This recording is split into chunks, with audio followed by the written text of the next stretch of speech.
Hopefully the signal's good this time.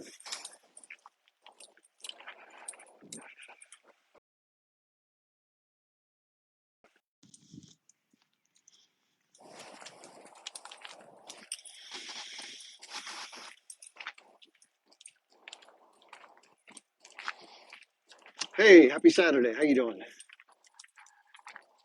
Welcome, everybody. Welcome. Happy Saturday. We're almost at the end of April. Wow, May is coming. It's amazing. They say as you get older, time flies even faster, and it's so true. Hey, what's up, everybody? I'm out on the trail with my dog, Ruby. Say hi, Ruby. Okay, she's not going to say hi. Friendly or not so? Are they friendly? Okay, she's super friendly. I'm just going to show the audience the dogs. I got a TikTok live going. Look at these beautiful dogs. My God, they're beautiful. Hey, doggy. She's called a coonhound. Yeah, people think she's a beagle, but she's like a beagle on stilts because she's a lot bigger than beagles.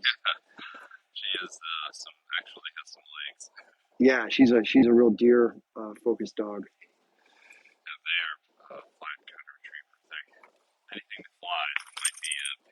Oh yeah, they're really cool. Wow, they're gorgeous. Have a nice day. All right, thanks for that. I had to say hi to a fellow dog lover. I love all animals. They're so amazing. Those dogs are beautiful. They must feed them well because their coats were amazing. Pretty awesome stuff. Yeah, so I have some interesting things to share that are, of course, totally different, which I like to do different things, as you well know. Hopefully this is stuff that'll be interesting to people, but it's something that's really helped me recently, and hopefully it will be something that will be of value to those who hear about it. It's certainly not unique. These are age-old principles, but I don't know about you, but establishing good habits and staying with them. I think whoever said old habits die hard, that's a very it's a very insightful statement. But trying to establish some new ones, which is really important. Oh, thank you, Free Palestine. I appreciate that. I miss being on everybody too, but I'm going to share some of why I've been a little less involved on TikTok for several reasons, but mostly for personal sanity. Hey, Maz, nice to see you. Thanks for being here. Maz is always a steady participant. I appreciate you very much, and also for the moderator work that you do. Thank you. It's really nice. Hello. Hi, everybody. Glad to have you here on this fine Saturday. It's a little bit overcast, a little bit rainy where I am, but otherwise pretty pleasant. I love the springtime weather. It's really beautiful, although where I live, unfortunately, it doesn't last that long, and we go right into the very hot and humid stage, which is no fun. But for about maybe 5 or 6 weeks, we get a pretty good deal. And I don't know if I've ever talked about this, but I play golf. I know it's sort of an elitist, rich guy's sport. I don't play it because I want to hang out with those people, but I started playing when I was younger, and I just play with a couple friends of mine here and there. And it's fun. It's very challenging. So this time of year, I play like once a week, maybe. It's fun. Someone from Gaza. Wow. Aboud, nice to see you here. Thank you for being here. Yeah, there are a lot of protests going on. In fact, I just heard from Diane Sare. If you don't know who Diane Sare is, she is the candidate for U.S. Senate from New York. She's an independent. She's trying to unseat Kirsten Gillibrand. She just made a video saying that in Washington, D.C., George Mason or whatever universities in there asked the local police, the Metropolitan Police, to come and clear the protesters, and they said no. That's pretty awesome, right? So the local, I don't know how they're going to try to break it up, but there have been a lot of repressive force being used, people in riot gear, National Guard, police, it's more of the same shit. The United States claims to be a democracy. We're supposed to have the ability to gather and redress grievances with the government. And yet when you protest, you go to jail. How the hell is that a democracy? It's just freedom of speech and freedom of assembly is not really permitted, which is really sad. Okay, anyway, let me get to the point of what I wanted to talk about as far as some of the changes. So for those of you who have noticed, and I don't know if people were on the live yesterday, but I've spent a lot less time I haven't posted a video probably in, I don't know, maybe 2 weeks. And the reason is that I kind of got a sour taste in my mouth, not towards any of you, of course. But if you don't know, the pro-Palestinian community spent about a week. I'm not kidding. This is no joke. They spent an entire week having lives focusing exclusively, for the most part, about me, which is absurd. I don't know why one person's language or words can cause so many people to go into such a frenzy. I mean, I don't let anybody else's words have power over me, no matter what they are. Who cares? But that was the deal. So, and it exposed a huge divide. For those of you who don't know, there's been a huge divide. This formed long before any of this came up with me.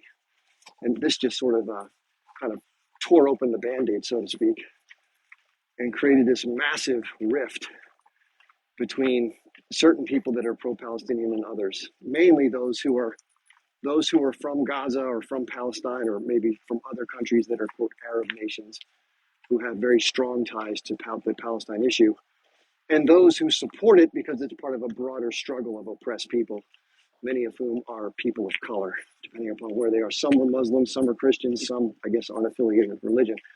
But there were some rubs between certain groups and certain people. And as they were hashing all this out and trying to figure out like what to do, and it just became a circus, they started going at each other, and they're still going at each other, which is, in my mind, is just so childish and unnecessary. And I think what happened from the beginning of this, somebody said, I'm not going to mention his name because he's still being publicly humiliated for saying this, which I appreciate this about him. He said, hey, listen, I'm a Muslim, and according to my scripture and my teachings, you know, if somebody publicly apologizes for something that you feel wronged by, and they're genuine about it, you don't have to accept the apology, but you're supposed to move on and forgive people, or whatever. You do what you got to do. But the religion teaches people. I know Christianity does because I grew up as a Christian.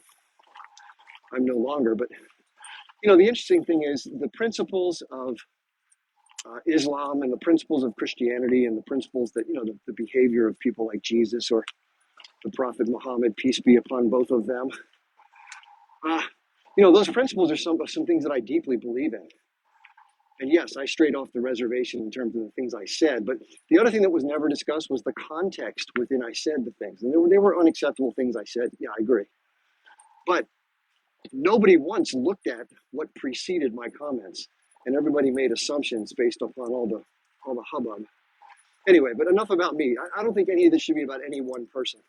And what I realized was, and this is unfortunate, it's not my place to judge anybody, but the sense I got was people's egos and people's feelings became much more important in their positions of perceived power on TikTok, the different live creators that were angry at others and kind of putting themselves ahead of the bigger picture. I mean, this one person said, hey, listen, you know, get over it. You know, like I said earlier, why should anybody's words have control over any other person? You're letting somebody control you at that point. And so, I don't know, it really soured me to the community. And I care a lot about the issue, and I care a lot about everybody. Now, what I will say is this: no matter how much I dislike the way anybody does anything, or who they are as a person, or how they operate, or even how they treat me, I appreciate anybody who's willing to stand up publicly and support an issue that's important like this. So I appreciate each and every person. There are people that I absolutely, and I'm going to say this because I don't like to say this because I try to be kind and friendly as much as I can and accept people where they are. But there are people that I just choose not to be around on this app because I don't like their style. Their personality is abrasive, they're arrogant, they're rude, they're condescending, they're egotistical, and they're not that smart. On top of that, they're not as well educated as they otherwise could be, as some are. That's a bad combination. I don't like being around people like that. They're negative, they're mean-spirited. Again, that's just not my style. But I don't vilify them publicly. I don't try to go to war with them, attack them, disparage them. I just leave them alone. I turn the channel. And I would encourage others to do the same. But for some reason, this one subset of the TikTok pro-Palestinian community just could not let this thing go and made a huge ordeal about it. And I couldn't believe it, but I thought it was all behind us. And then, of course, and this had nothing to do with me, but part of the same way of behavior, they had another person, the same person that originally said, hey, you know, this is the bigger issue is the Palestinian cause. Let's not focus on our feelings. Let's focus on the cause. I thought that was a great point. But he supposedly said a few other things that rubbed people the wrong way, maybe said some things that were perceived as misogynistic or insensitive. And listen, I know people from this part of the country, they tend to be more brash, more abrasive, more sort of in your face. It's just the way people are in that region. And this person's from there. So it makes sense that he's going to say some things that are going to be like, inflammatory, whatever. That's just how, again, it's acceptance and letting other people be them. And if you don't like that person, don't try to vilify them and force them to get on their knees and grovel to you to be considered an acceptable human being in the community. That's just humiliating somebody. I hate to see people publicly humiliated because of this bullshit grandstanding, holier than thou. Standing on your what is it called? You're just looking down on everybody as if you're the most pure person in the world. Everybody has done something wrong in their life, and to hold people to this standard and try to burn them at the stake, in my mind, is absolutely disgusting. I'm sick of it. And this cancel culture Gen Z bullshit, where they act like they have the right self-righteously to look down on anybody who crosses a boundary, that they're these social justice warriors. I want them all to just go fuck all the way off. That's how I feel. But I'm not going to disparage them individually because that's not the right thing to do, in my opinion. And if they're advocating for Palestine, even though they have no level of maturity and perspective, whatever they do that's good for an issue, I respect and appreciate. But again, I'm just going to keep turning the channel. There's certain people, I'm telling you, on this app, and they probably feel the same way about me, which is fine. But rather than spending hours vilifying somebody, just turn the fucking channel. Ignore who you don't like. It's like watching Netflix. If you don't like certain movies, just turn the damn thing off and watch something else, or don't watch Netflix. So that whole thing really soured me, and it's not so much about me. Who cares? I'm just one guy who gives a shit about me. It's not about me. It's about the message and how divisive and how diverted things got among the different subsets of the support. That was very telling to me. And people put their egos and their feelings ahead of a cause where people are literally dying by the day, and their sensitivities got hurt. And I just don't understand that. So that's my view. People can disagree with it. They can say that, that what they did was justified. That's your choice. But I disagree. So that's why I've been off TikTok quite a bit, because I'm just kind of soured to it. It's like, what the fuck is wrong with these people? And again, for those, and listen, this is not to pat somebody on the back, but there are a lot of people that have put in a lot of time for a long time, well before I got on this app, and they've talked about Palestine and advocated for people that are marginalized longer than some of these people have even been alive. And yet they then require them to kiss the ring, get on their knees, roast them, burn them at the stake. And then after they apologize, they don't accept it. They force somebody to be humiliated, apologize for every last little thing, and then they don't even accept it. Then they say they're going to go to war with the person. What the fuck is wrong with you? Anyway, these are a bunch of immature little brats, in my opinion. They need to be checked. Hopefully somebody can check them. Now, I will tell you this. I'm going to mention one content creator for whom I have a lot of respect. I'm sure she doesn't feel the same in return, but that's okay. I want to make sure people are aware of this person, because I think they're, of the entire community, they're the one person who I think is the best advocate. Not that we're taking a poll to see who's the best person, but this person is very effective, very knowledgeable, extremely, extremely capable when it comes to discussing these issues. Now, people from the pro-Israel side hate this person. They think that she's Boko Haram, as one person said, or that she hates Jewish people. Nothing could be further from the truth. Her name is Zoubida, Zoubida, Zoubida. And I know she probably doesn't want my endorsement, but I will tell you this: if you get a chance to see her on a live, do so. She's very good. She's more knowledgeable than anybody I've ever met, including myself, by a long shot. And she does a very good job keeping a cool head, but really putting things in a place where nobody can refute her points. So I really appreciate her for that. And unfortunately, we didn't have the best start, she and I, because I didn't even know who she was. And she came on one of my lives, and I cleared a panel when there was a lot of noise one time. People were over talking each other. And she got caught up in that, thinking that I did it to her on purpose. And then a bunch of people who support her thought I was being pro-Israel. It was really fucked up. Anyway, misunderstandings happened. And then, of course, when she came on one of my lives before this whole thing blew up, people accused her of, quote unquote, supporting me, or the whole thing was just gross. And she got caught up and had to apologize, which is ridiculous. She did nothing wrong. Anyway, so the whole thing was just a big mess. And hopefully people are moving on from it. But anyway, so the whole thing was just a big mess. And hopefully people are moving on from it. But I learned a lot about people in the community. Enough of that shit. So that's why I've been off the app. Plus, not to mention, there's another thing. I've been trying to figure out a way to be a little less, mentally, what's the word to put it at? Like frazzled. And of course, everybody who's going to do work, you have to take some time off, right? We take vacations, we take breaks to refresh the brain and come back and be able to work more effectively. And I hadn't done much of that. I was doing live 6 days a week, like 30 hours a week. And by the way, for those of you Zionists out there who think I'm doing this for money or anybody else's, we don't get paid jack shit for doing this.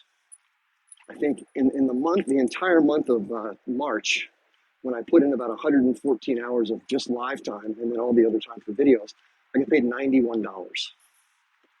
$91 for 114 hours. That's less than, what is that? That's less than $1 an hour. So anyway, if that's the kind of money-making scheme, I'm the biggest idiot that ever lived. I do this because I find it interesting to talk about. I enjoy the process. I think I'm good at managing lives and portraying information in a way that's understandable, digestible. And I keep my cool and I treat people with dignity and respect. That's my version of doing this. And some people gravitate towards it and others don't, and that's okay.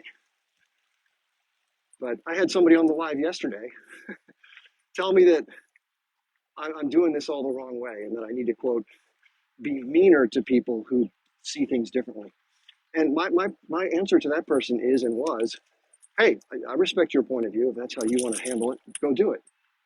But I'm doing it the way that I do it because it's just the way it fits my personality better. And I don't like to be disrespected and talked down to and talked over and called names when I go on somebody's live, and I don't want to do that to somebody else. So that's just my style. And yes, there are going to be times when somebody in that format gets to speak and say things that others don't like, myself included. And I've been accused of being naive, which this person said.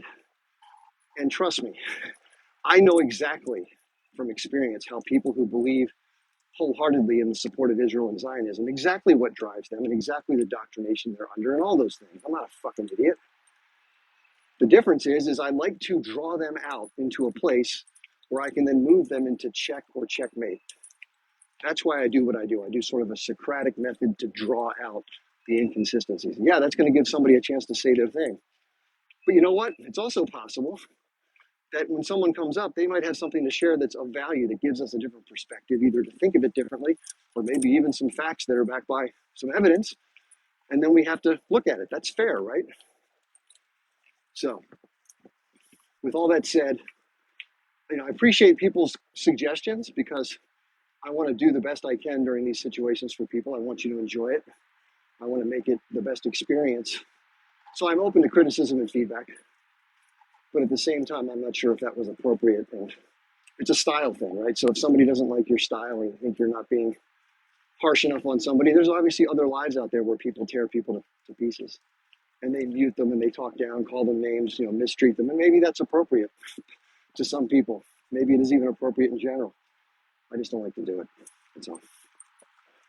So with that said, again, if you're somebody who is pro-Israeli, or you're somebody who disagrees with the protests, you think that the protesters are pro-H group or against Jewish people, come on up and talk. Share your point of view. I'm always willing to listen, as I just went through.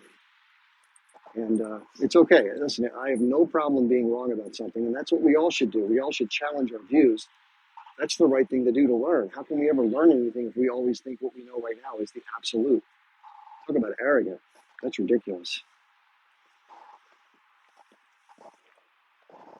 Oh, Ask the Snowflake? That's a strange name. I don't know why you said to Maz adios. Anyway, Maz is one of the nicest people you'll ever want to meet. She's very kind, very helpful. I'm just impressed with her demeanor. She's got a very sort of affable personality, and she shows up and helps a lot with no expectations of anything in return. That's a good person in my book. So thank you, Maz. I appreciate you.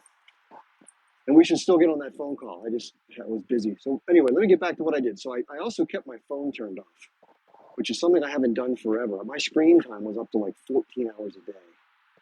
Absurd, right? Just crazy amount of time on the phone. So I decided to keep it off just as an experiment to see what happens. And I got to tell you, it made a huge difference. Huge difference. So for anybody who is, I'm not trying to tell anybody what to do, but if you're open to the concept of trying that, and I'd thought about that for a long time. I just got caught up in the inertia of doing this stuff. But just, it was weird because every time I was going to go do something like take a shower or do some laundry, the first thought was, oh, why don't I listen to something? Well, I want to get information. I want to get that stimulus. But I just forced myself not to.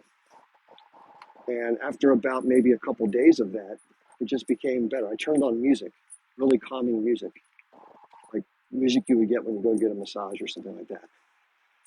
And it like washes over you. And I started doing meditation, which I've done before, but and some people don't think that's, think it's a bunch of hooey. I will tell you this, I can't believe the benefits of meditation. And there may be some of you who don't know this. I just started working with a new sort of coach / mentor for the trading work that I do. And I need a lot of help. I think anybody who wants to improve can benefit from having a coach or a mentor. But part of the program, which I really appreciate, is consistency, setting up a daily routine, an evening routine, and kind of structuring your day in a way that sort of feeds the best within us, which I think is a great thing to do and something I've kind of fallen out of the habit of doing. So I'm going to give you a quick little snippet of what some of that is. Everyone's different. Everyone has different priorities. Everyone has different lifestyles. But for me, I live alone. I don't have kids, so I can pretty much set my schedule to how I want. So my new routine is I turn off my phone at 9:30 at night. Literally turn it off. I bought an alarm clock, a little, $15 cheapie, and I use that to wake up in the morning rather than my phone. And I keep my phone in a separate room. It's just there's no temptation to look at it. And then I do some meditation and reading before I go to bed. Man, I'm sleeping so much better by doing it that way. So that's an idea. And then in the morning, I take medication for my Gulf War stuff, so I have to get up a little early to take that. But then I go back, I get up at 5, and then I do things that make my body feel better, which is stretching and hot water, hot shower. And then, of course, I do the meditation, as I talked to you about. But then I also write down a list of 5 things that I'm grateful for in a little log that I'm keeping, which is really important, I think, just to look at the little things. Like today I put down happy for the hot water, for that shower. I think we take all those things for granted, but it's amazing. I was in the first Gulf War. We didn't have anything. We didn't even have, I did take one shower out in the field. It was ice cold, like 33-degree water. It was unbelievably unpleasant. And it just reminds me of how, when I was out, we had nothing. Sometimes we didn't even have toilet paper, which is pretty fucked up. But anyway, so you learn to appreciate the little things. But so that, gratitude, I think it's a good thing. It's hard to be pissing and moaning about life when you're focusing on the things that we're grateful for, right?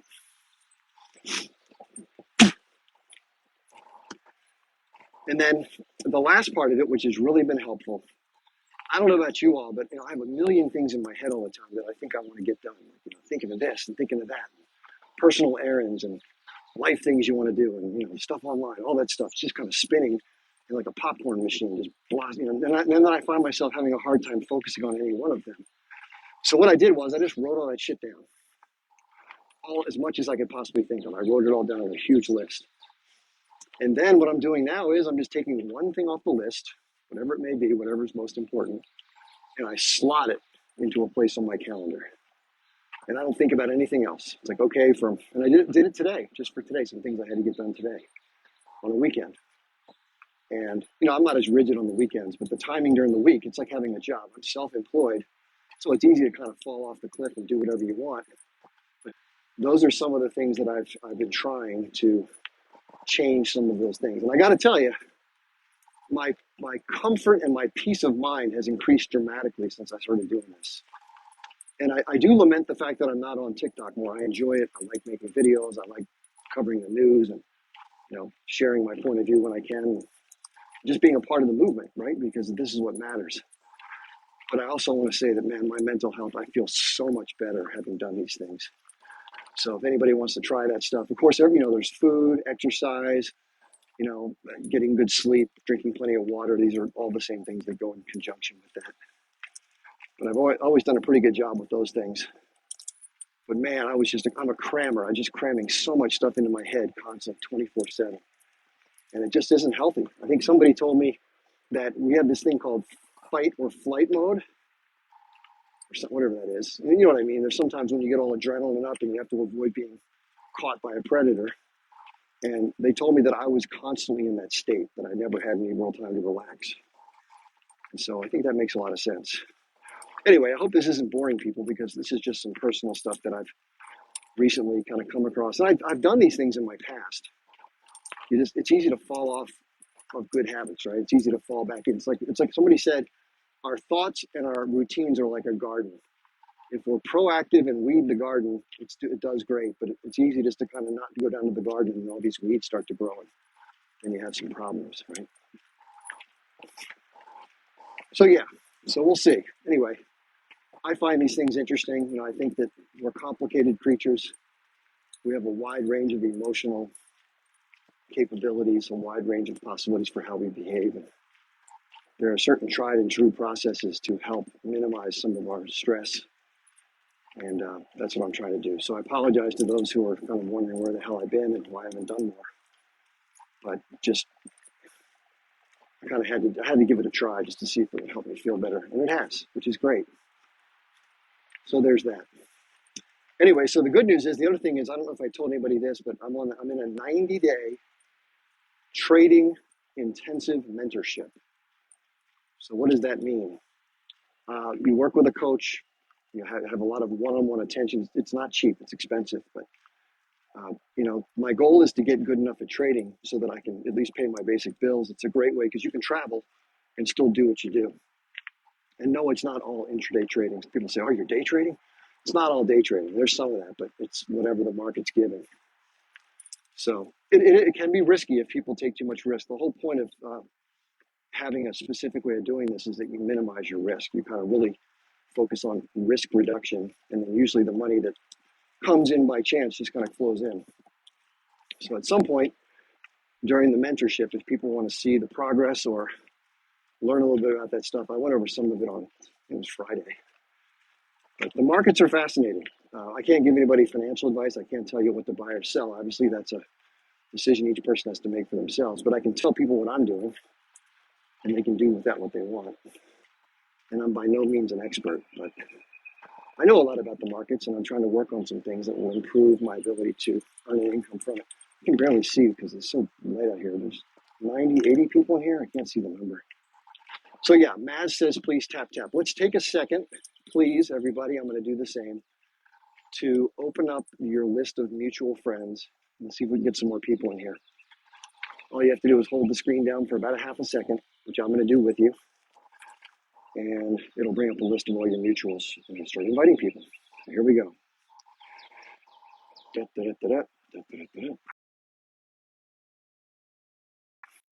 From my end, if I invite somebody, they're invited as a guest. So if somebody comes up here real quick, that's what's happening. From your end, they just come into the comments if they come over. So you probably see that I'm sharing live down there. It says Chip shared the live. I should have done this when we first started.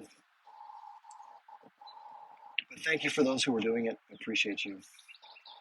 This is something you can do for free. Okay, just finished that.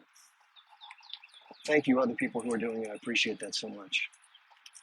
Now, if you're somebody who is pro-Israel and you would like to come up and talk, I would love to have a conversation with you because it's always fun to talk to somebody with opposing points of view.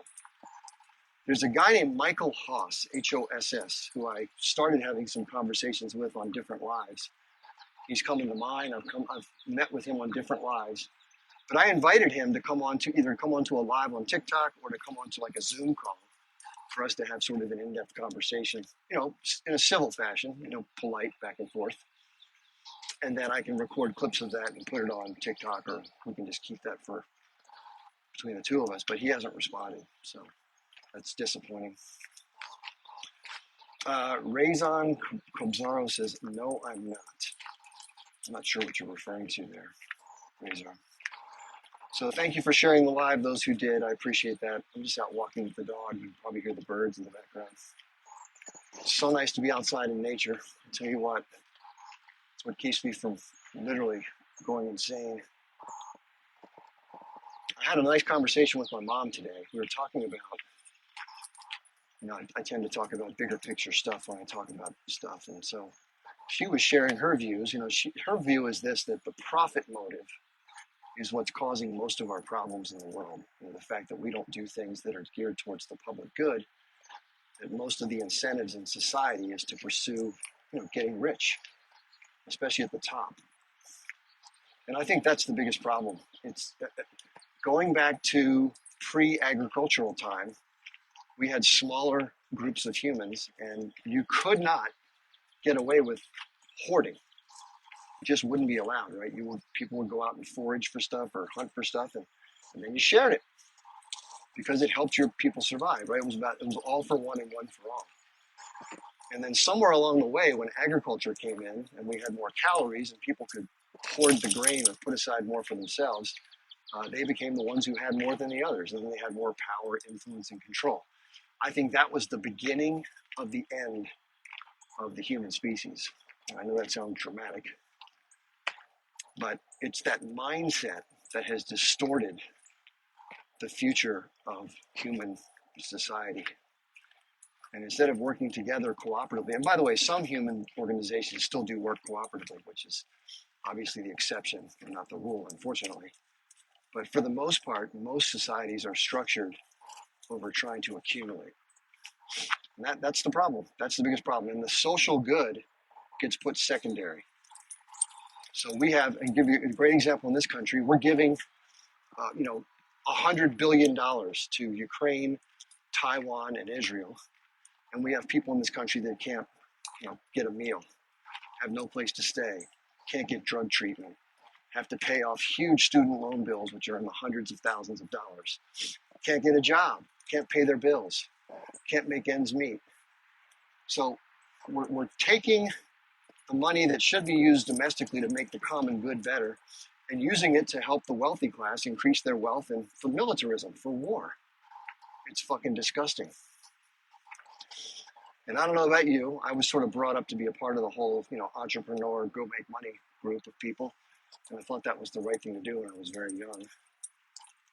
But looking back on all that, and listen, it's not bad to go out and create jobs and give people an income and do good things and be honest and ethical and provide legitimate services for people, as I tried to do.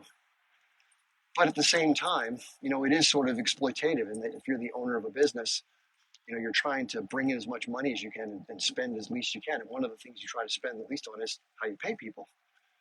So I'm much more in favor of more egalitarian structures like cooperatives.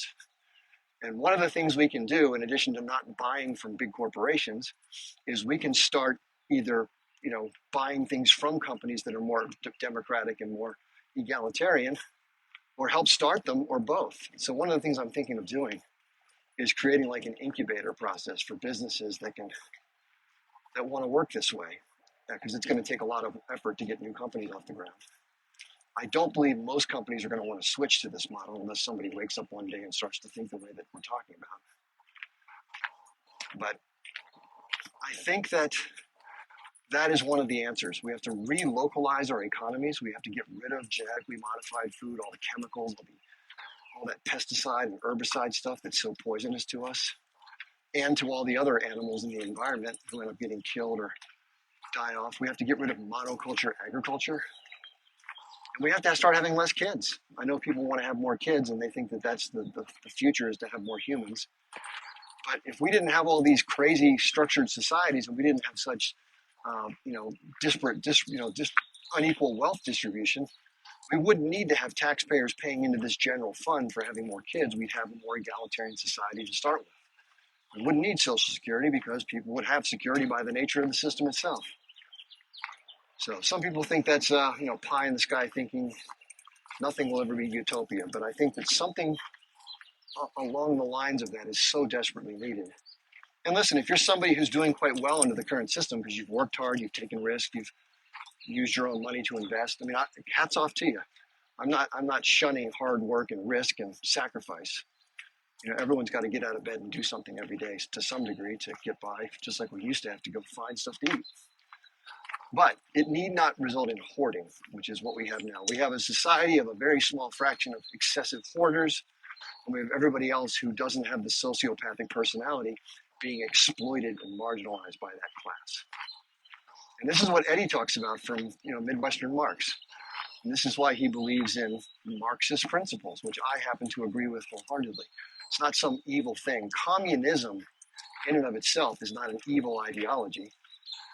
The implementation of it has been one of authoritarian. That's been the problem. So if it's implemented in a way that's more socialistic, where the government and the means of production are used for the benefit of society and not the oligarchy, that's the key. The problem is that the oligarchy tends to try to push for more of the same. They try to create policies that protect their interests and further their interests, like we're seeing right now. And everything is a result of that impetus, that mindset, that sickness. And yes, I believe Zionism as an ideology has many of those same sociopathic characteristics in that it's willing to and capable of exploiting without concern to its own benefit and not caring about the outcome of others, because as long as you get what you want, who cares what happens? And anybody who dares push back against your desires is considered a horrible human being. Well, wait a second. What does that make you, the one who's exploiting people to the extent that they're willing to do something like that back to you? Right? So, how do I get a refund on my U.S. tax money that was sent to Israel? Well, this is a hard question to answer. Now, remember, if you understand how the financial system works, if you understand the Federal Reserve, the U.S. Treasury, which is kind of confusing, but what's happening right now is that the amount of money coming in from taxes that are taken out of people's paychecks, or if you're self-employed, whatever you send quarterly or at the end of the year, is not the money being used to send to Israel. Very little of it actually is that. Money is fungible.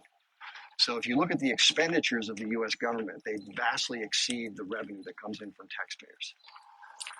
So what makes up the difference? Well, the Federal Reserve prints and buys the bonds, which means that they're self-funding the government. And the government has the liability. No one actually is funding our bonds. No one's buying our debt anymore. We're printing the money. We're buying our own debt back, which is incredibly inflationary, which is why we're seeing this huge jump in prices. And that's not going to change until that underlying problem changes. So it's not our money, quote unquote, going to Israel. It's the printed money that's being used. That's why if we don't pay our taxes, it's not going to stop the policies, because it's going to print more money. Whatever the shortfall is, it won't stop them. It won't starve the beast. What it will do is further debase the currency when more money gets printed to make up those differences. And that becomes like a runaway train, which is why in the next 10 years, the U.S. population is in big trouble. You won't be able to travel because the amount of value that our money will have vis-a-vis foreign currency and other assets is going to be minuscule. We'll be able to use it domestically because everyone's just going to trade with it. But as soon as you try to use it outside the country, it's going to be worthless. And that goes for a lot of fiat currencies that are just issued by fiat. Yep, $34 trillion in debt is quite a bit, but it's nothing compared to what it's going to be in the next decade. It's going to be more than tripled in the next decade. That's if we don't crash before then. But there's going to be some sort of a reset.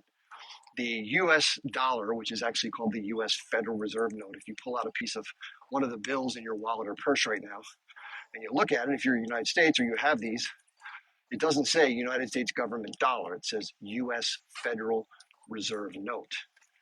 And the US Federal Reserve, it sounds like a government agency, but it's not. It's a private banking consortium that issues the currency and issues all the debt to the country. And they make all the interest on that issuance. So that, the Elon Musk and Jeff Bezos of the world, they're nothing.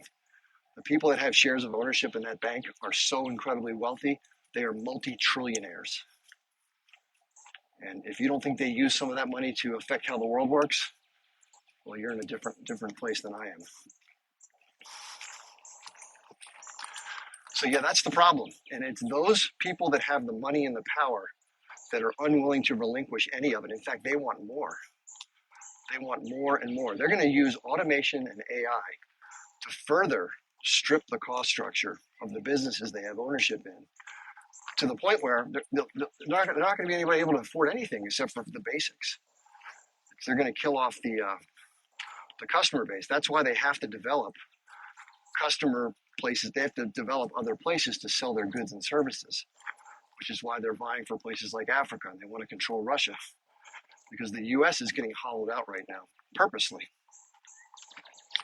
And it's called late-stage empire, late-stage capitalism, and it leads to a lot of unpleasantries. Yeah. So if this is interesting or informative to any of you, please tap the screen to like. I'm going to do it a little bit too. I like talking about this stuff. Yeah, so there is a governing board of governors for the Federal Reserve. There's the chairman, who's currently Jerome Powell, and then each region has what's called a governor. There's a board of governors, and they have regional. And the New York, the New York Central Bank, New York Federal Reserve is the strongest one among them. But these are all a bunch of government officials that basically do the bidding of whatever the powerful want done. If you think Jerome Powell's making these decisions independent of the wealthy people that run the bank, you're out of your mind. Just like if you think Joe Biden is running the policies of the U.S., you're also out of your mind. I mean, that guy's really in bad shape, by the way. I feel bad for that guy. He's well past his expiration date. Anyway, so by the way, I would love to have a guest come up because I've been doing a lot of talking now for the last 45 or 50 minutes. It'd be nice to hear somebody else talk or at least say something. If you have any questions or want to ask questions live about some of this stuff, you can come up and do that. I think for those of you who haven't come up before, if you have more than, I think, 100 followers, you can come up. And sometimes it's good to take that plunge, right? You don't have to show your face. You don't even have to be good at asking questions or talking. You just have to give it a try. I know people that are deathly afraid of public, whatever, speaking in public or talking to people or whatever. It's actually just one of those things. As soon as you try it, it goes away. That fear is gone. I used to give talks in front of like audiences of 5 or 10,000 people, and I never once felt nervous. As long as I know what the hell I'm talking about, I don't feel any. If I'm clueless, I don't like talking in front of people. Somebody's asking about Biden. So yeah, Alyssa, you're welcome to come up. You have enough followers. You just have to request that little blue and red button, just right of center at the bottom. That is the guest request button.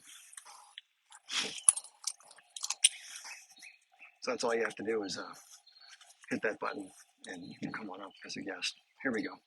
So I think, is it Elisa or Alyssa? Here, Alyssa Kazimova. Welcome to the live. Hello. Hi there. Hey, it's Elisa. Elisa, hey. Well, nice to have you on here. Sorry if I messed it up. Oh, that's okay. Where can I learn more about late stage capitalism? Well, the Google is always your friend in terms of books. You can go to Amazon.com and read reviews on books Oh, that you want okay. to read about. As far as economists that look into it, Yeah. I like Jeffrey Sachs, John Mearsheimer. There's one other guy that I don't remember his name right now, but he's excellent at talking about that. Oh no, Michael Shermer. Michael Shermer, Shermer. He's a very, very, I should say, well-educated economist, and he'll blow your mind when you read about he tells you the really deep economic embedded issues that are causing all these changes. Hmm. A lot of monetary policy and banking policy and foreign policy. Michael Shermer, yeah, read his stuff. That stuff's really good. And by the way, all these people have YouTube. They're either interviewees or, a lot of their stuff is summarized in interviews or podcasts. You don't have to read books if you prefer just to listen in while you're doing A, B, or C. Okay. Those are some good starting points. And Okay. and by the way, there's a lot of bullshit in the space too. So just be careful who you listen to. There's a lot of hacks out there who think they know a lot and they don't know jack shit. So Hmm. anyway, so what's your background? What kind of things have you been involved in your either career or upbringing? Career or upbringing? Well, whatever in your life. What's your path been? And have you worked? Have you been a mom? Have you been single? Like, what's your life story? Yeah. So I'm in San Diego right now. I work and I yeah, just have been following everything that's going on and thinking a lot about my life compared to like everything that's going on right now. Okay. Um, I'm originally Russian, Ah, and I was just looking at, I don't know if you know are they called PSL? Uh,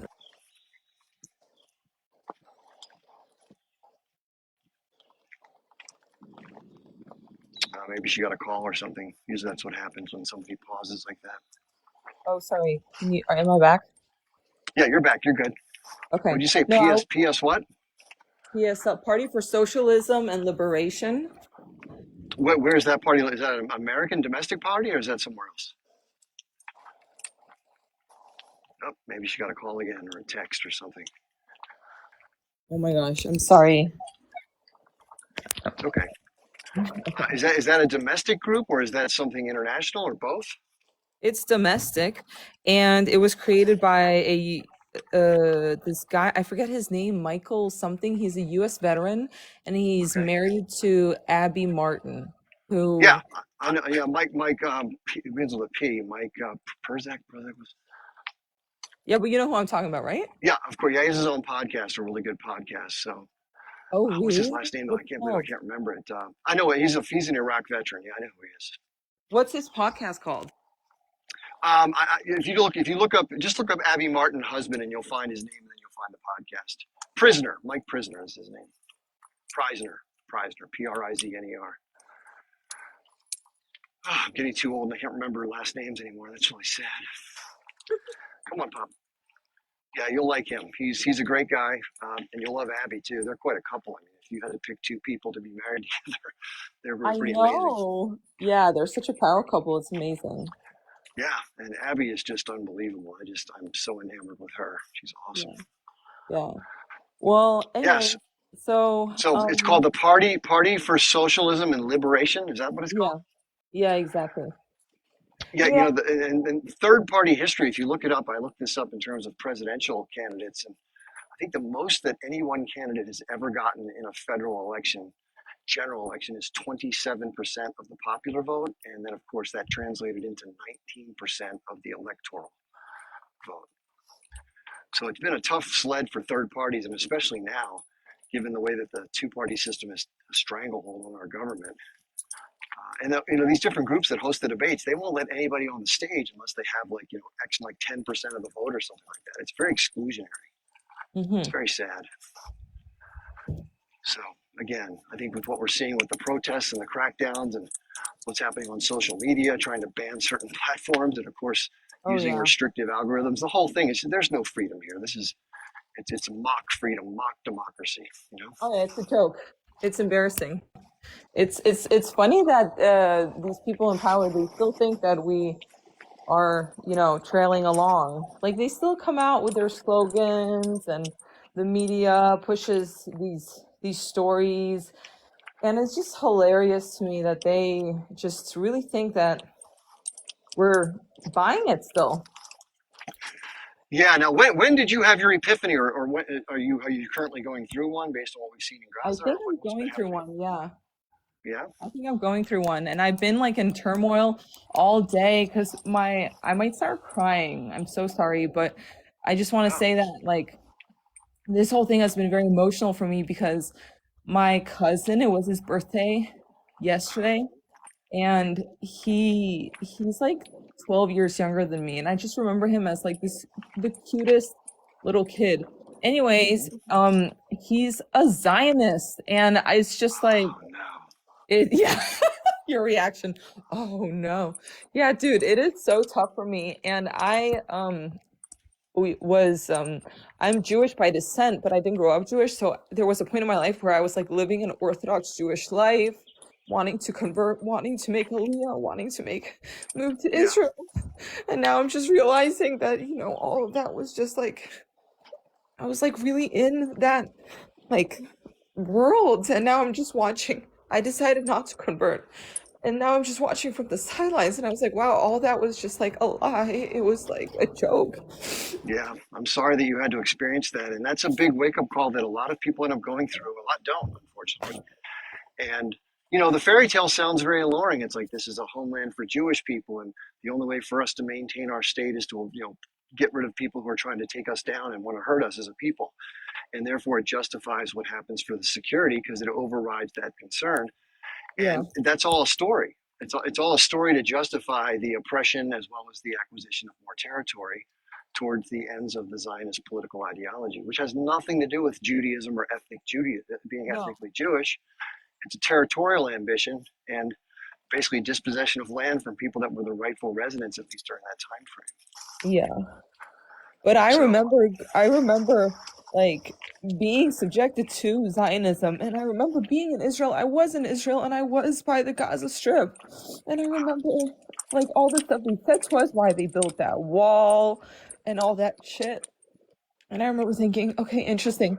There's this big wall, and y'all are telling me that there's just a bunch of terrorists in there. Like it was just it was just so surreal, just in my memories, just going back to that and hearing everything that they told us. And after this everything happened, I actually even got into an argument with my rabbi, my old rabbi, mhm, who I would go to, every Shabbat. yeah, And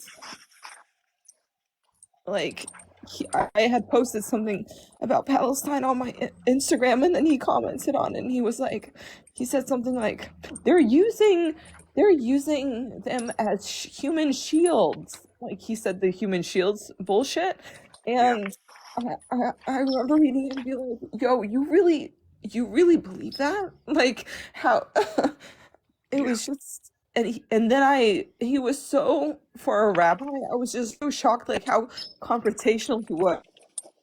Sure, he was himself, and he's a spiritual leader, he's a rabbi.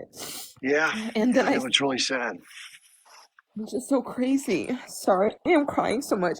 I don't Well, have anybody else to this talk this about it is with. the other this is the other thing for perspective again, because I don't think most people are horrible people, although there might be some that are just cruel. Because if they know the whole story and they still support it, that's a different story. But there are most people, probably much like yourself and myself, before I learn more, don't know any different. And the story that they've been told kind of makes sense. It fits, and they feel like embracing that has a certain emotional appeal, and therefore it's difficult. You have cognitive dissonance. You wake up. It's like much like when you go from being a meat eater to a non-meat eater.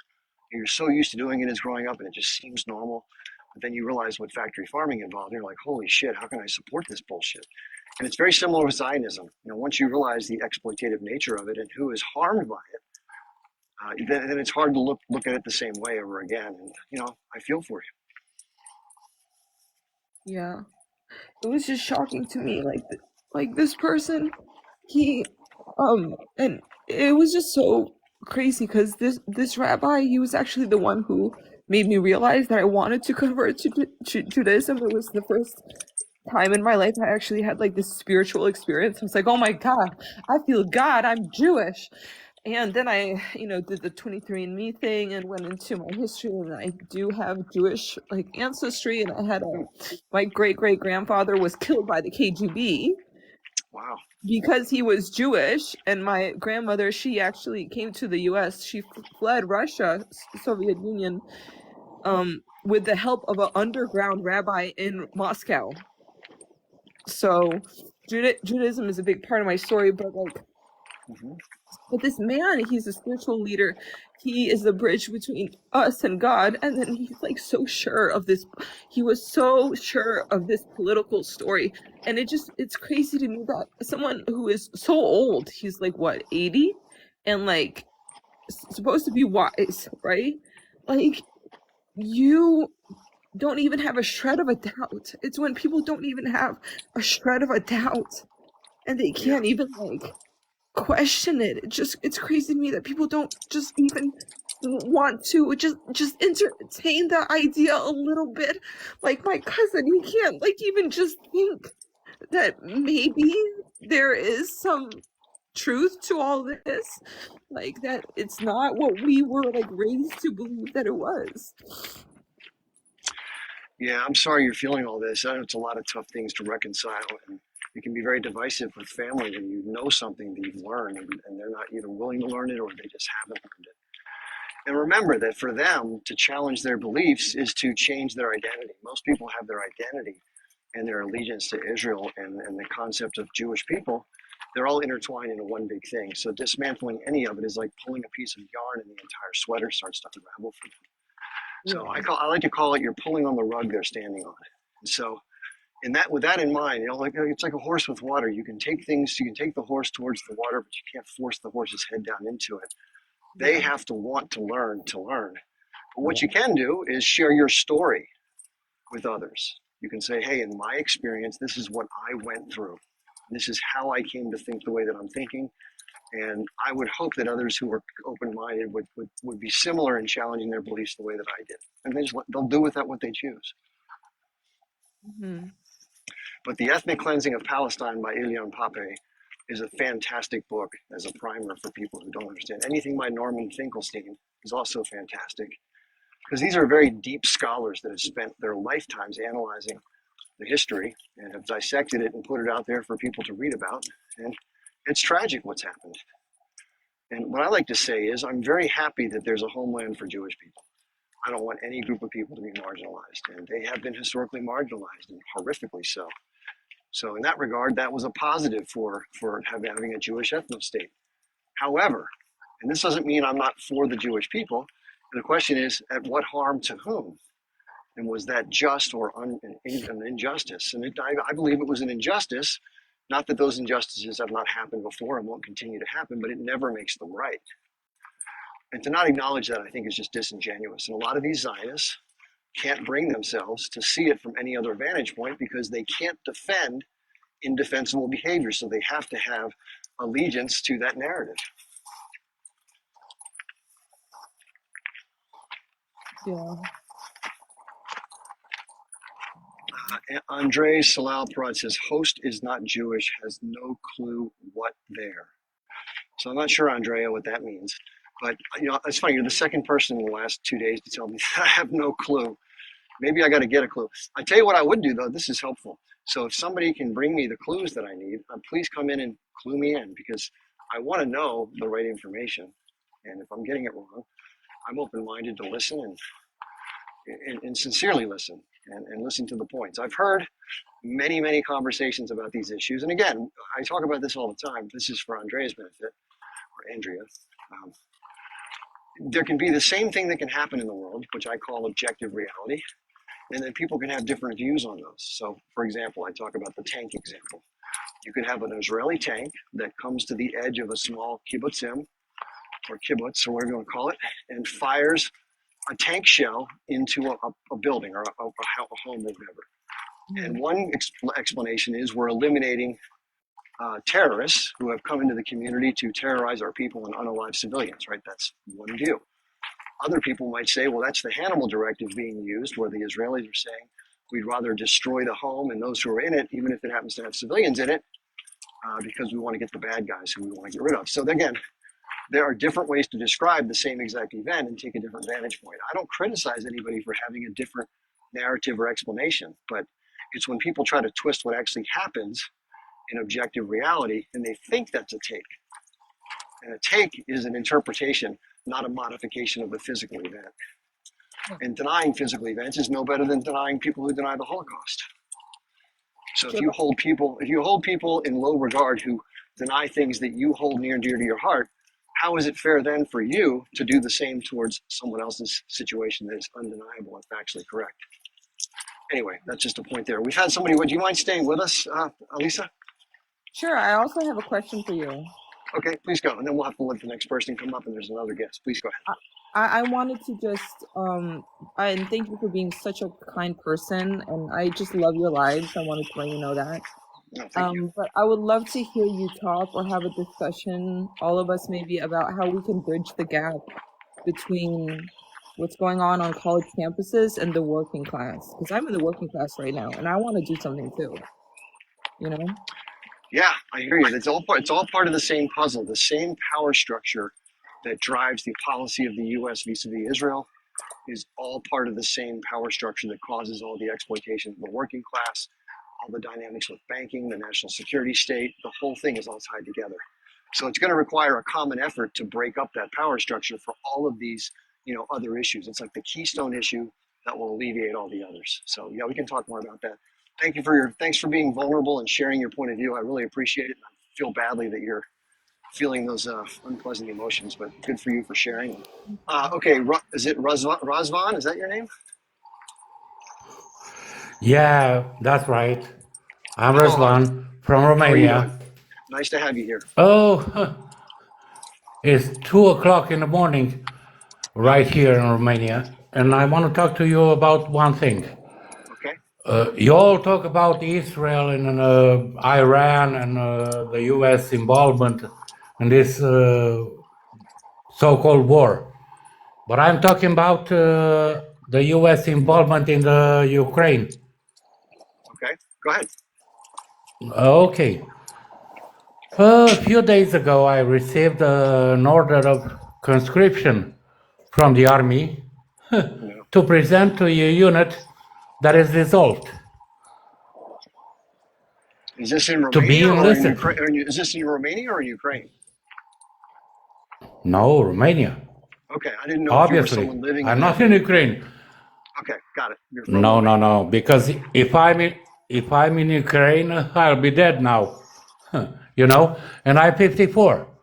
What would I do if I go to the military and to go Well, to there?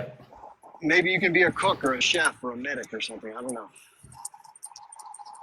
No, I'm an infantry sergeant. Okay. It's a little bit different to me. Why are they And drafting people? what Why are they calling a draft for people in their 50s? What's the purpose behind it? now? It's between 24 and 63 Okay. What's the reasoning behind it as you age. understand it? No. Because it's What are they using the soldiers for? What's the purpose of the draft? I'm telling you, it's a, how do I say, it's an accord between the Romanian government and the Ukrainian government to offer to assist military to offer assistance, military assistance to the Ukrainian government. You know, Wow. yeah, and I don't understand why Lithuania or Latvia, I don't know what country is that, in the north, Estonia, I'm sorry, is Hmm. sending military technique through Romania to send it to Ukraine when they have a straight line to Ukraine. Why? To involve us in this war? I lost you. I don't hear you. It's on mute. Yeah, No. I was passing by some fellow travelers. Okay. I had to be careful. Yeah. No, I love your walkings in the forest. Yeah. What do you think the reasoning is? Is it just the fact that there's an allegiance to NATO or the NATO-backed powers vis-a-vis Ukraine, and they want to have troops to No, supplement the war effort? our I'm gonna tell you, our government is formed by neocons, which is, you know, an equivalent to your Democratic Party, and they are following orders. That's all, and they don't care what's happening to us, the common people, Sounds familiar. and they sell us for a bunch of money, which they're gonna spend it on some foreign islands, and we are gonna stand here to die, okay? Or we are gonna be sent there to die, in Moldavia, in Ukraine, in I don't know, What are the whatever country. consequences? What are the consequences if someone decides not to adhere? And what are you thinking of doing, depending upon those consequences? If I'm gonna deny the orders, I'm gonna be sent to jail or pay a fine, Okay. a big fine, which I don't have the money. That's the reason. But all I have to say is that they give me a I don't know, a gun. I'm gonna know what to do. I'm gonna go to the parliament and send them to war.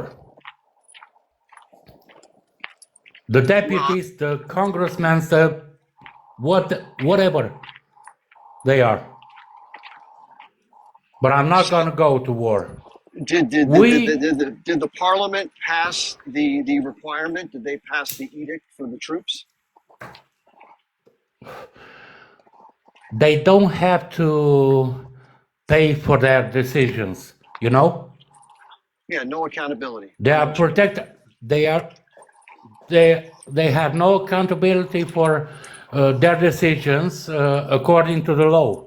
I don't know which law, and they don't have to go to war. They are protected from When this. when did this happen, and when is the date people have to report?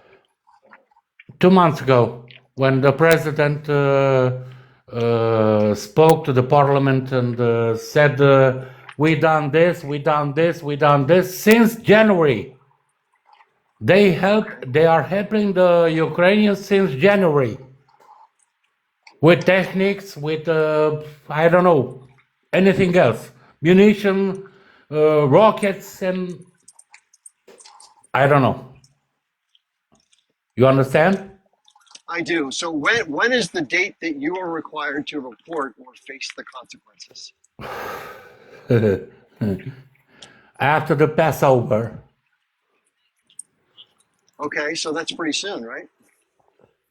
yeah, after 5 of May. Okay, and so have you decided? You don't have to tell us, but what are the thoughts going through your mind as far as yes or no? How are you feeling? No, I will go and I will tell them, you give me a gun, I'll shoot them all. I'm sorry to say that. Who's them? You mean the I'm parliamentarians? exactly. They are all a bunch of thieves and traitors, and they are following foreign orders. They are not national parliamentaries. They are all. I don't want to say on your channel because Are they're you gonna able, ban you. are people able to leave the country if they do not want to comply with the draft No, request? no. They're gonna send draft requests all over the world through Ah, the embassies and the consulates, and if they don't come home, they're gonna pay 2,000 euros or dollars. I don't know uh-huh. the equivalence. Yes, So and if you're saying that the fine that you will be fined or others will be fined, is it money that you can pay back over time or borrow it from somebody so you don't have to be faced with a tough decision? no way. Well, I'm I'm not gonna sorry that's pay it. happening. That's a terrible situation to be in. Oh, And but the thing that's I can't enough. understand is why are they extending the age limit to such a high number? That's what doesn't make sense to me. Mm, it's because they are both. They are. How do you say in America uh, when you Corrupt. find someone who has skeletons in the closet? I see they're being blackmailed. They're Blackmail, being blackmails. blackmailed. Yeah. Right. And that's not at all. We have an accord signed between the Romanian government and Israel to offer assistance, military assistance, to Israel. That's new. And Wow. we have to go over there. Well, that's not good for the Romanian civilians. That's pretty bad. I'm sorry to hear that. That's not good for all of us. Will you tell the government to please send Andrew Tate and Tristan Tate? That'd be better, I think. Oh, let's not talk about Andrew Tate and Tristan Tate. Yeah, It's a they deserve to be subject there. no, it's a very difficult subject about those citizens, I should say. What do you think about I their quote. situation? Do you personally think that they're guilty and they'll be convicted or even deported to or extradited to the UK? The truth is in the middle, you know? Okay. Okay, the Romanians have their point of view, the Tates have their point of view, but the truth is in the middle, and I'm not going to drag it. I'm not going to talk about this. It's Okay. No problem. It's not for me. I'm talking about different matters. You know, this year we have four kinds of elections. We have Europarlamentaries in the EU. We have the elections of the mayors. We have the president election, and we have the parliament election, Romanian parliament. Right. And it's very difficult. It's very difficult for us to see where we're going at, because 75% will not vote, Wow. and the 25% are the government employees, you know, Yeah. which will vote with the government parties. Well, Razvan, That's the difference. that's quite a predicament. If you please stay with us, I do want to give a chance to a couple other people to weigh in, but will you please stay with us? No, it's okay. It's okay. It's okay. Okay, just we'll come back. I promise. Okay, Freddie Mac, you are next. Welcome to the conversation.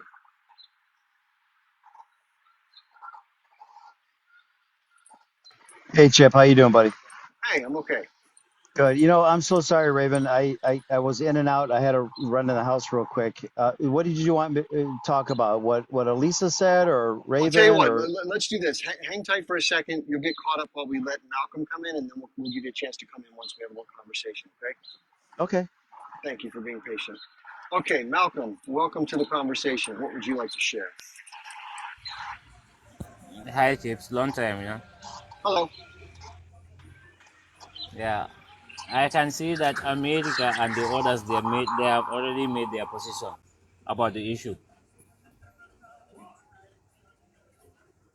But my surprise is Romania also involved in the matter. That's very serious. Yeah, I have to admit, I was not And aware of this. There was a draft. I had no idea. that was a surprise for me also. That was a surprise for me also. I never knew that Almeria will also be involved themselves in this kind of matter, and the No, can I kind say of something? Can I okay. say something, Malcolm? It's not Romania as a state. It's the government of Romania, But not but but Romania. you be, We are not going but you there. can agree with me. You can agree with me. You cannot take the government from Armenia. So those governments are Armenian like you and others, No, and the they are the head. government, They are the head of.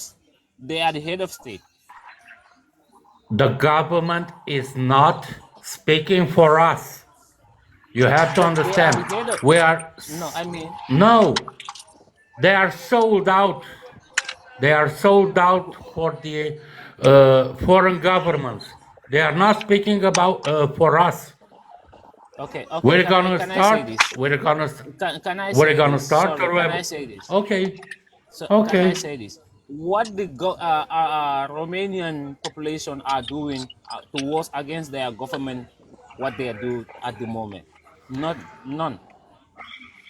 We Or are they no. doing something? We have elections right now No, in before I June, mean before in election. I mean September. before. No, we Oh, have to we do understand. what we We have to. can. We We no we do no no what no we no. can. But we will always say Guys, hold on one sec. Hold on. Hold on one sec. One sec. Okay. I just want to make sure we have an understanding about the conversation. When each person is trying to say what they're saying, you're both kind of talking simultaneously, so we can't hear either of you that well. I just want to make one distinction, then we'll continue with. And Rosalind, let's do this. Until Freddie asks you a question, please wait to respond because it makes it hard to have a conversation without that, and then we'll go back and forth. Okay.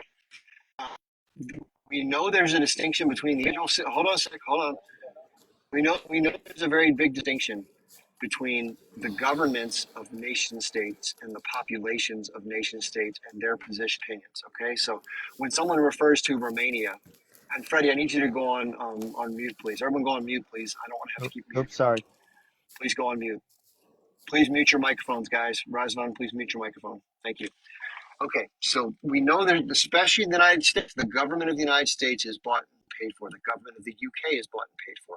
the government of every country is not run by the will of the people. So when someone refers to Romania, they're not slighting you, the person. Understand government.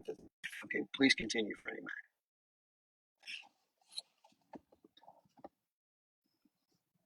Here, the gist of it I'm is sorry, that Malcolm. I apologize. Romania's. Oh, I'm sorry.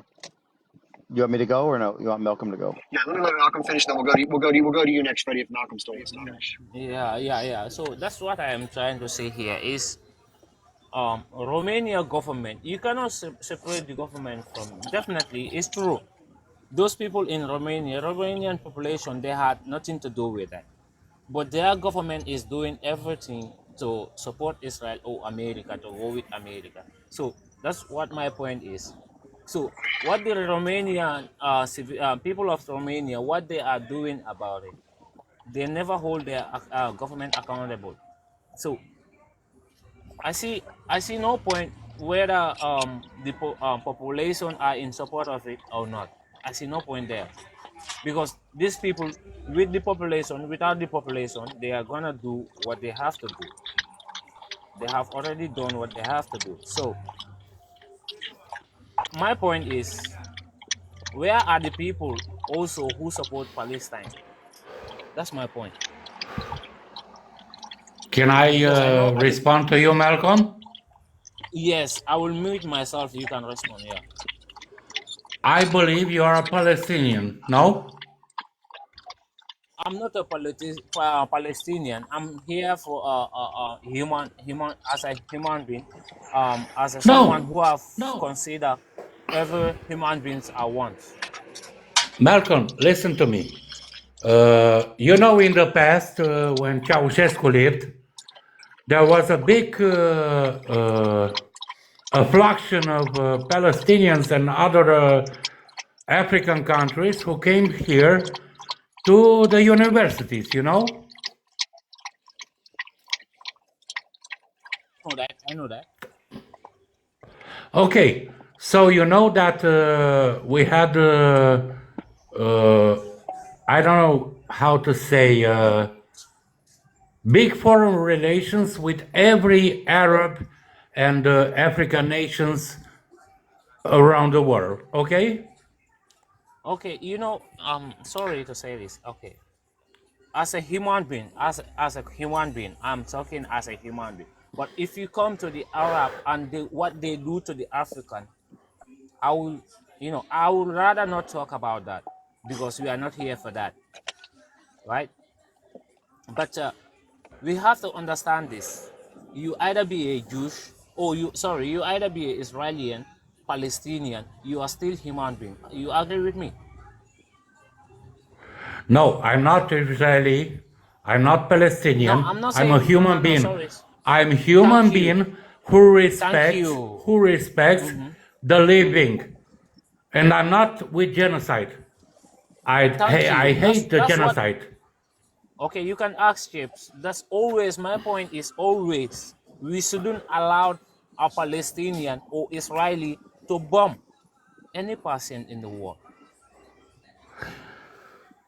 You understand my point?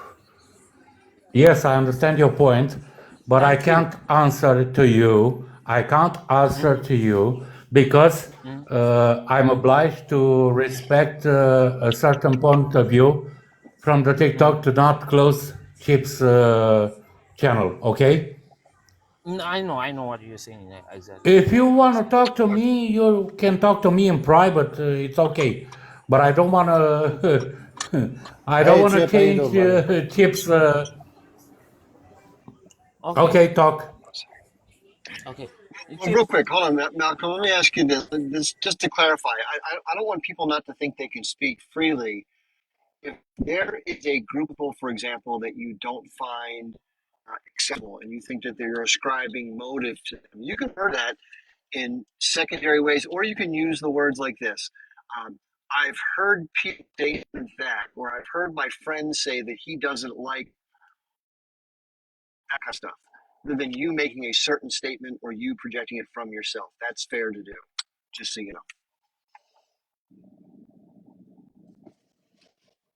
No, But, I person, me well, personally. let's Okay. Go ahead. Well, I was going to say, Malcolm, was if you can finish your point, and then we'll let Freddie Mac, who's been waiting for quite a bit, come in. So please Okay, finish your Freddie comment. Mac can go. Yeah, Freddie Mac can go. But what I want to add is just for me, human being is a human being. It doesn't matter whether you are Israeli, Palestinian, African, European. Human being is a human being. That's what I'm trying to develop. Thank you. You can give a free to continue. Thank you, brother. Appreciate that. So Okay, thanks, I, Malcolm. I, I guess to Yep. address Raven, from what I understand, Romania is looking to implement the draft, I assume, because they're concerned that Russia is going to go into Romania. Is that what I'm hearing? The perception of the government, which Yes. is the Yeah. That. perception of the all EU, you know? Okay. Well, obviously, if they're going to start drafting people that are in their 50s, that's not not right at all. So I don't know where this conversation is going, but if it's okay with Chip, I really wanted to address the Lisa when she said something about the protests in the college. I didn't quite understand the similarities of the working person and the protests in the universities. I'm unclear on what she means by that. Well, I think what she's saying is, as a working person, she's happy to see the attention being given to the atrocities, the genocide, and the Israeli war crimes in Gaza.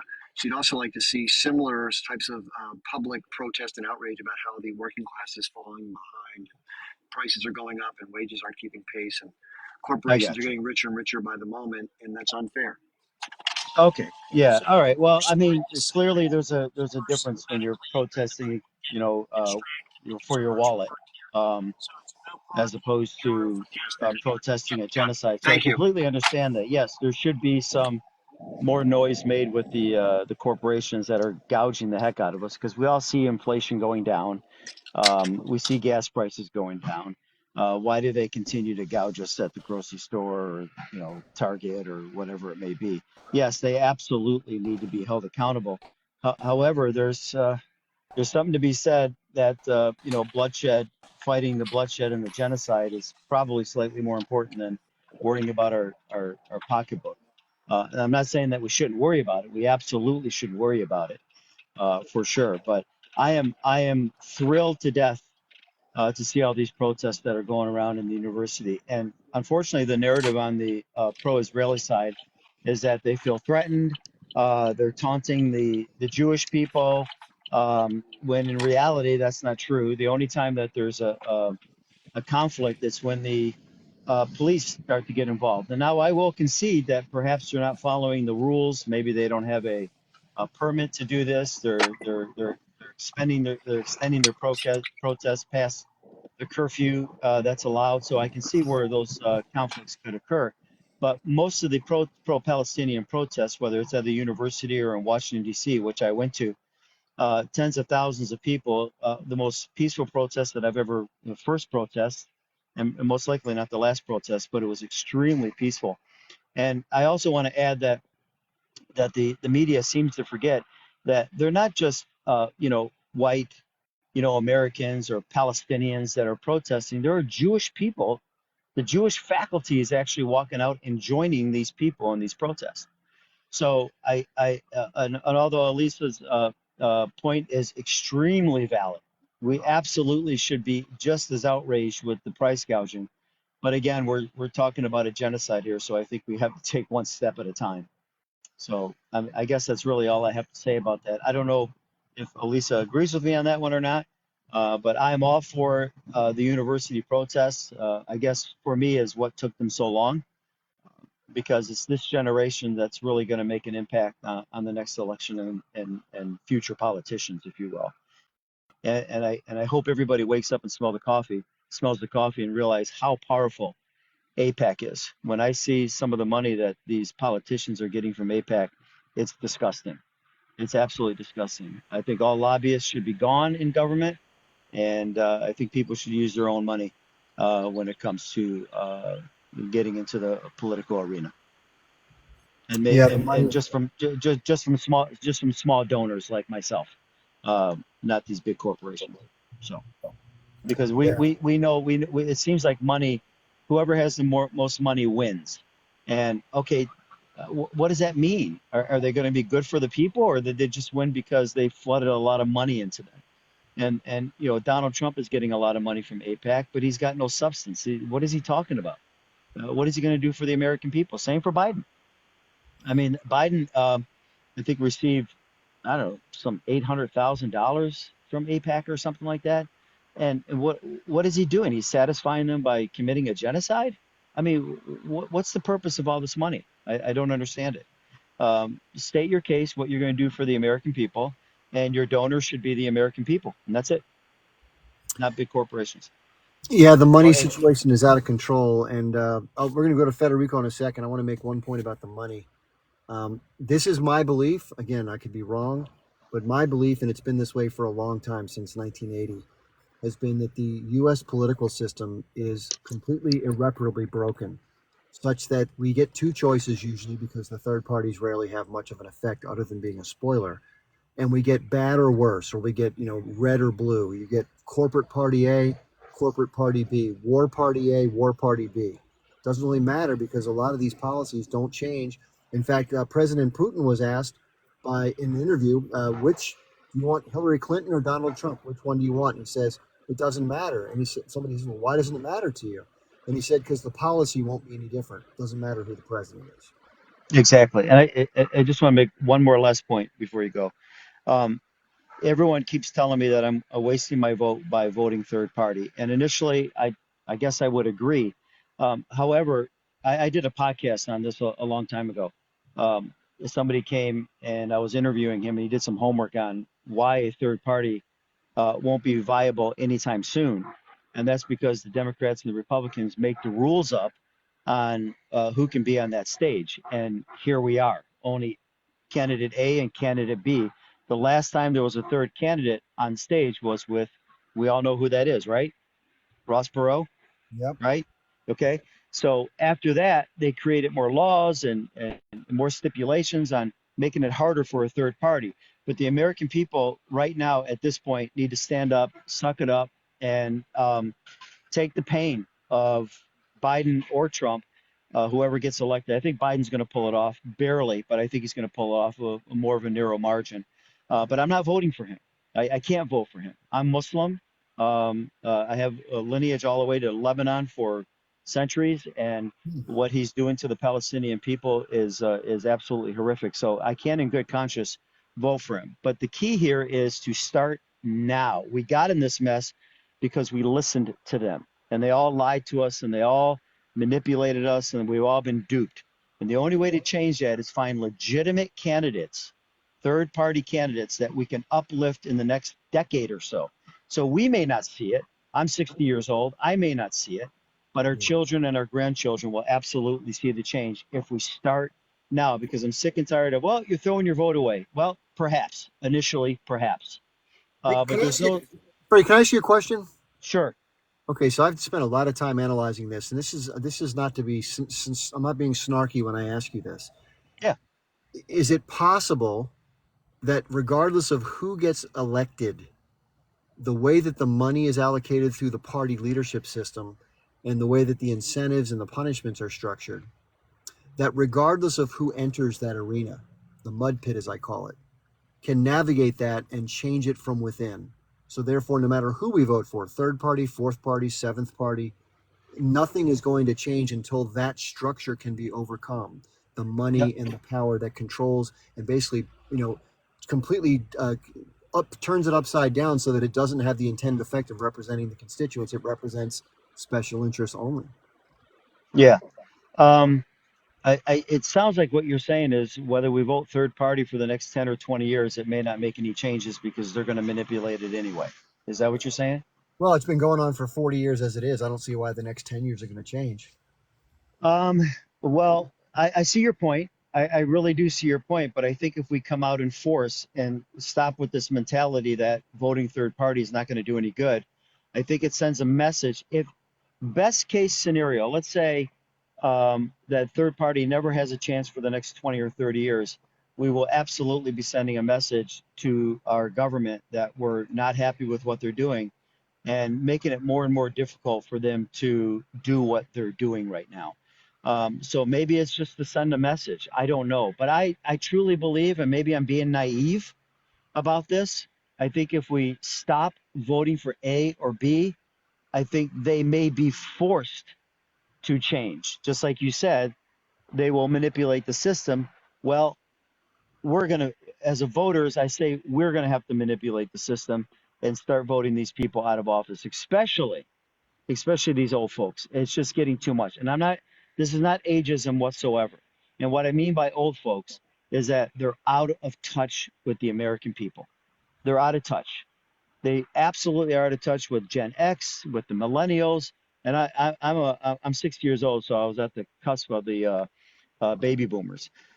So they're completely out of touch with the American people. They've gotten to the point where they do whatever they want to do as long as they get in office, and then they forget about the American people. Well, I think it's time to send a message and say, we are here. Michigan sent a very strong message. I'm from Michigan. Yeah. Sent a very strong message during the primaries with Not committed, 100,000 yeah. non-committed voters. So that's a start, Chip. That's what I'm getting at. That's a start. So anyway, I don't think you're being smug about it. I think it's a legitimate concern. I really do. But I guess my point is we have to try, because this cannot continue. This absolutely cannot continue. And I'm starting to second guess my support for Ukraine based on what you were talking about you were on my live a couple months ago. I Yeah. talked to Sergeant Musa about it, and I'm like, you know what? I'm not too sure that Russia didn't have a right to protect its borders. There you go. Yeah. So and their government played it off. Oh, you can't attack another country. For example, I don't want to get off the beaten path. It's gonna be 30 more seconds. For example, the Kuwait War. I was all for it at that time. I'm like, well, you can't invade another country, Saddam. I mean, you can't do that. However, now I'm finding out, oh my God, they knew he was going to go in there. Yeah. I'm hearing from Chaldeans that not only did they know he was going to go in there, they told him to go in there and do what you need to do. But when we tell you to get out, you got to get out. So it's a huge mess. He didn't just invade. Surprisingly, our government knew about it and they let them do it. So why did they do that? Oh, the only thing I can guess is money, power, get Saddam out of power, etc. I don't know. I mean, you tell me. Yeah, it's just like we've seen all again. It's stimulus response, it's crisis response, it's disaster capitalism and militarism. So by allowing that to happen, it then gave the justification for the coalition of the willing, based on the preemptive war of WMD, to go in there and get rid of the nationalized oil structure, put it in the hands of Western multinational, and create a ton of money to be made by the military establishment throughout the process of the war. Yeah, well, you very well said. I mean, that's exactly why that happened, and that's exactly why they let Kuwait go into it, to justify this war, to do exactly what you said. That's why the war in Ukraine's happening. The same exact thing. Same exact thing. So, like my cousin said, and I'll end it on this. I said, my man, I am starting to smell the coffee. He said to me, he goes, wait till you start smelling the hummus. And and I'm smelling it all. We've been duped. Our government is just duping us, and I'm not going to be complicit in this at all. Moving forward, I will not be voting for Democrat or Republican. And localized elections, I absolutely will find out where they're getting their money from, who they support when it comes to Israel, Palestine, and if they take any money from any special interest group like AIPAC, they will not get my vote. Plain and simple. I hope you're right and I'm wrong, because that's a much easier path to change than what I think it's going to require. So it's going to be tough, Chip. It's going to be a tough road. It's going to be a tough road. You're welcome to stay, by the way, as we take some turns. Federico's going to be next, and then we have a new arrival. Unfortunately, I wait until I can go on, and then I actually do got to fly. I appreciate you giving me the time, though, Chip. I really do. Safe flight. All right, take care. Take care. Hey, Chip. How you doing, buddy? Real Good quick, to see you, man. Real quick. Yeah, Federico, go ahead. Yeah, it's good to see you. I said, I'm glad you took some time off. You look more relaxed and more focused, I believe. Thank you. Yeah, smart to do it. Yeah. I want to start with Razvan. man, I understand your frustration, and I believe if Ravzan over here expressing his frustration because all these governments are just puppets right now, and we are the real victims. We are the one that being used to do their dirty business, and I don't blame you for getting frustrated, and for somebody to ask what is the people doing about it. You know that the whole world, the people are not able to do anything right now. There is something in the making, and that is the universities, which is I think everybody should and have to support these people, because revolutions always starts in colleges and universities, and and these students are going against. They're not going only for Gaza, and they are going against the global capitalism, because the movement is moving around the world. Is right now is around 12 countries, where all college students are and coming out. And these people, you cannot say they're not educated. People that go to Columbia University and all these top-notch university, you cannot say they're not educated, because they are educated if they made it so far. Yeah. And the issue is that they need to be supported, and everybody needs to stand behind them. And that is the new revolution. And about elections, I think we should wait before we make our mind to a third party or a first party or a second party, where that university revolution is going to get us to, which is, I believe, we have 7 months for the election. And if that movement keep going and growing the way it's growing, because it's multiplying day by day, and I think these kids are the future leader of the world. Anywhere you're talking about, in any country they're protesting, these are the future. And we should wait, because I believe that they're gonna obey their demand, or they're gonna take us to World War III. I was shocked when I heard Raisvin said that there is a deal between Israel and Romania for defense, and I believe right now they are close to make a ceasefire deal in Gaza, and that means that Netanyahu is going to move from war to another. Things in South Lebanon are escalating very, very fast on a rapid scales, and the Israeli will not go to sleep next to the border with Lebanon unless the issue is solved. So I believe the things are going to shift. Rafah, I don't think they're going to go, because a lot of the Israeli military people are saying Rafah is going to be a trap.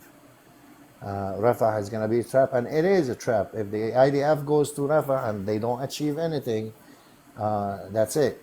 Their nose is against the basically the sand. So I think it's looking at the amount of money that aid that was given to Israel right now, and looking at the process. You have two officials in Israel, Ben Gvir, and today another one had a car accident. So 2 of them had car accident. That is because I don't think it's a car accident. I think Mossad and CIA are involved in that somehow. Did you hear Eric Warsaw's live last night? No, I have not. He said, I have some good news and I have some bad news, because the good news is that Itamar Ben-Gvir was in a car accident. The bad news is he walked away. Yeah. I thought that was pretty funny, but I don't mean to wish anybody harm, but he's a pretty bad guy. Yeah, but I think it's an inside job. They want to get rid of him so they can move on. I don't know. Let's do this. Federico, you're welcome to stick around. I want to give, I think it's Natrium, and then we have Bearju that's going to come on. Natrium, welcome. If you're there. All right, Natrium, when you're ready, just let us know. I'm going to let Bearju go next. By the way, before Bearju comes on, just want to let you know, we welcome everyone. We want to be respectful towards everyone, so you can disagree with the points of view. That's fine. Please don't attack the person or say anything snarky. We want to give a nice civil debate here if we have different points of view. Welcome, Bearju.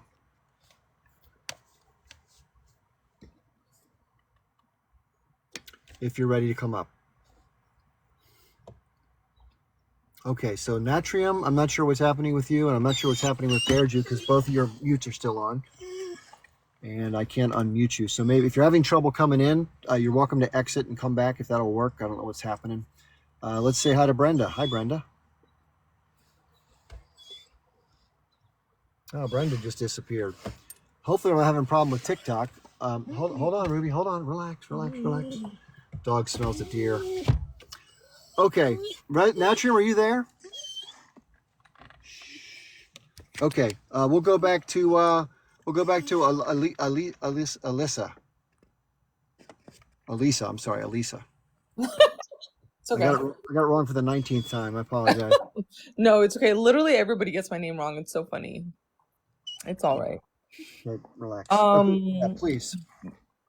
but okay, so what should I do? Should I just do you want me to comment on what people are saying? I heard about the accident, and yeah, it's just really crazy what's going on right now in the world, and I think that we need to focus on bridging the gap between generations, bridging the gap between us. I'm a millennial. I'm 35. I'm turning 35 in a month. And we need to bridge the gap between us and Gen Z and Gen Alpha. And this is exactly what Israel is afraid of, because one of their spokespeople, one of their politicians said something about that it was one of their biggest problems is that it's old versus young in America. It's not red and blue anymore. It's old people versus young people. Old people. That was Jonathan Greenblatt, the head of the Anti-Defamation League, Oh, okay. who said that. He actually said we have a TikTok problem. Those exact words. Yep. Exactly. And that's awesome. That's good news for us. And we have to, emphasize what is working. And what is working is what the Gen Z are doing. And we need to back them up. They need us. They need their older generations to help them and to back them up. And we need to support each other. I think a big part of why we are in this situation in America is because that the older generations, Gen X and boomers especially, I'm not trying to call anybody out. Let me just reinstate that. I'm just saying this is my experience of the situation, what I have observed, but that is that older generations, they criticize younger generations all the time. As a millennial, I grew up with that shit. They said all this stuff about us eating avocado toast and us being spoiled and they called us snowflakes. We're lazy. We don't want to do anything. Meanwhile, they're just, look what they're doing. I mean, they're the ones who got us into this Wait, mess. are you saying that's not true? Not all of us. Some of us want to work. Just kidding. But and what's scary is that I've seen that on TikTok between millennials and Gen Z and Gen Alpha, like Gen Z kind of making fun of millennials, poking a little bit millennials, making fun of Gen Z. And I just really want to say that has to stop. We cannot continue this criticism over generations, because that creates resentment between people. In a good, healthy community, there is respect for older people, and the older people respect the young people too. We learn from each other. It's a circle of life. We all give and take. It's not this weird hierarchy where, you've been in government for what, 10, 15, 20 years, and you're like 75 years old and you're still in the government. It's like, no, move along and let younger people, try the job. Sure. We can do it too. And look what the Gen Zs are doing. They're desperate. They're desperate to be part of it. They're desperate for change. And I'm just so amazed by them, because as a millennial, I have suffered the most in this society. Let me just tell you, okay? The economy has been pretty much shit ever since, I became an adult. And now the Gen Z, they just came along and they haven't even participated in the economy yet, because they're still in school, they're still in college. And they're already fed up with it. So it's like, we gotta help them, because that's how fast they got fed up with it. And I've been living through it for years. So I just really want to figure out what can the working force do? What can we do? I'm in the workforce, and let me tell you, Chip, I'm fed up. I am so fed up working for the man. And Yeah. it's like I'm 35 years old. I don't have a savings. I don't have pension. I don't have like I went to the doctor for 5 minutes a month ago. You know what they charged me? $200 for 5 minutes. Wow. 5 minutes with a doctor, $200, and that's with health insurance. With health insurance, my health insurance paid 150, and they gave me 200 just to see the doctor for 5 minutes. And I was raised in Denmark. I grew up in Denmark, and in Denmark we have free healthcare. Yeah. So I know how it feels to live in a society where there's free healthcare. And let me tell you, what a freedom that was. I have no idea why I moved back to the States. Like I took that so much for granted. Healthcare is the biggest scam in America. It corrupts people. People go bankrupt, and it's crazy that that's not a human right in this country. It should be a human right for any person to be able to seek healthcare and seek a doctor. I just don't understand that in America it's like this weird class privilege. In Denmark, if you get cancer, you go to the doctor, you get free chemo, you get free surgeries, everything is free. Susan says same in Germany. Yeah, because it is possible. And I think it's such proof that we send all this aid to all these countries. I know it's not always in the form of cash, and it's a bit more complicated than that. But let me just tell you, we have money, okay? This whole situation has proved to all Americans now that we have money, and it's just about where we choose to invest. And they have chosen to invest in the war machine. That's what it's about. It's a Yeah. choice that people have made for way too long. Hillary Clinton, Bill Clinton. When Obama was elected, I was crying. I was like, oh my God, Obama got elected, change is gonna come. No, he was just all part of that whole thing that nothing happened. Yep. What the fuck? Nothing happened. Medicaid right now in California, I'm in California right now. You have to make less than 30,000. You can't even live off of $30,000 a year in California. You can barely I live get off the of 60. minimum You can barely live 60, off yeah. of. I get the minimum salary wage in California, and I am living paycheck to paycheck. Like it is impossible to make it on 30,000. So it's like basically you can get Medicaid if you're homeless. Other than that, but then how do you even get that? Because then you don't have an address, and then they can't send you that stupid packet that they send you. It's Yeah. just the whole thing is a joke. Okay, I'm done. Thanks for letting me rant. Okay, thank you for sharing. I think that is Natrium. Are you still, or Natrium? Are you still there, or did you want to speak?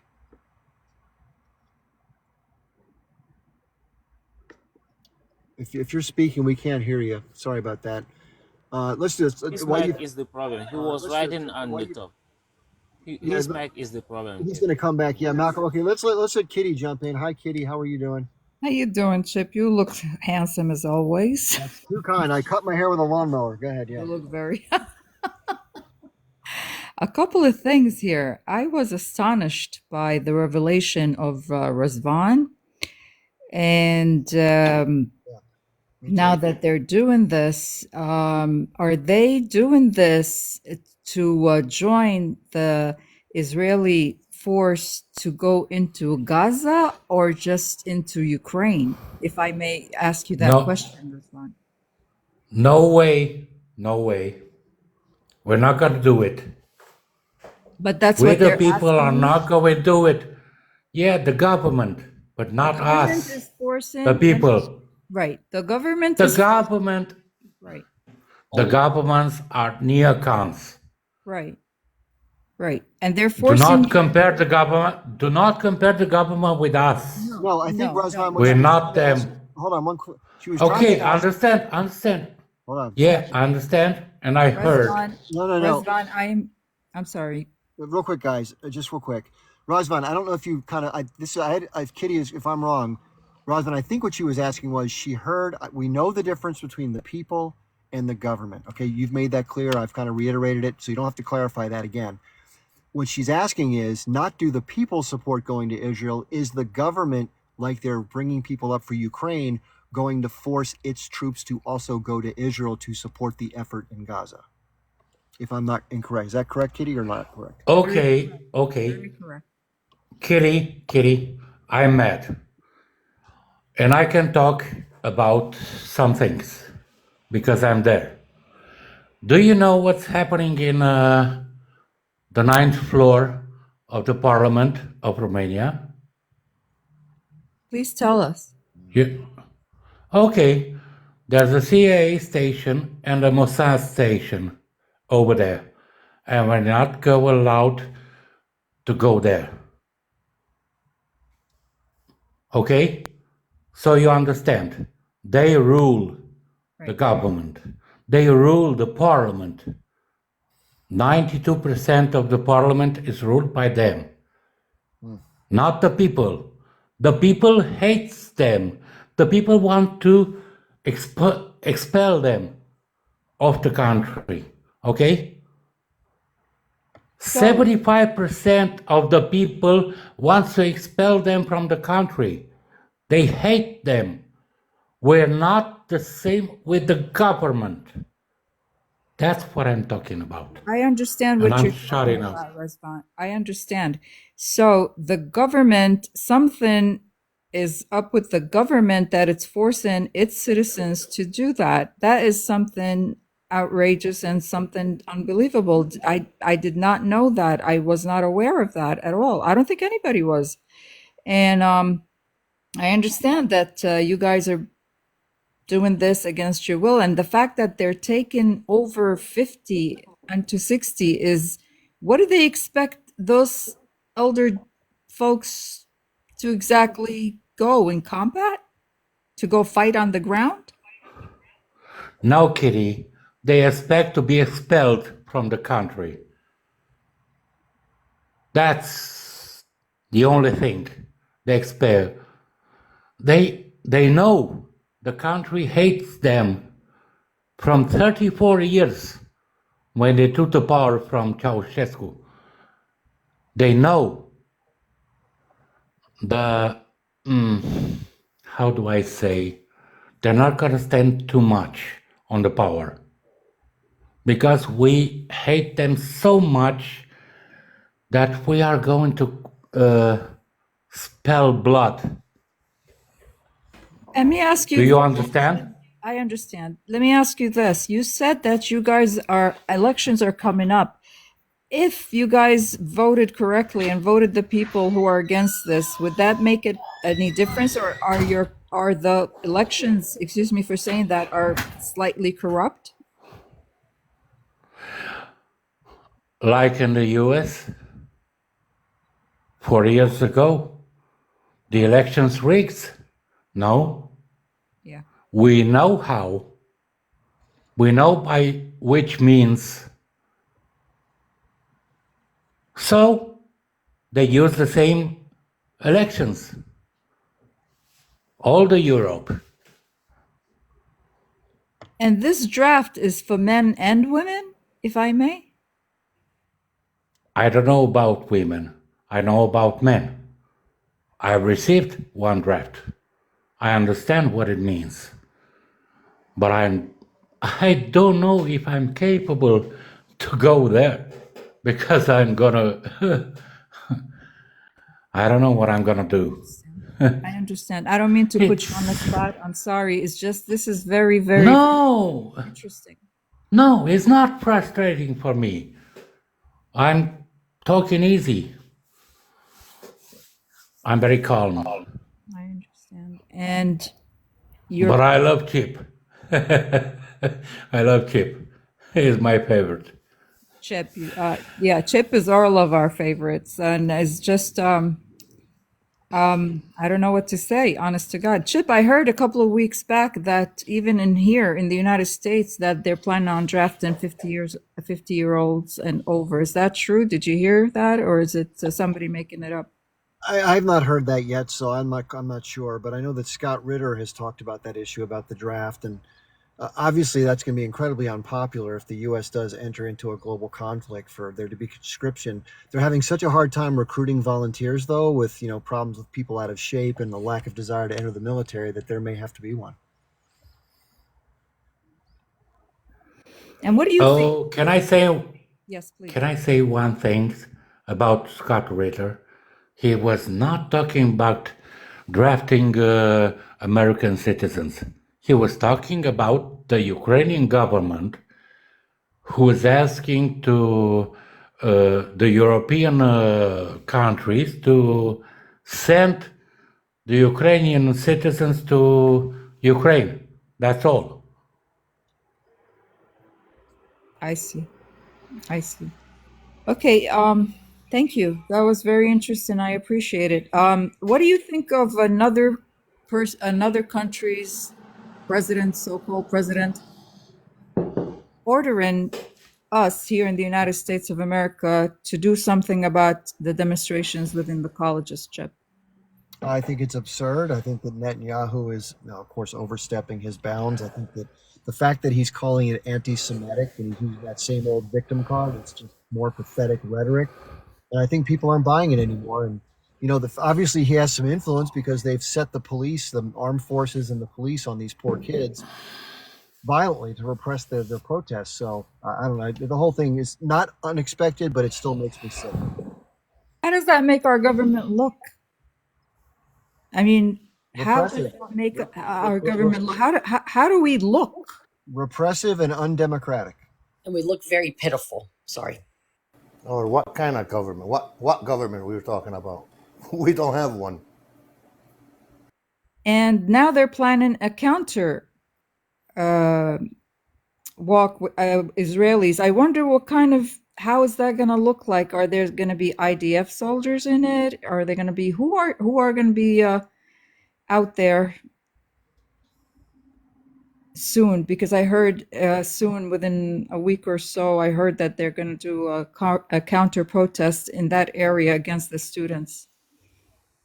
Whatever. That's all I have to say. Whatever. There are a lot more people who are organic trying to help out the cause of Palestinians. There's a lot more AstroTurf and paid groups going out for pro-Israel marches. They're gonna have to pay more than $250 this time.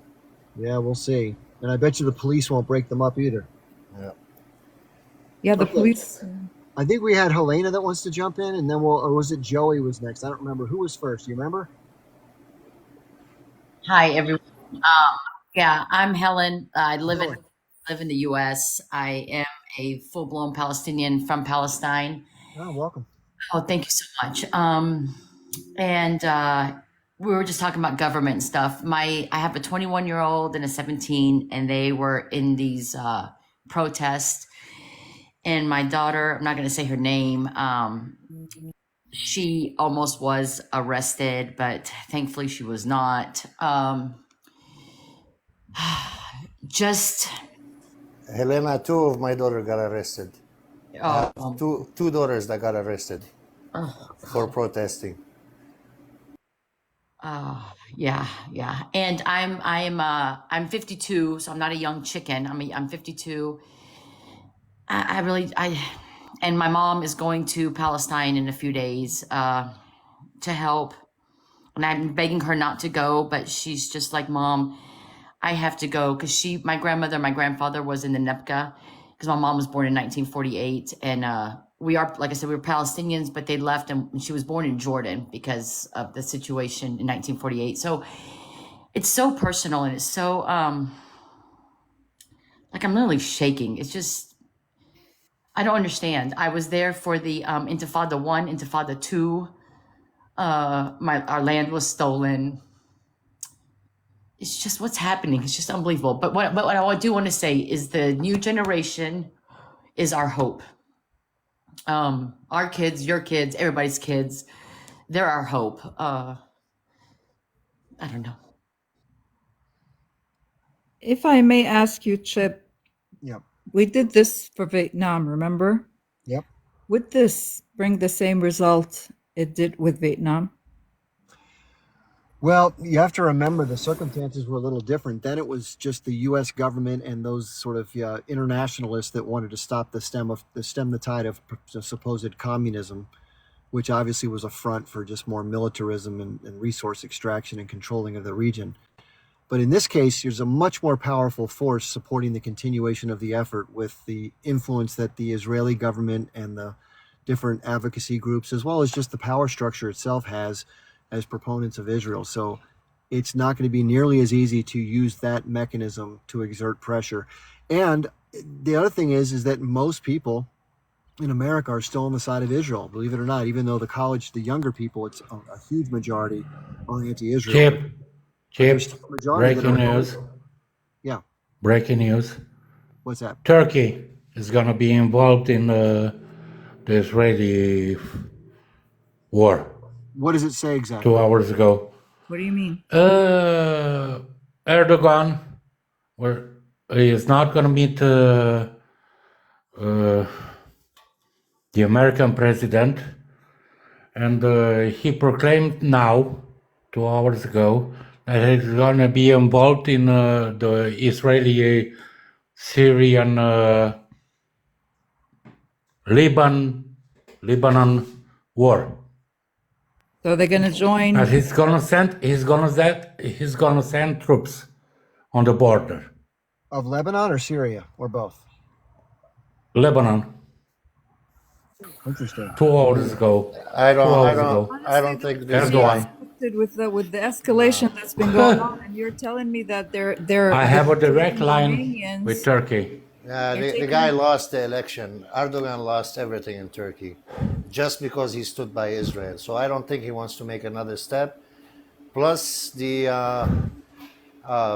Turkeys are having already problem in north of Syria, and that would bring more conflict on them. I don't think they will make it to Lebanon unless he's gonna go against Israel. That would make more sense. But if he's gonna go with Federico, yeah, I'm Yeah, sorry that's to say to you, yeah,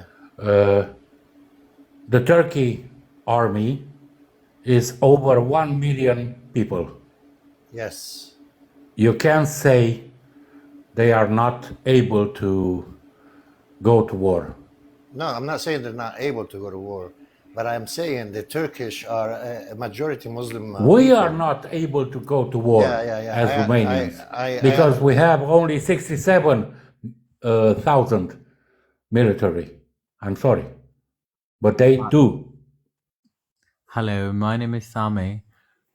Actually, the Turkish economy is quite struggling. What I heard over the news.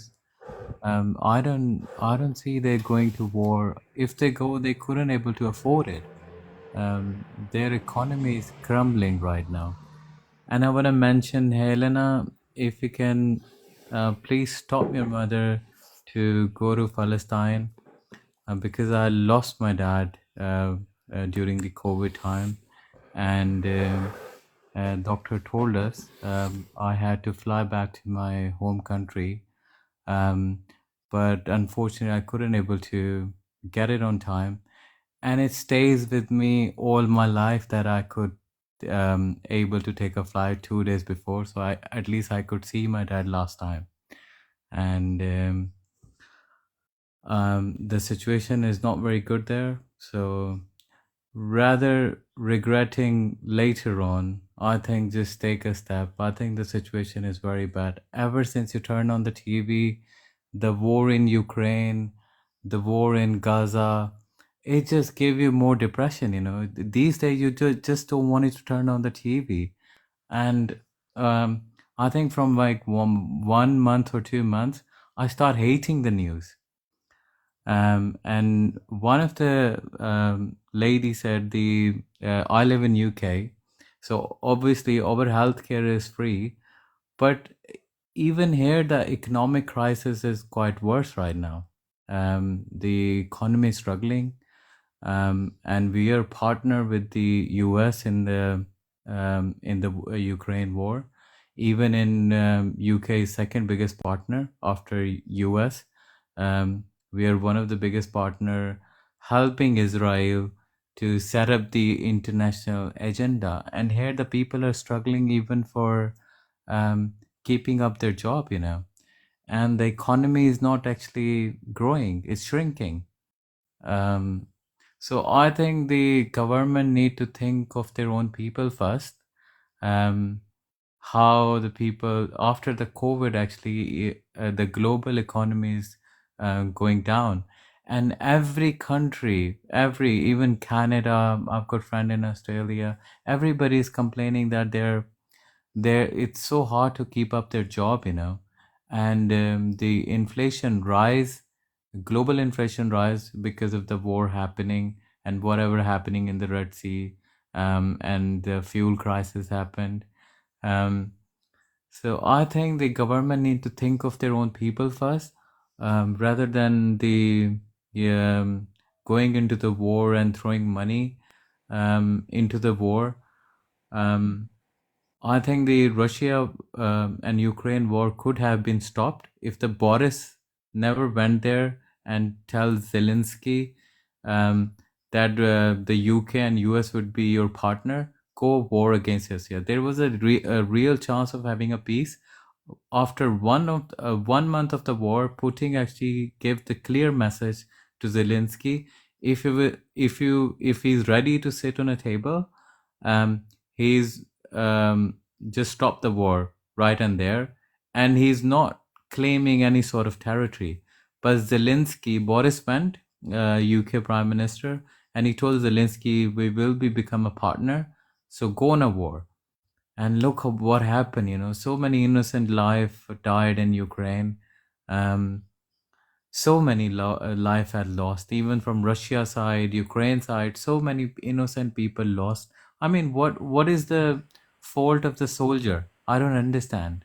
Let's give Joey McCahill a chance to drop in. Joey, thank you, Sam, but thank you very much for that. Joey, what's on your mind? Yeah, 1 minute, Chip. That news about Turkey, it's fake news. Okay, that's what I thought. Joey, welcome. Joey, you there? Hey, Chip. Hey. I think you're very fair, balanced, and always a pleasure hearing you. Curious if you saw those two. There's two things I want to see if you actually had a chance to read or watch. The first is, I believe, a New York Times or New York Post article that came out a couple of days ago around Soros with the funding to the university students, with proof that folks, for a commitment of, I believe, 8 hours a month of protesting, are getting paid. Like there's funds to the organizers and funds to the students that are protesting. There was an expression made by somebody here, I forgot who the name was, that this is all organic, but I think that there is it was an interesting article that points out that there is potentially a protest for pay type of an approach. I was just curious if you read that. And then the second question is, have you seen the Sheryl Sandberg documentary that just came out? For everyone that doesn't know, she's the former COO of Facebook Meta. And there was a documentary called Sounds of Silence. Yes, I see that one. I was curious if you saw that. Okay, real quick. My dog's freaking out over some deer that are going by the car. I've not seen the documentary, although I've heard people speak to what it involves, so I'm pretty sure what it contains. And then secondly, I'm not familiar with the George Soros allegations about him funding. I'm assuming you're talking about the protesters. Are you talking about Israel protesters, or are you talking about pro-Palestinian protesters? I'm assuming you mean Israeli protesters. No, no, I'm talking about the pro-Palestinian protesters. Why would George Soros fund the protesters? Why would he fund them? Yeah. Why? Look it up. It's an article. I'm driving right now. Otherwise, I would post it. But I'll find it to you. I'll message to you afterwards. I was just curious from your thoughts, if you knew based on what you read what the allegations were as far as why. I can take a look at it too, but just curious what your thoughts were. That seems a little bit dubious to me, although I'll look into it. And as far as the Silence Before the Screams documentary, in my opinion, there is a way to try to exaggerate the day of 10/7, and it was horrible for a lot of people. Someone's got some noise in the background. Not sure. Yeah, that was Joey. I'm just gonna leave you down for a sec, Joey, just for the background noise. I've seen this done a lot. I've actually watched different documentaries about what happened on 10/7 from the Israeli point of view. Let's be clear, any civilians that were harmed, whether it was done through SA, whether it was done through any kind of mutilations, if any of those things really did happen, for which I've not seen direct evidence, but I can't doubt it either, in addition to the civilians that were just directly impacted through injury or harm or both, death, it's horrific and should be condemned. I think the nature of response as a liberation movement to oppression leaves open the possibility that some form of resistance, notwithstanding the civilian harm, was potentially justified. And I think that's where I tend to diverge with most people who condemn 10/7 in its totality. But my sense is that, and while it is, by the way, very horrific and worthy of sympathy and empathy for the victims of 10/7s who look at things like that documentary, I don't believe it changes the dynamics of the overall context that I think is the point of having things like that exist. Fair point. I was just curious if you've seen it. I watched it last night. It was very interesting because it was, firsthand testimony of what went down. This was something new that I have not seen, and I tend to watch things on both the pro-Israeli side and both the pro-Palestinian side. Okay. I like to get all the information that I can. I'm just sharing that with you as a suggestion. If you have, less than an hour to watch it, I'll check Sure. it out for sure. I'll check it out for sure. Thank you. What was your impression about? You said you learned some new things. What were some of the new things you learned?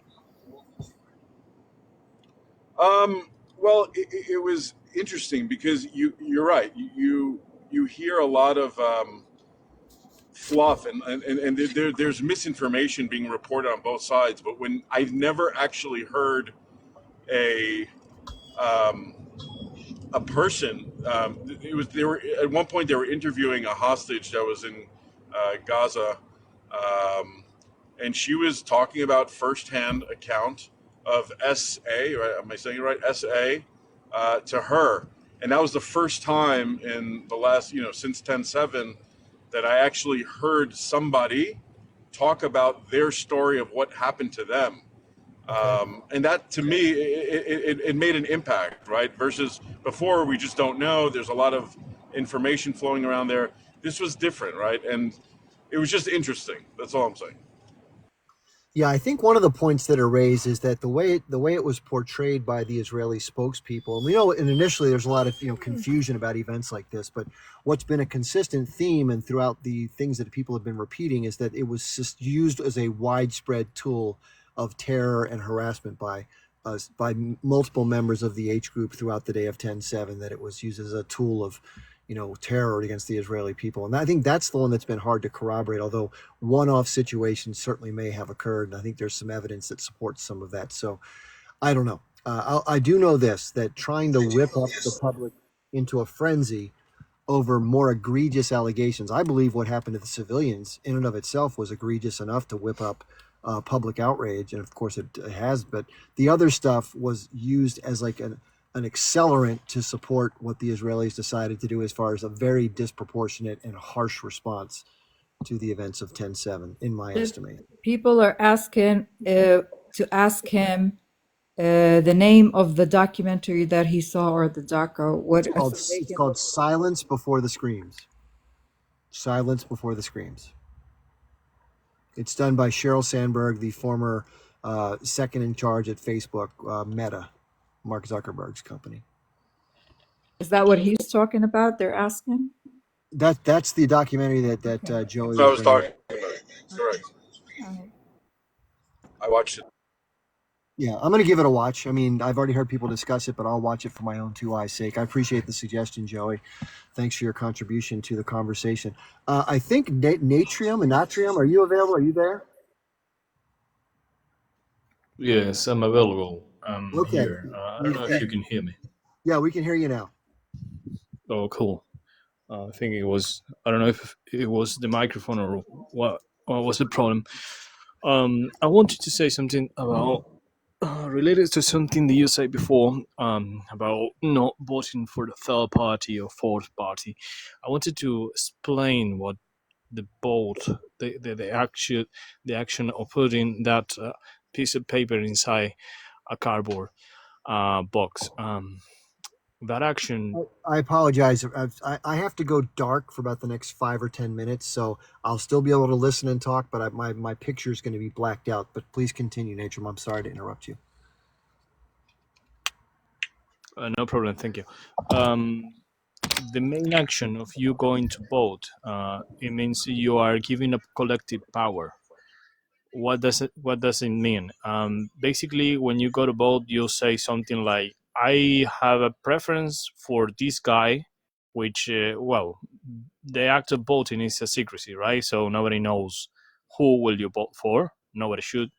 But in matter of fact, what you do is actually saying, I have a preference for this guy, but if any other guy wins the election, I'm gonna agree to everything that this guy will do with me, with the rest of the population, with the natural resources, and with all the land that this country holds.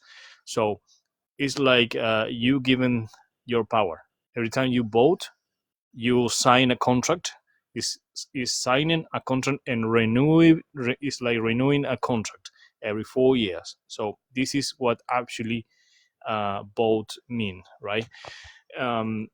When Chip say it is not an option to vote for the third or fourth party. The best thing you can do is actually not to give away your power.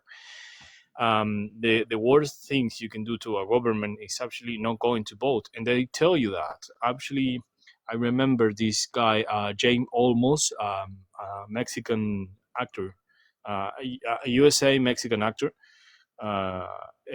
Edward James Olmos, or Eduardo James Olmos, something like that.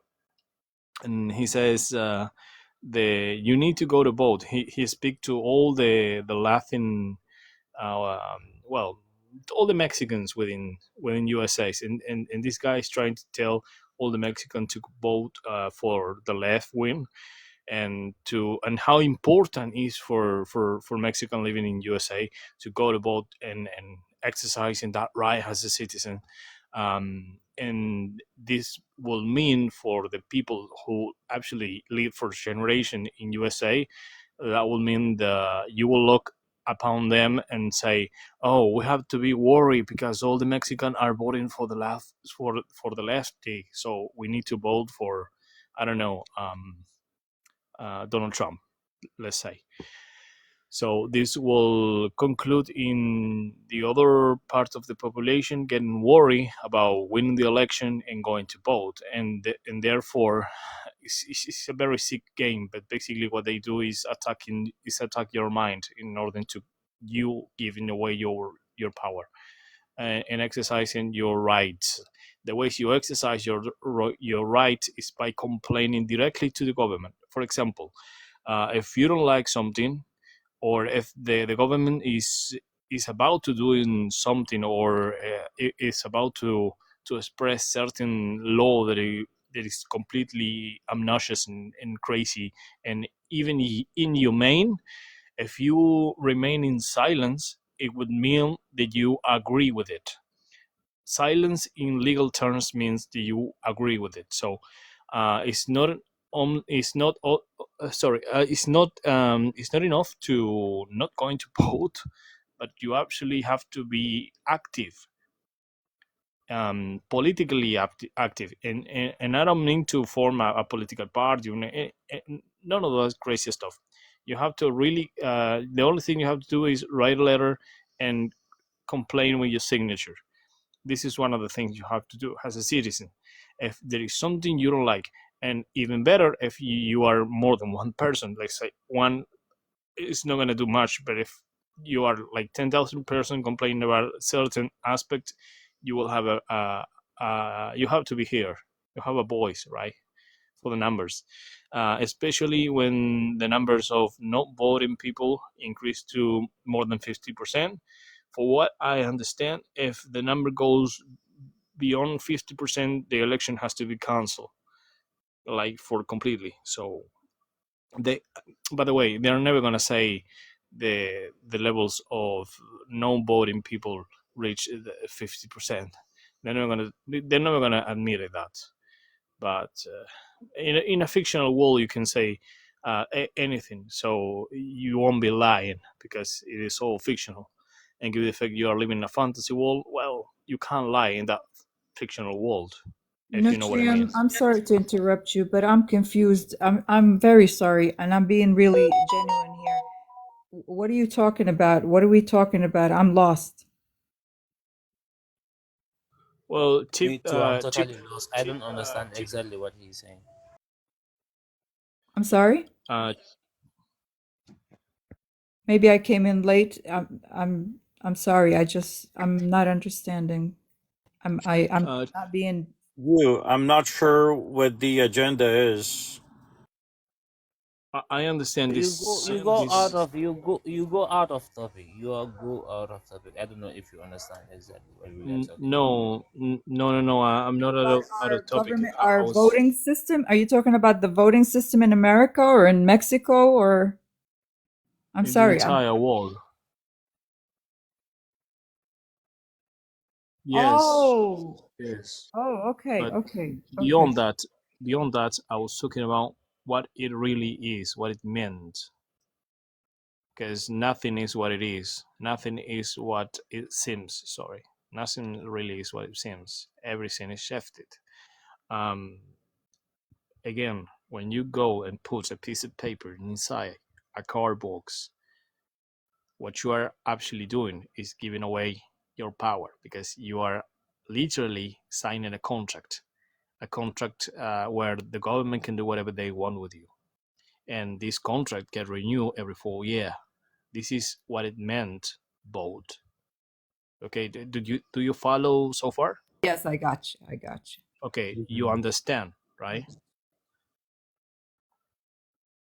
Do you understand? Yeah, we understand Got the you. I got you, real. Nutrin. I just I got Okay. lost a little bit there, but I didn't because you know what? You're answering a question from before, right? Because you couldn't speak on Yes. the mic. Okay, I More got than you. a question, I got it you. wasn't a question that I was answering, but Right, it's right. more I like got I you. agree with Chip. I got And you. this solved the little problema, Right. the small tiny problem that you got with the third and fourth party.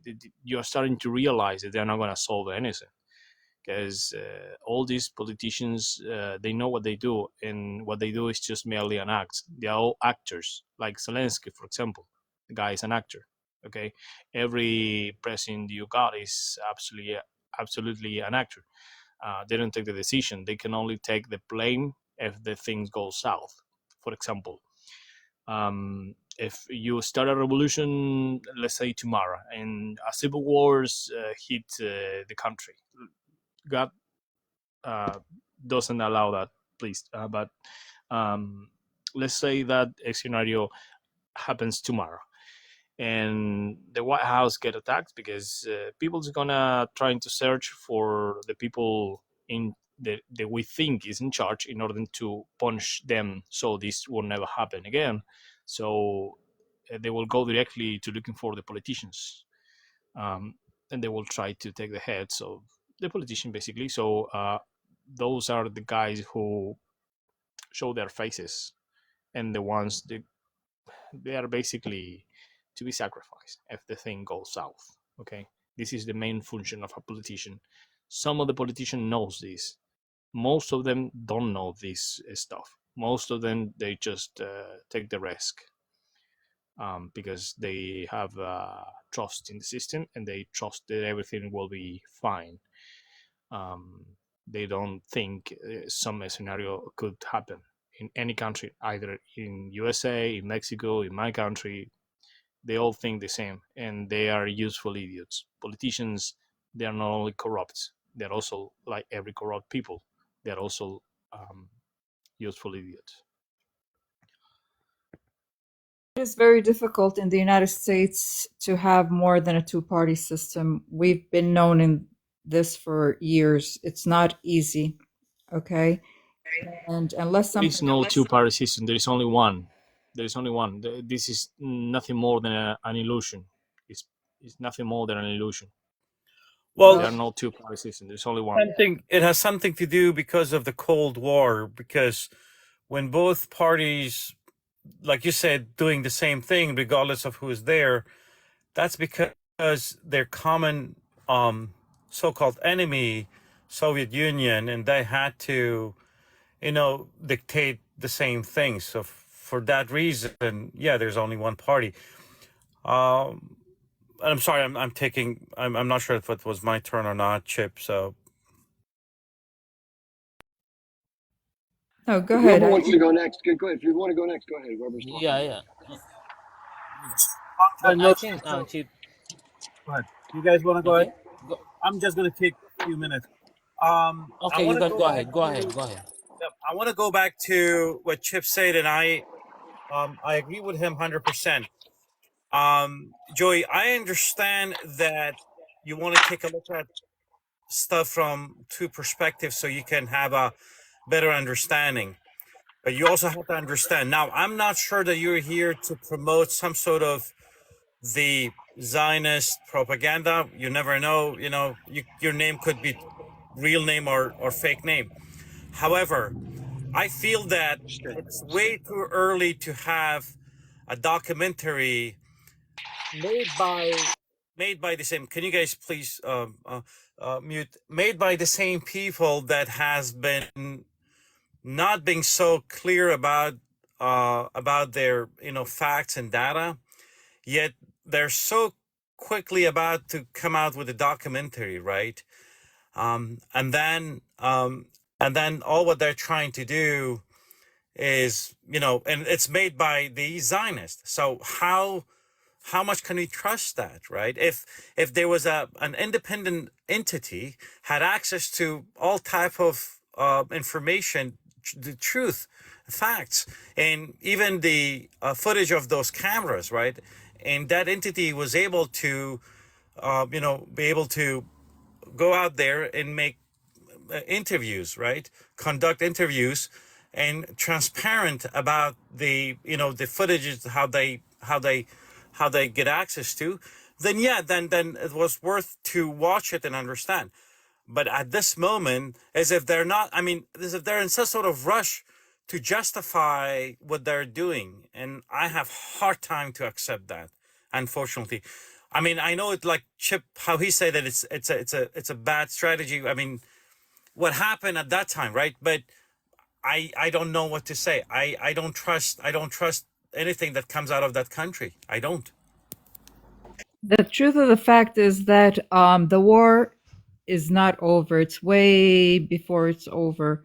And for them to come out with documentaries at this point and do what they're doing, that only tells me one thing, that they're losing the war in the public eye, okay, in the citizens of the world. And that's the most important thing. They went from a very believable state to a state that no one will believe anything they would say. So they are compelled to go out and do such things. Now, if you remember the graping and all that stuff that said that was done by the H group, when a medical team went down there to interview and to check and to give a health examination of all the accusations that were done, they refused it. They refused it. They didn't want to have anything to do with it because no such thing existed. Okay. And for us right now to sit down and watch a movie or watch anything of what they're doing, nothing is over. On the contrary, it's just beginning. Unfortunately, lives are still being given. People are still being unalived. So I come to this conclusion. And with the other gentleman said that they are drafting even the 60-year-olds to go into wars with them, that only tells me one thing. They're losing and losing badly. Not just the public, also on the ground and what they're doing. Do you know how many people are in the IOF right now serving against the Gaza? Okay. They're from all over the world. They're being paid $3,000 a month, I believe. I don't know. Chip might have better information on that than me, to go and to do the deed on the Gaza people over there. Okay. Documentaries only happen after the fact, after all the evidence has been collected, after interviews, after excessive interviews and evidence. That's the only way you can document and show it to the world. Like the USS Liberty, how many years did it take for that truth to come out? Or how many years did it take for the Twin Towers to come out? Okay, the Twin Towers, how many years did it take for the truth to come out?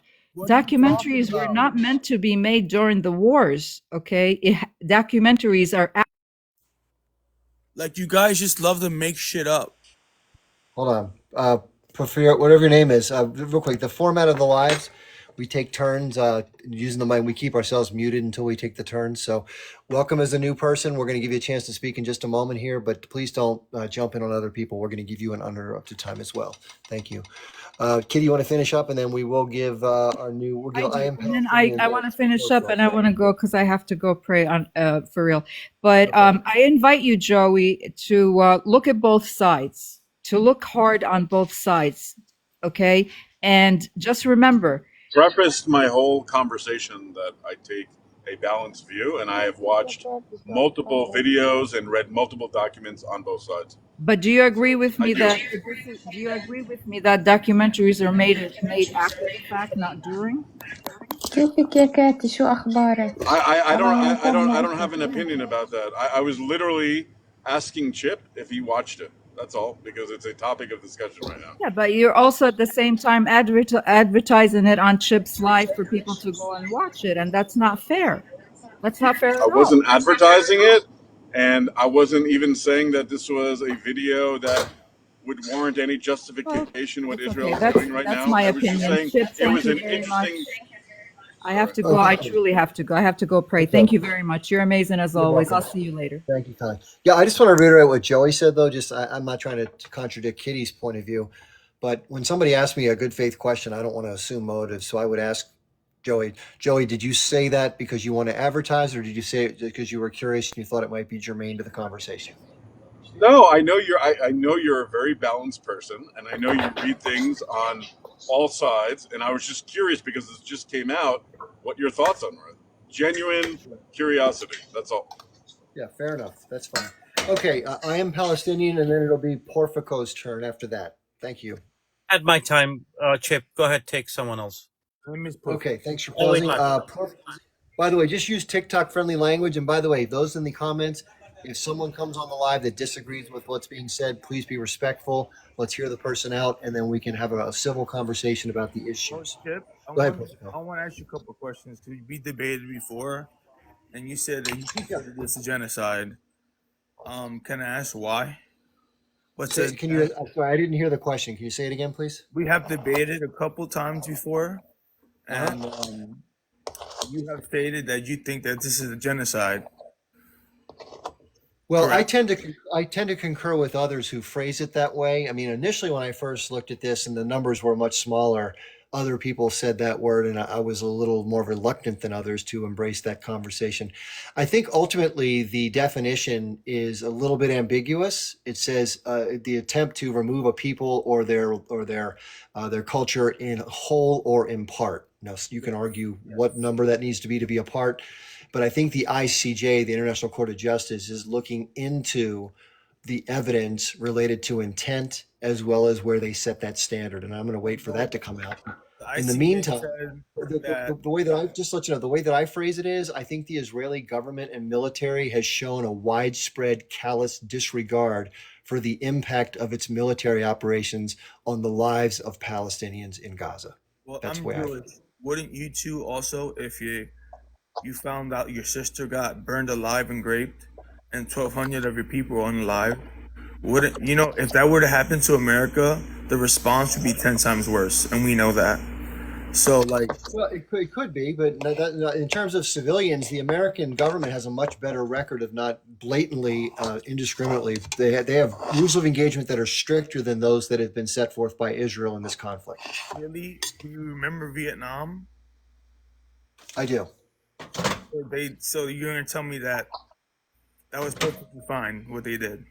No, I'm not saying that at all. The American government has a long history of committing atrocities. I'm just saying that in terms of rules of engagement in a dense urban area, the United States employs much more strict rules of engagement than Israel has chosen to. Well, when Hamas creates a whole new fighting style where they embed themselves in civilians and they don't wear normal tactical gear, which is illegal by Geneva Convention standards, they must be wearing military outfits to show themselves, which is against the Geneva Convention, and they hide themselves among civilians.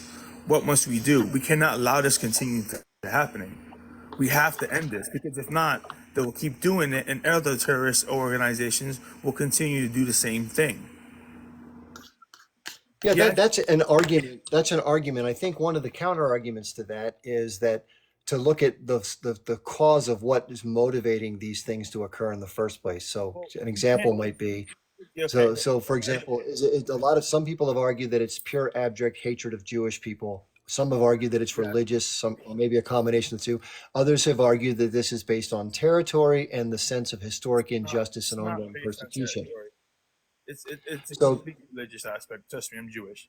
It's just because how come none of the Arab surrounding countries stand with Palestine? when you say the countries, are you talking about their governments or their populations? How come none of the Arab surrounding countries stand with Palestine, their government?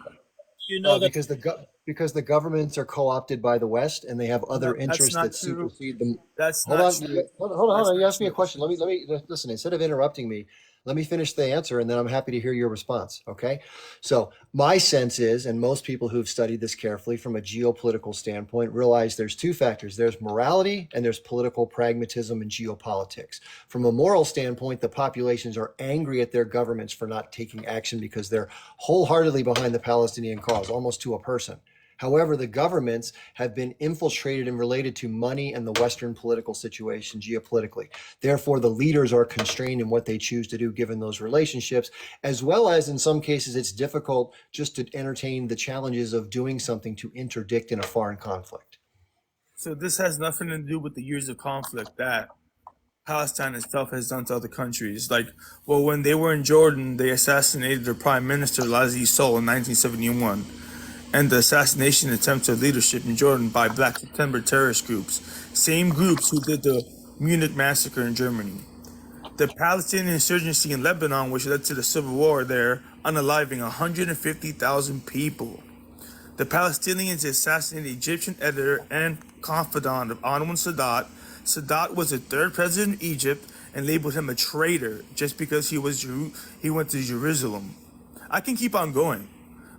Like you have to understand that when a group of people, and also they used to wear suicide vests at the Egyptian border, run at it, and just blow themselves up. Okay, so you have to view this point more than what you're viewing, Chip, because you completely take this part of it away. I've noticed you never talk about the bad the Palestinians do. You never talk about why these other Arab countries don't take them in. It's not what you said. The U.S. has all this influence. It's not at all what you said. Egypt themselves said why. Lebanon themselves said the why. Jordan said so them to why. And Kuwait said so them why. Because they all disgraced them. They all were doing terroristic values. Instead, Chip, you lied to us. And that's wrong.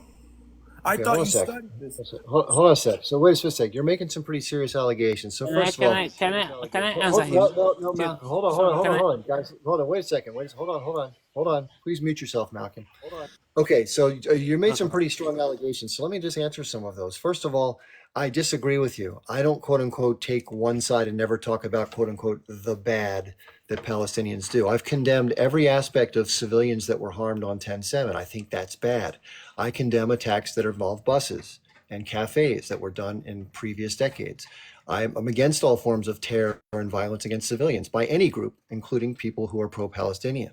So in that regard, you're not being truthful about that. And I've said that as many times as I've spoken about the other issues. As far as some of the historical things that have happened that involved acts of perceived terror, I'm against those.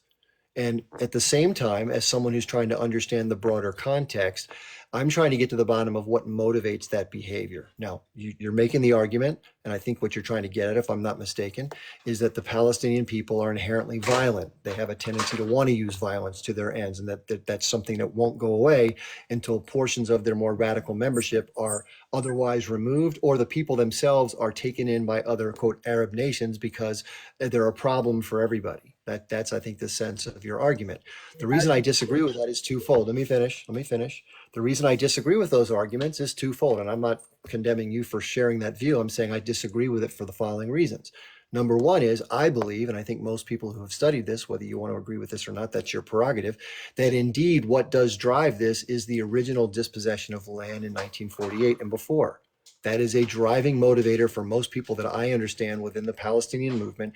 That's the only reason why they want to have any kind of resistance, because they're resisting what they perceive to be oppression and dispossession of land that, by the way, hasn't stopped and still is happening right now in the West Bank.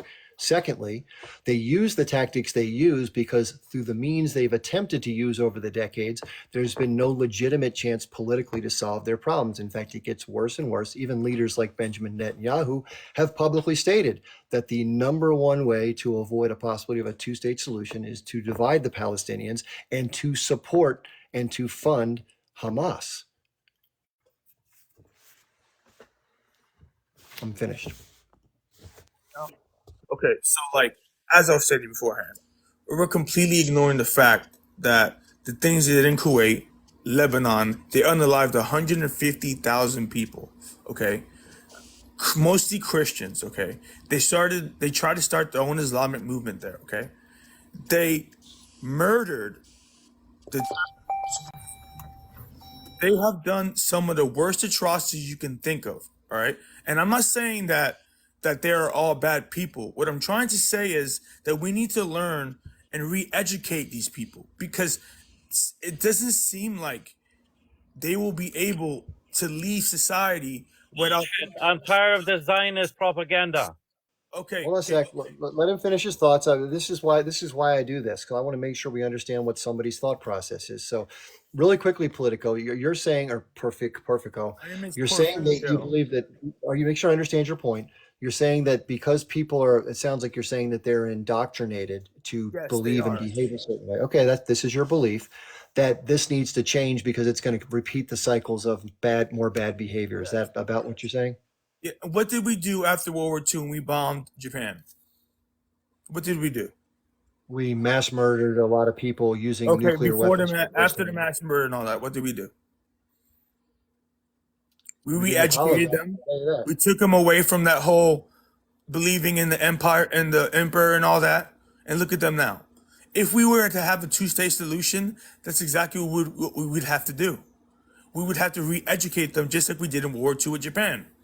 Well, I think you're making a couple of, you're jumping a little bit. Let me share with you why I think you're jumping a little bit. Okay. So the circumstances were much different in the situation that we're talking about now. And again, the thing that I think is not being acknowledged in this conversation, which most people who believe from the position I think you believe from, I hope I'm not making assumptions, is what drives the motivation for the people to act the way that you're finding, objectionable. And the question is, we as Jewish, sorry, I'm just talking about something in comments. I'm Jewish. That's fair. I mean, whatever background or whatever, there are plenty of people who aren't Jewish who believe in Zionism, who support Israel, who probably agree with the argument. Zionism ended in 1948, so let's stop. That's a point of view. Many people disagree with that because of the additional actions that have been happening since 1948. The new term Zionism means. Let's park that for a second. Let me finish the answer. So just follow the logic here for a second. Whether you agree with it or not, let's just follow it as a thought exercise. And this is for the audience too. Let's assume for the sake of this thought exercise that what does indeed motivate the people to do this behavior that you feel is, I guess you'd say, it's culturally indoctrinated into them as far as this desire to be violent and to do these terrible acts. And that if that were to be alleviated, that conditioning, that things would improve as they did in Japan after the bombing of Nagasaki and Hiroshima. Okay, let's follow that logic for a second. Now, what if as an alternative, that it is indeed the anger over the dispossession of land, which they refer to as the Nakba, the catastrophe. Hold on. Let me finish. Yeah. Let me finish the thought exercise, and then you can agree or disagree, okay? Now, just from their point of view, let's put it this way. From their point of view, they experienced something of a dispossession of land where they believe that 750,000 of, quote, their kinfolk, their people, were forcibly expelled from lands. Most fled because of adjacent villages being massacred or getting the word that others were. And they lost their property and their homes that they felt were legitimately theirs. Some stayed within the borders of Israel. We know that because of the current population, but many didn't. So if they perceive that as an injustice to their people, just for example, as many Jewish people have over the millennia from pogroms, etc., equally condemnable in my view.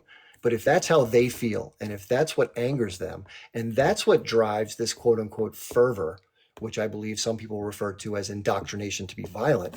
But what if it's not an indoctrination to be violent, but it's sort of an anger that's shared and communicated along the ideas that to get the land back, we have to be resolute and do whatever we need to do to resist not only the original injustice, as they perceive it, but also all the ongoing actions post 1967, where more and more territory has been settled and taken over by Israel, regardless of how you want to justify it. That's what's been happening. And it's the resistance to those things that drives their thinking and behavior, not abject hatred or religion. What if that's the case? What then? What it can't be, in other words, that can't be retrained out of people if they feel the injustice is causing the behavior. I'm gonna tell you something. In my home country, which I'm half Dominican, 35,000 were unalived by Haitians. Do you see our country doing terroristic attacks? Do you see us going crazy? They also took land also. Do you see us going around destroying people? In World War II, right? In World War I, right? Germany lost the Donbass region, right? Do you see them doing terrorist attacks? No, right? Okay. What is it about their behavior that you find objectionable? Because is it for you or me to tell any group, wherever they may be, who's a liberation movement, how to conduct their liberation movement? Yeah, by not murdering people. What do you mean? Like you think that you intently think it's okay for us Jews to get murdered and unalived? You just Are you familiar with the concept called math? Okay, yeah. You know what, Chip? Don't try me with that math stuff right now. Let me finish the thought then. If you're condemning one group for murdering Jewish people, and you're not looking at the other side of the equation, and listen, I'm an independent person. I'm from the United States. I'm not Jewish. I'm not Palestinian. I'm not Muslim. I have no affiliation with any religion. And it doesn't affect me one way or the other what happens to anybody. So as an independent observer, I have to acknowledge both sides of this. You're looking at one side, which is the harm that these particular choices of tactics have had on Jewish people. Fair enough. I understand that as your point of view. I acknowledge that. Yes, I think it's terrible. But let me finish the other side of it. If you do the math from the establishment of the state of Israel going back a decade prior, and you look at how many Arab Palestinians, mostly Muslims, have been killed by Jewish or Jewish Israeli individuals versus how many Jewish people have been unalived by Arab Palestinian fill in the blank of tactics, there's no comparison. So how can you hold a different standard to the way that the Israelis use violence to unalive people when you're talking about the very behavior is so objectionable? How can you make heads or tails of that if you're being fair?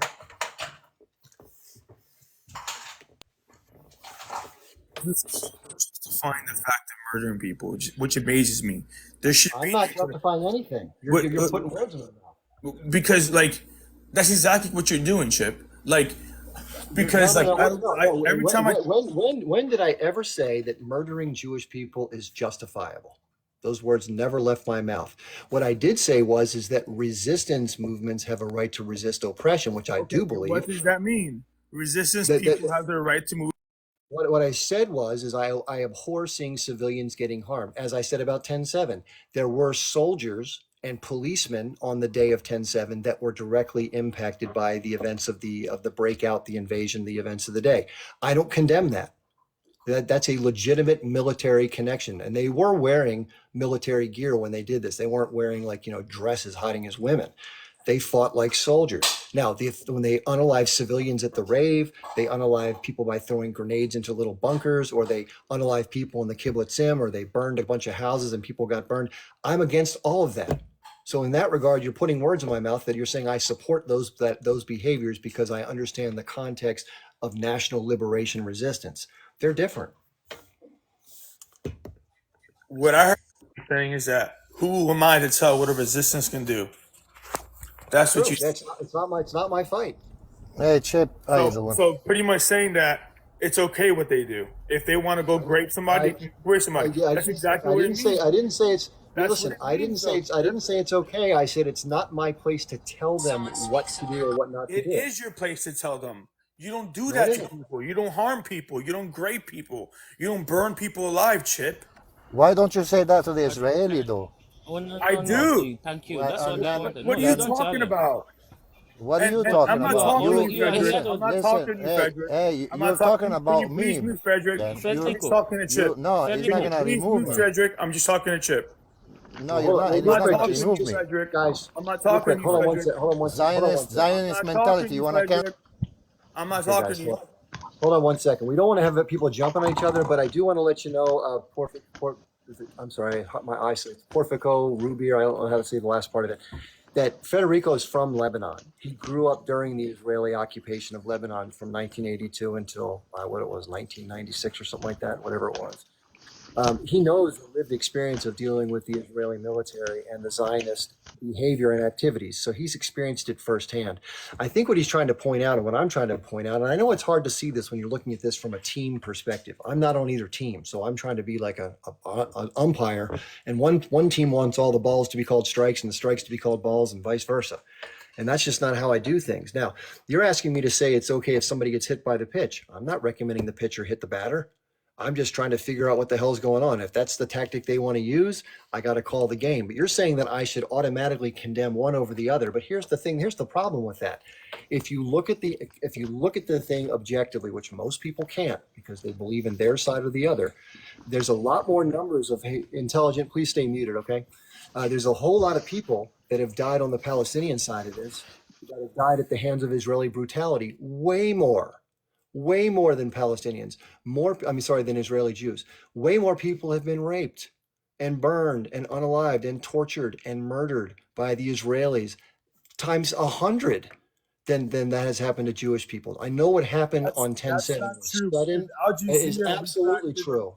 This is part of the Zionist problem. They look at any death on the Palestinian side as automatically being, oh, it was a terrorist. They were a terrorist. They deserve what was coming to them. And they just automatically chalk it up to, if it's Israel's security at risk, everything's justifiable because Israel's the more moral party. They are not.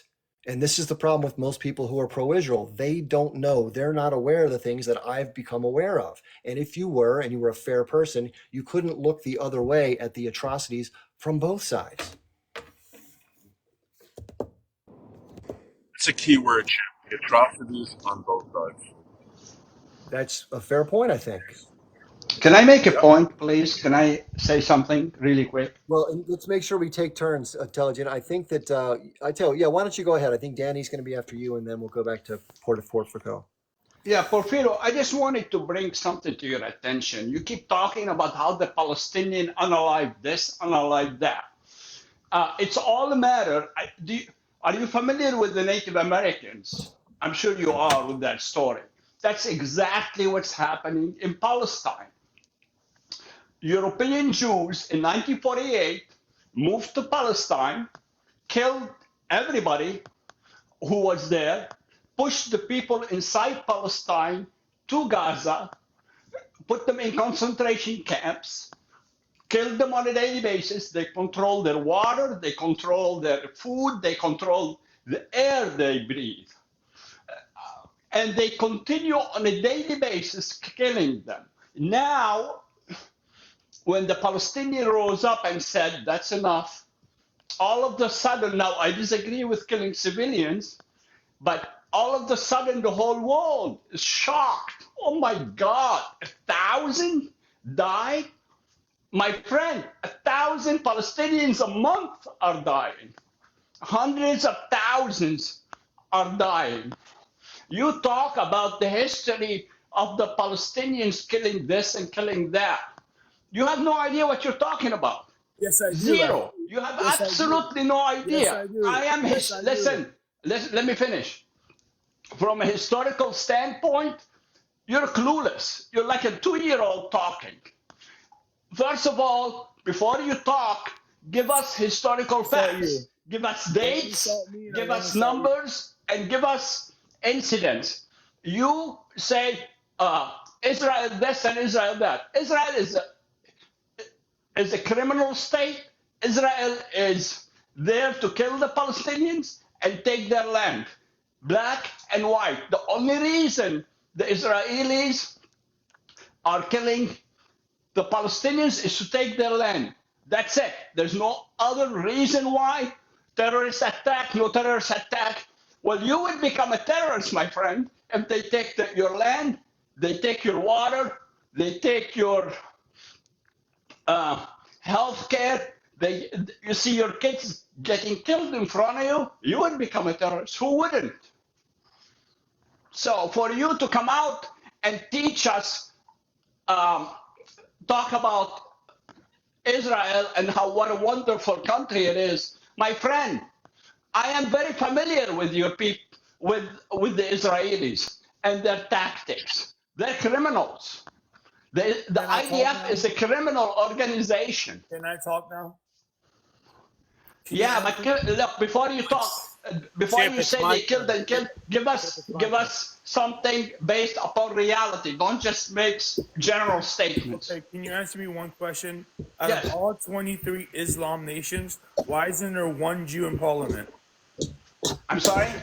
Out of all 23 Islamic nations, why isn't there one Jewish person in parliament? Okay, okay, let me answer that. That's an excellent question. Thank you for answering that. How do you know there isn't? There isn't. Yes, there is. Where? Yes, there is. Where? Don't tell me. You name the countries that In Iran. In Iran. Morocco. That's Morocco is one. and Iran. Okay. Okay, so before you start asking Algeria. questions, which is very that's not obvious, true. you're like, you have no clue what you're talking about. Why is that? Why is that? You Why have don't you no clue educate what you're yourself, talking my about. friend, before you You have become no clue what you're talking come about. out on my public turn, and talk Chip. on TikTok and defend these people? Yes, because I'm Jewish. I'm gonna defend the Jewish people. You guys. Who You guys cares what hate you us? are? I didn't guys ask you. hate I us? didn't ask you your religion. You You tell me guys I'm hate Jewish. us? Every 5 minutes you tell me I'm Jewish. Who guys hate cares, us? buddy? Intelligent, I don't really intelligent, care. intelligent, Hold on, guys. intelligent. It's okay. Hold on. Okay, everybody, wait, real quick. So we don't talk over each other. Let's take about a minute each to go. Now, I want to make one thing clear.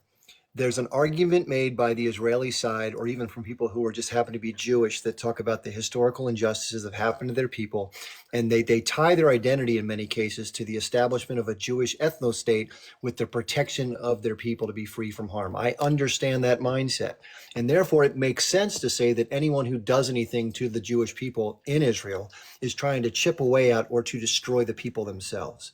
However, the other argument, which I think makes more sense, is that when what happened before and during 1948 to present, if I was someone who had experienced that, I would have been unhappy. I wouldn't want to have my family, my neighbors, my whole area where I'd welcome the people in and live beside them for a period of time relatively peacefully, only to have that complete thing disrupted by a third party who decided to delineate territory that wasn't theirs to give, and they caused chaos in the region. Now, one party got a benefit, the other one got a bad end of the stick. It's not unreasonable for someone who gets the short end of a stick that had no choice in the matter to be upset about it. That's a normal human reaction.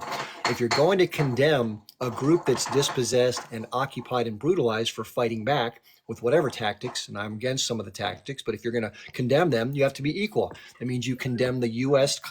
patriots who fought back against the British colonists. You have to condemn the Jews in the Warsaw Ghetto for uprising against their German oppressors.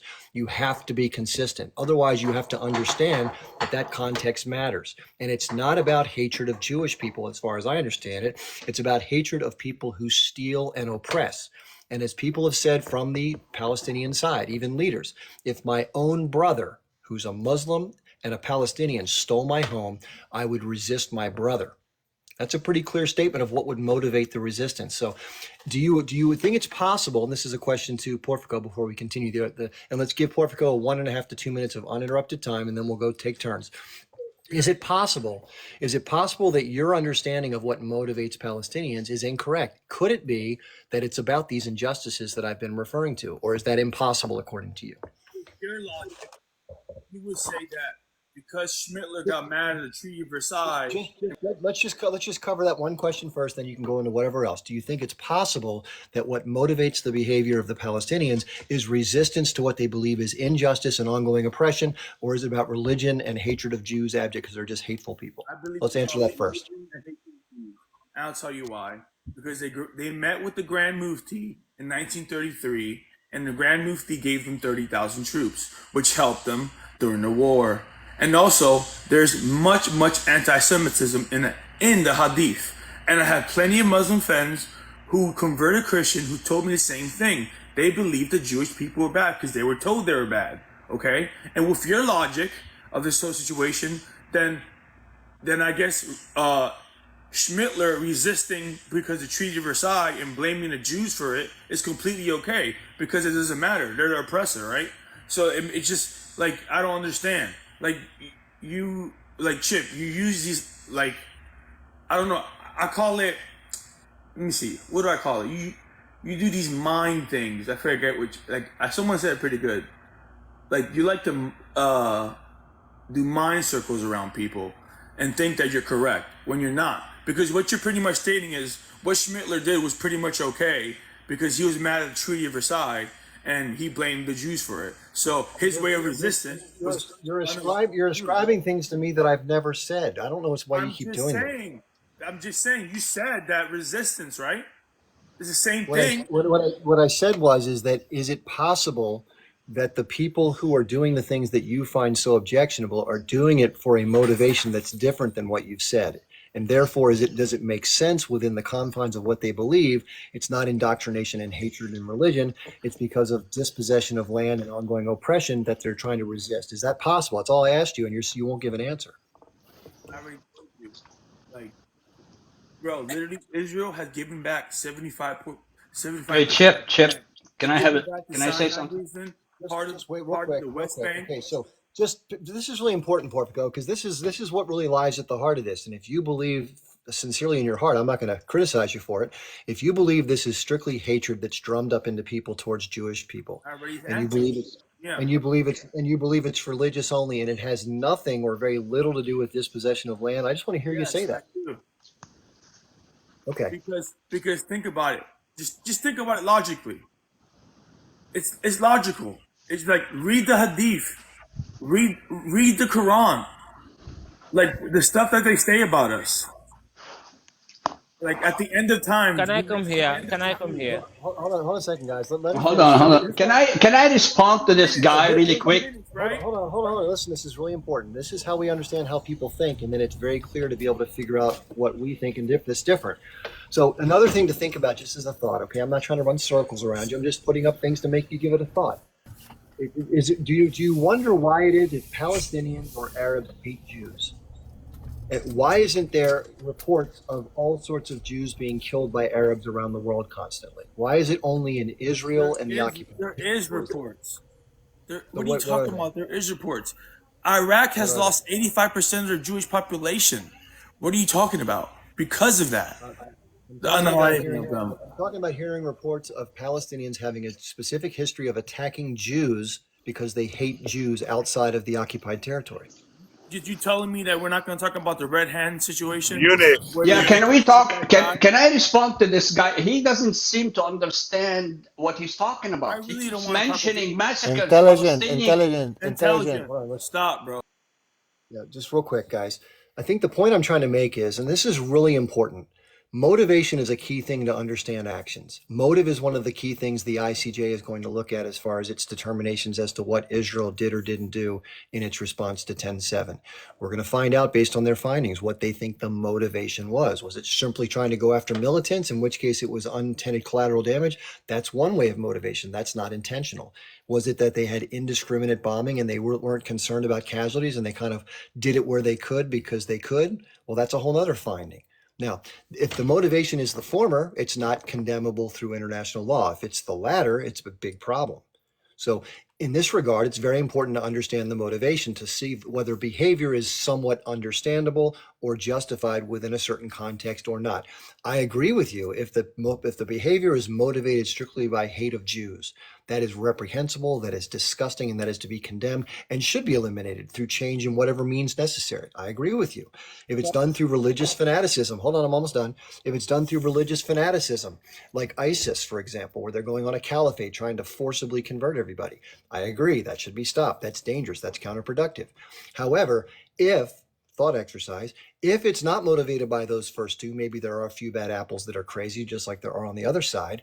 But if it is motivated by anger, frustration, and the sense of historical injustice and ongoing brutality and oppression, then it's not completely beyond the realm of faculty as to why someone would do something violent when the peaceful ways of resolving it have been exhausted ad nauseum over many decades, and there's been no ability to change the circumstances. They only continue to get worse. What is one to do if that's the case? So I'm just asking you to see it if you can see it from that perspective, yes or no. Not see it from that perspective. Have you read Hamas's charter? Can you read Hamas's first charter out loud? Chip, this guy, he is completely Can you read it? completely talking out Can you of read it? anger, Real ignorant, quick, hold on, doesn't hold on, know guys. nothing. So that's a fair point. Let's talk about Hamas for a second. So in 1988, Hamas authored a charter, and at the beginning of the charter, it made the statement to the effect that the entire region of what is considered Palestine, according to them, should be free from the Jews. That's what they said. They didn't say unalive every Jew, but they did say it should be free from Said Jews. they're It should be part of the totally. Hadith. You're lying now, Chip. Hold on. So they want it to be a fully Arab area. Now, Can he name us the hadith, please? Part of the this is Hadith that hold they on. put This on is the guys. charter, Chip. Hold on. This is really important context for the audience to understand. Now, in 2017, and by the way, I don't agree with that language. Of course, I think that's horrendous. I think that's unnecessary, and of course, it's overbearing and it's racist and anti-Semitic. I think that in 2017, though, Read they the part of the Hadith where it said that they must alive. hold on. If you want to bring that evidence, we're happy to look at it. If you have it in front of you, we'll take a look at it too. I'll put you on the big screen. Okay, I will. However, this is important. This is an important distinction, okay? And I agree, based on the 1988 charter, that is to be condemned to whatever extent that language is in there. Okay, I'm with you. However, in 2017, which is what most people don't acknowledge, including yourself, I'm imagining, I don't know if you've read the 2017 charter, I have, from start to finish, they removed that language and directly replaced it with the concept of oppression and freedom from oppression. And they talked about it in relative to other territories and other people and their own struggle. And therefore, they talked about the difference between Jewish people, Judaism, and Zionism. And in their minds, you may not agree with this because you think most Jews are Zionists and they also ended in 1948 or whatever else people say. But according to their idea, it's the Zionist mentality and ideology that led to the formation of the different terror organizations that terrorized their people before 1948, that expelled people during 1948, and have violently since then repressed their people ongoing, especially since 1967 with the expansion of settlements in the territory that Israel claims it won in the Six-Day War. Therefore, the revised charter is written towards that end. And it says specifically that what they're willing to accept, and you may not have read this, it's items 16 through 20, if you want to reference it. Item 16 through 20 says that notwithstanding they don't want to recognize the Zionist regime because they believe it's illegitimate based on the perception of historical injustice.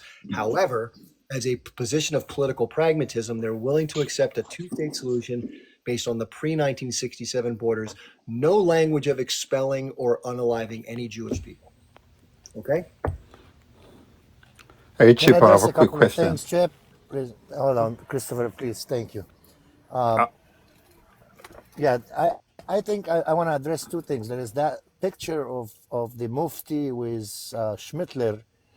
A lot of people take that picture and go around saying that the Mufti was helping that Schmittler. That is a vague point. The thing about the Mufti with Schmittler, do you guys know that in Albania, Eastern Europe, it's a Muslim country, and during the Schmittler thingy, Albanian were hiding Jews in their house, and the Albanian that they were captured by the Nazi Schmatzi army, that was the purpose of the visit of the Mufti. He went there to negotiate the release of the Albanian Muslims that were captured while they were hiding Jews. And the second point is, if he doesn't know it, that the golden era for the Jews, it was during the Andalus under the Islamic ruling. And that is right the first time that Muslims ever waged war on anything. And after that, you tell me one war that Muslims has waged. You tell me World War One, World War Two, war in Iraq, war in Syria, war in Libya, war on everywhere, on Lebanon, on who did all of that? Muslims? Who came on the boats from Europe to Palestine holding "Don't Crash My Dream," and the minute we welcomed you in, stabbed us in the back for the past 70 years? Who invaded Lebanon in 1982? Who wages war left and right? Who goes out of it? Chip, I've been Who waiting. does that? Who does All that? right. Okay, let's give him Israel. a chance to And respond. Let's give him a chance to respond. So you want to go on the big screen?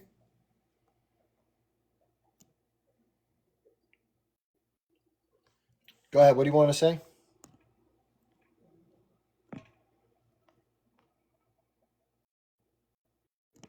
I can't hear anybody. Can anybody hear what he's saying? I can't hear anybody. No, he's muted. Unmute yourself. Did you want to say something, Porsico? All right, you're muted for whatever reason. So let me bring you back down for now, and then we'll let some other folks talk. Okay, I think that we haven't heard yet from Christopher and Danny, then Christopher. Go ahead, Danny. Oh, thanks, Chip. Hope you guys are doing good. Hold on. Hello. Can you hear me now? Yeah, you were on mute. So do you want to finish your point? Yeah. Bring it up. Bring the screen up. Yeah, just a sec. There you go. This was part of their charter. Now read it. What year?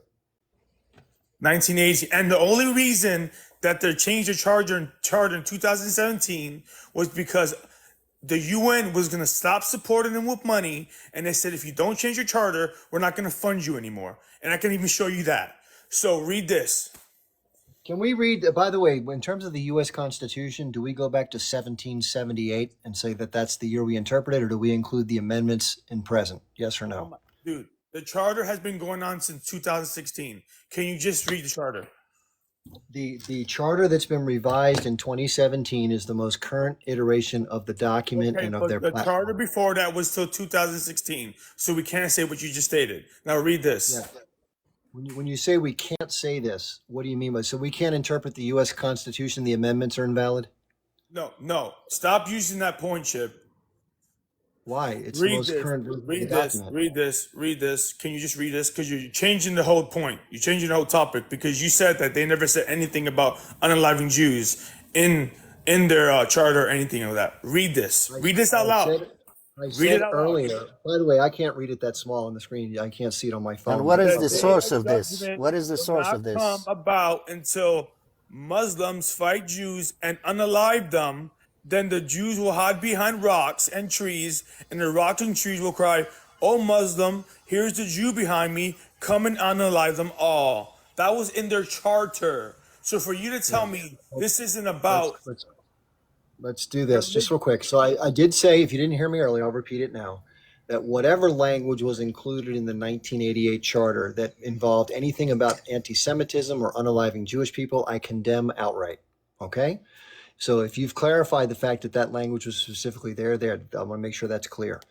What they did in 2017, whether it was done to kiss up to the UN in funding or whether it was done as a part of their political transition or whatever it may be, that's the document. You know, you can say that the political pressures for Roe versus Wade was such that that was decided law. You can say that the pressure for the Equal Voting Rights Act or amendments of the U.S. Constitution was political. The bottom line is that we have to go with what the latest political stance is of an organization. You may choose to doubt it, which is your choice, and you may make the argument that it's invalid because of how you view it, but that's what their charter says. So that's what I'm going with. And they're very specific, which I think is much more responsible in delineating between what they believe is the source of the problem, not that it's all Jewish people, but it's the Zionist movement that's created the problems that have so changed the region and disrupted the peace in the region. That's just indisputable. So because they changed the charter because the UN forced them to, it's completely okay now. Forget about the charter that said. Okay, I'm gonna take it to a different route. The Israeli says Hold on, Federico. We got to do this. We got to give other people a chance to speak, though. I'm happy to hear your views. Okay, let's let Christopher jump in for a second, and then we'll go back to the point you're raising there. Just a second.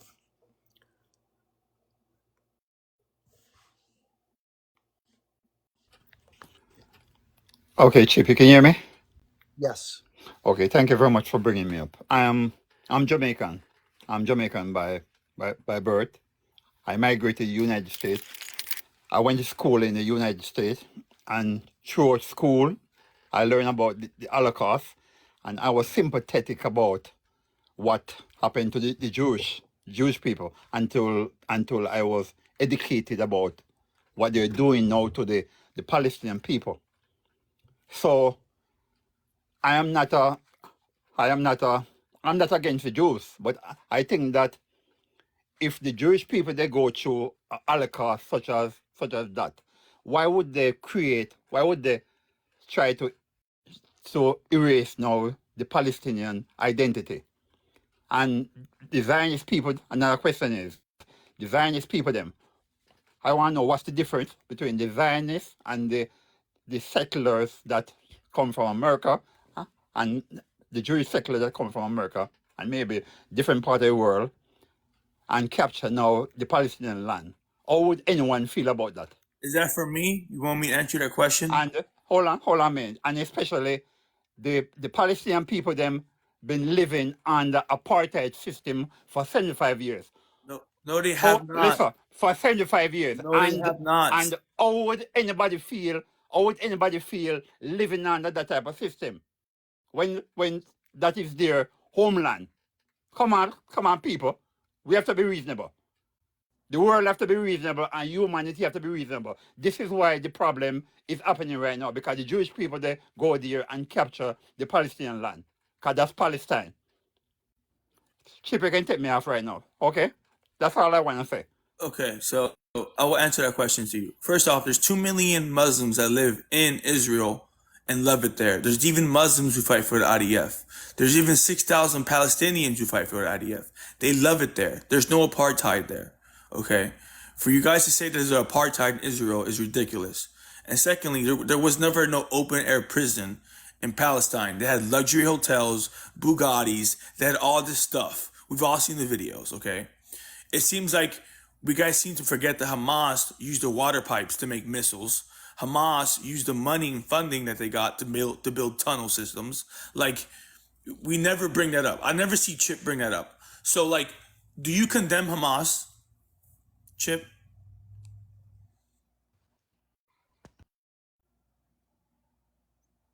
Bro, Can I say something? okay, Danny, you can go ahead. Yeah, Mute it, you Chip. can You're go ahead. muted. Unmute yourself, Chip. The answer is, in terms of condemning the group, I don't have. It's not my place to condemn or approve of a national liberation movement and the struggle and the particular groups that involve themselves in that struggle.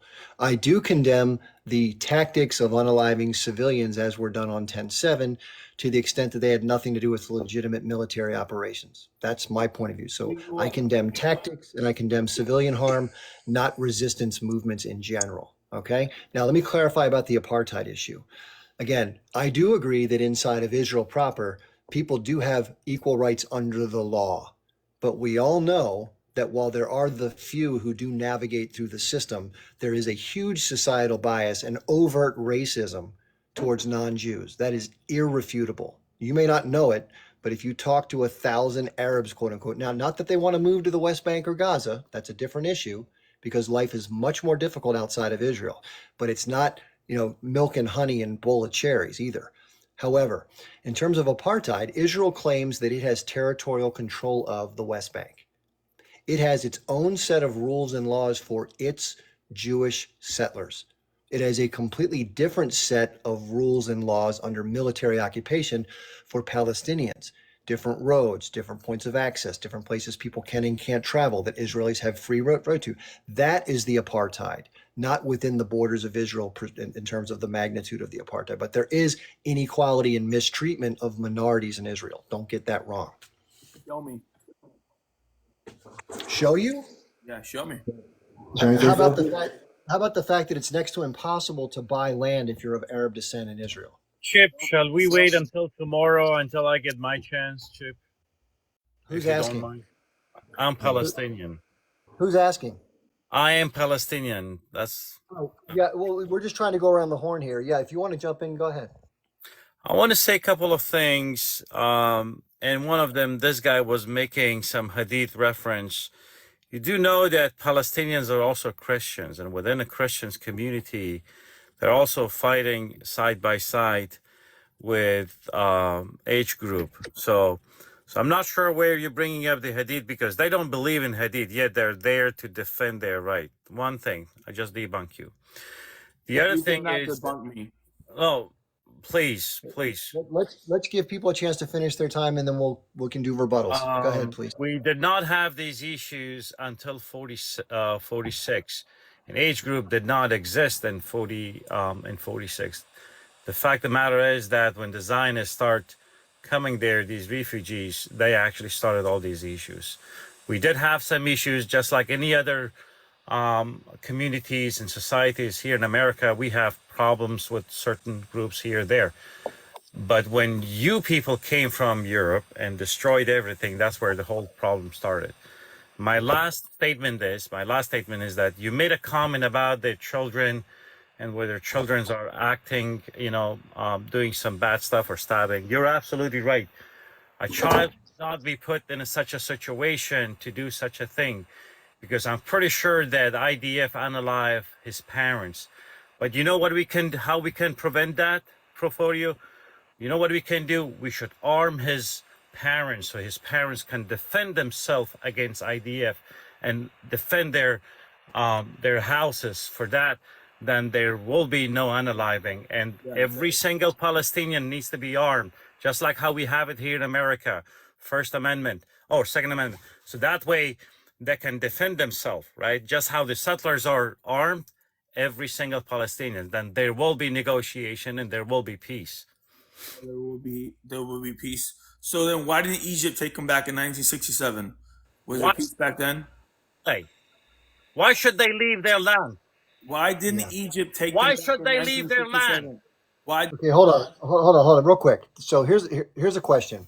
When you say them, okay, first of all, that's a bit dismissive. Why didn't Egypt permit Palestinians to emigrate into Egypt during whatever period of time you're referring to?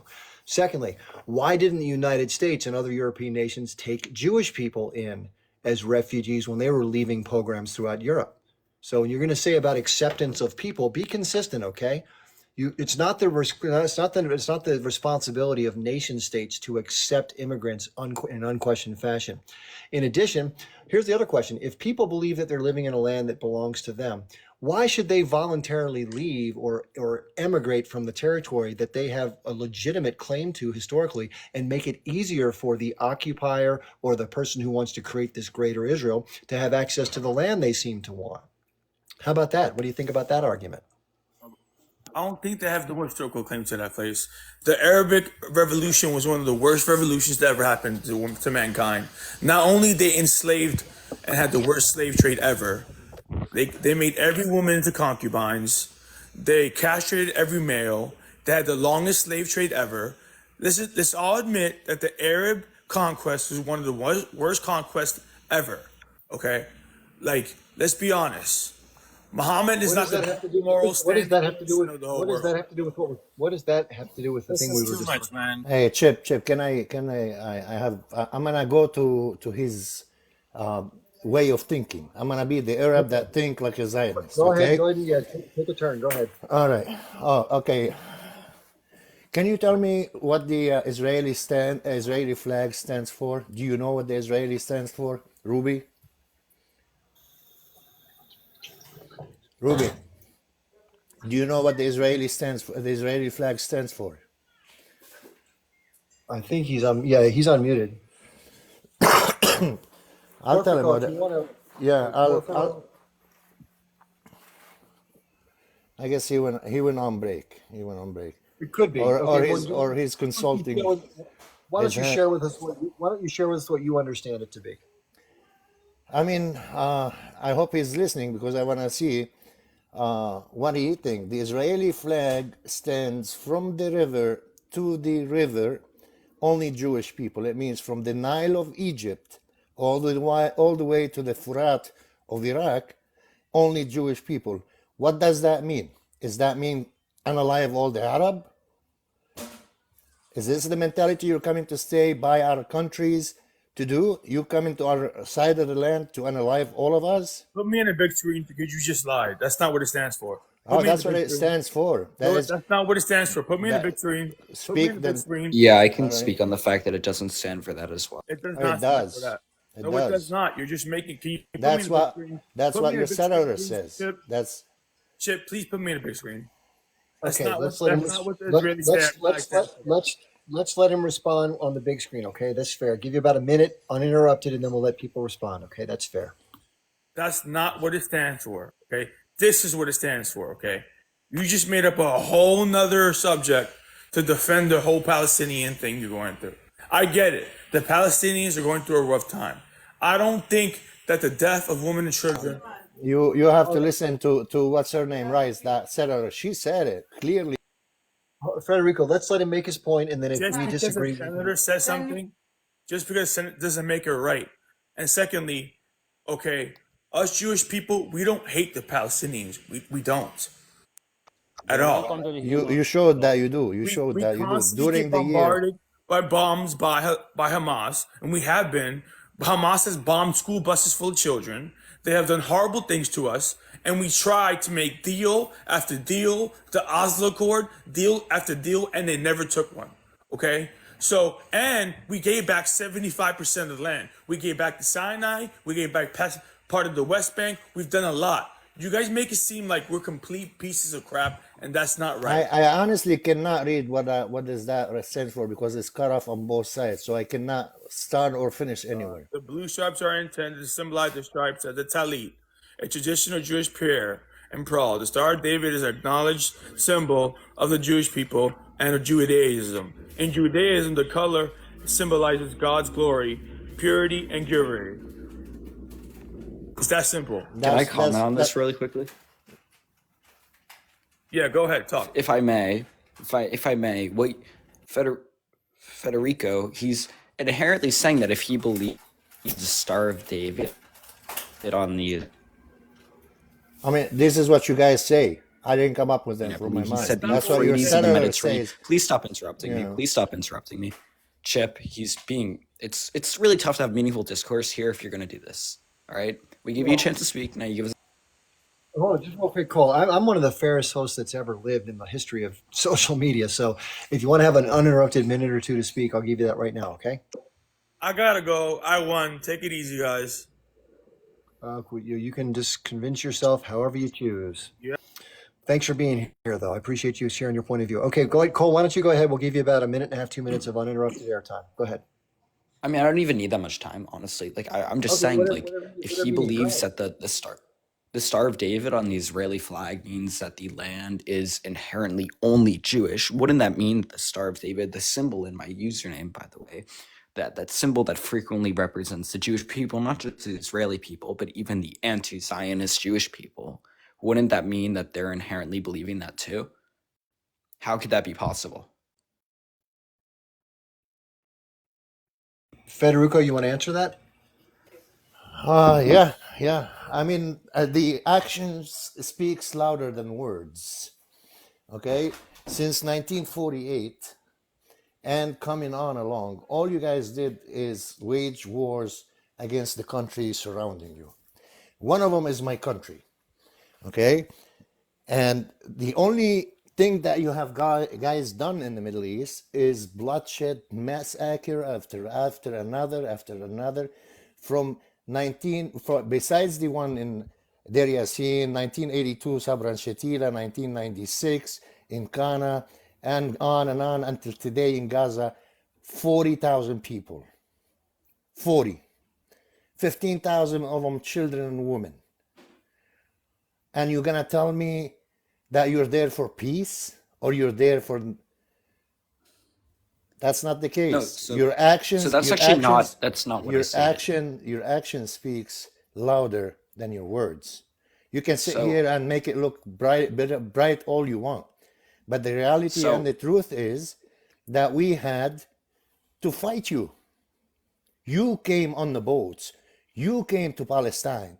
You came to Lebanon.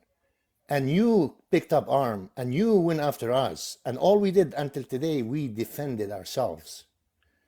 Okay, so you're struggling to understand what I'm saying here, and if fallacies in your point, I'm sure Chip notices these, and he's kind of blood libeling the Star of David here, which I have a bit of an issue with, even Well, though I'm I- a secular Jew myself. Hold on, Federico. I'll let you speak. All right. So the issue is, you said actions speak louder than words, and since a certain country committed actions, and we're not even going to get into all the claims you made because that would take 3 hours to talk about, right? But I'm just going to talk about the points, like briefly what you made. You said that since actions speak louder than words, and since, according to you, all of this stuff has been committed, the Star of David is not this blood libel, this And there's, as I stated, a few issues with your point. One of the main ones being the fact that there are anti-Zionist Jews out there, right? And those same anti-Zionist Jews still use the Star of David to frequently pray in symbols. We also have tons of countries out there, by the way. Let's take the United States of America, who have committed hundreds of atrocities. Like, I could even just list thousands just with the native people. And yet you don't say that the American flag is there for hate, do you? You only call it for the Israeli flag, right? And you only say that, and you only say this exists because of the Star of David. Okay, And that's a bit of an One issue, because second, what you're one doing second. is you're No, blood libeling. I think you did not understand what I said. I mean, The, we the see way hundreds he, of thousands of no, dead. no, We see hold on, hundreds of thousands one of their second. own civilians killed Let in me the clear Middle my East, and yet point you before don't you call Middle Eastern continue. countries. You Let me don't clear my call. point You don't before say you the go flags on. of the Middle Eastern You're talking countries about represent something Cole, else. real PNG. quick, Cole, real quick. Yeah. Give him a chance to explain. He says he thinks you may have misinterpreted what he said. So let's let him Yeah, clarify. sure. Okay, I'll we, mute. we were trying to talk to the guy in a good manners, and he goes on it as a Zionist. I said, let me put myself to talk to you the way you're talking to me, okay? And from the Zionist settlers in Palestine, they declare that the Israeli flag from the Nile to the Furat is the Jewish land. And that's the point where I got from. I did not say that it stands for bloodshed, but I said if you are going to talk to me in this way, because he's holding up the charter of Hamas, the charter of this, the charter of that. So if you're going to use extremist lines, I will use extremist lines, and then where we're going to go. You get my point now? I don't really get your point, because first of all, I'm not him, right? I understand you might feel upset Yeah, the but way he's speaking to you you, but jumped also, in. You jumped in on my conversation yeah, with him. I know. But Yeah. also, two wrongs never make a right. If you feel and you're ever having discourse, a conversation with someone, and you feel that they're making invalid points, you feel like they're making hateful speech towards you, it's really never better in any case to try and talk to them in a hateful manner. If you're ever talking to someone and you feel like they're using, like any sort of logical fallacies, any sort of speech that just like causes, like, let's say blood libeling, for instance, you don't want to stoop down to their level. And Federico, honestly, it really doesn't make sense. I'm sure Chip can agree with this. In any circumstance, being the better person, being the bigger person is what makes you seem more logical to everyone else and makes your points seem more rational. And that's how you win debates. While And he's here, while may he's may here I jump bashing, in? just May Kitty, I one jump second, in? one Hold second, on. Kitty. Okay, go ahead. Yeah. While he was here making up stories and making my whole race, religion, making up, getting stuff out of his hat and saying stuff, I just gotta listen to him and wait for his propaganda to spread out. Is this what, like, this is logical to you? I'm not him. I joined Yeah. literally I joined live as I came on this panel as soon as I joined live. May I Listen, ask over Paul a we question? talk. We always try to meet each other and somewhere and understand who, like, what goes on in the world, because on the end we are all victim to something. Okay, Yeah, this is the of point. course. I think But we should meet in the middle ground. I agree. when somebody comes in and does not want to listen, he did not want to listen. He did not want to talk. He had, and I'm sure you know it. I'm sure you know it. Some people are Yeah, it's bad. indoctrinated, and all they want to hear is whatever they told them, and they come up here mad and start talking stuff left and right. I was trying to drag him in the way he's talking. I'm taking him around to bring him back to the main point, which is what is wrong and what is right. The Israeli occupation And I of mean, the Palestinians is wrong. May The I say whole world is something, here. Yeah, Kitty, go ahead. Federico? Yeah, go ahead. Federico, may I say something? Cole, I am a hardcore Palestinian woman who has no right to return to Palestine.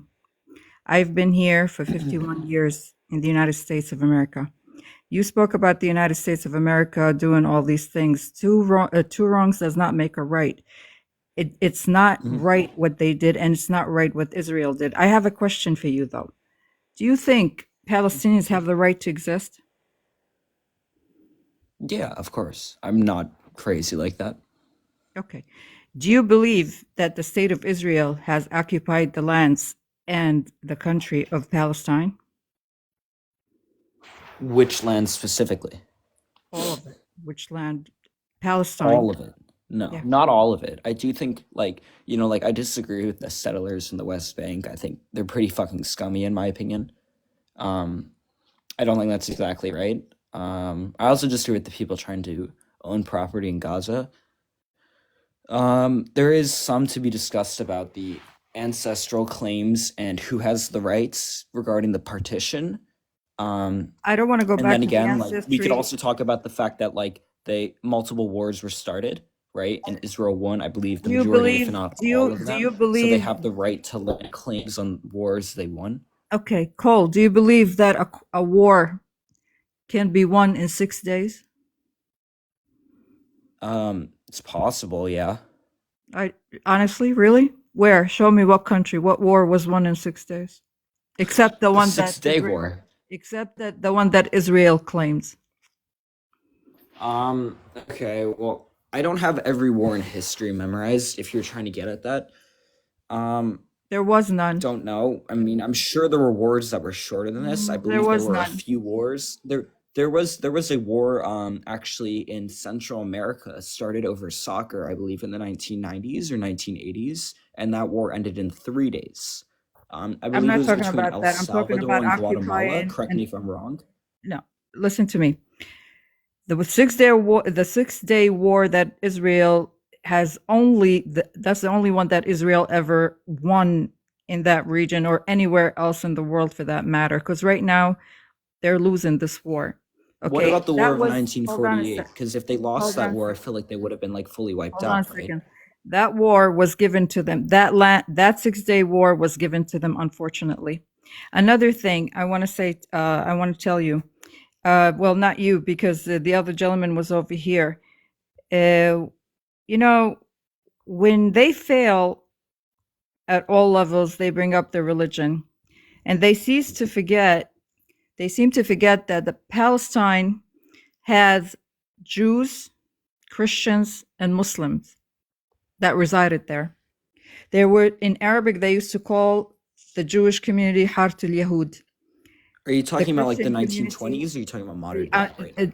in the 1920s, and Okay. then they used to call the Christian community Hart al-Nasara. Okay, and they forget, okay, that even Christians live there, and they forget that Christians are in the battle as we speak right now in Gaza, fighting the occupation of Israel. So And you're then not. another thing Oh, is, sorry. why do you think right now the public, as you say, hates Jews? Just answer that one for me. I I want to know wasn't the your one who said that. perspective.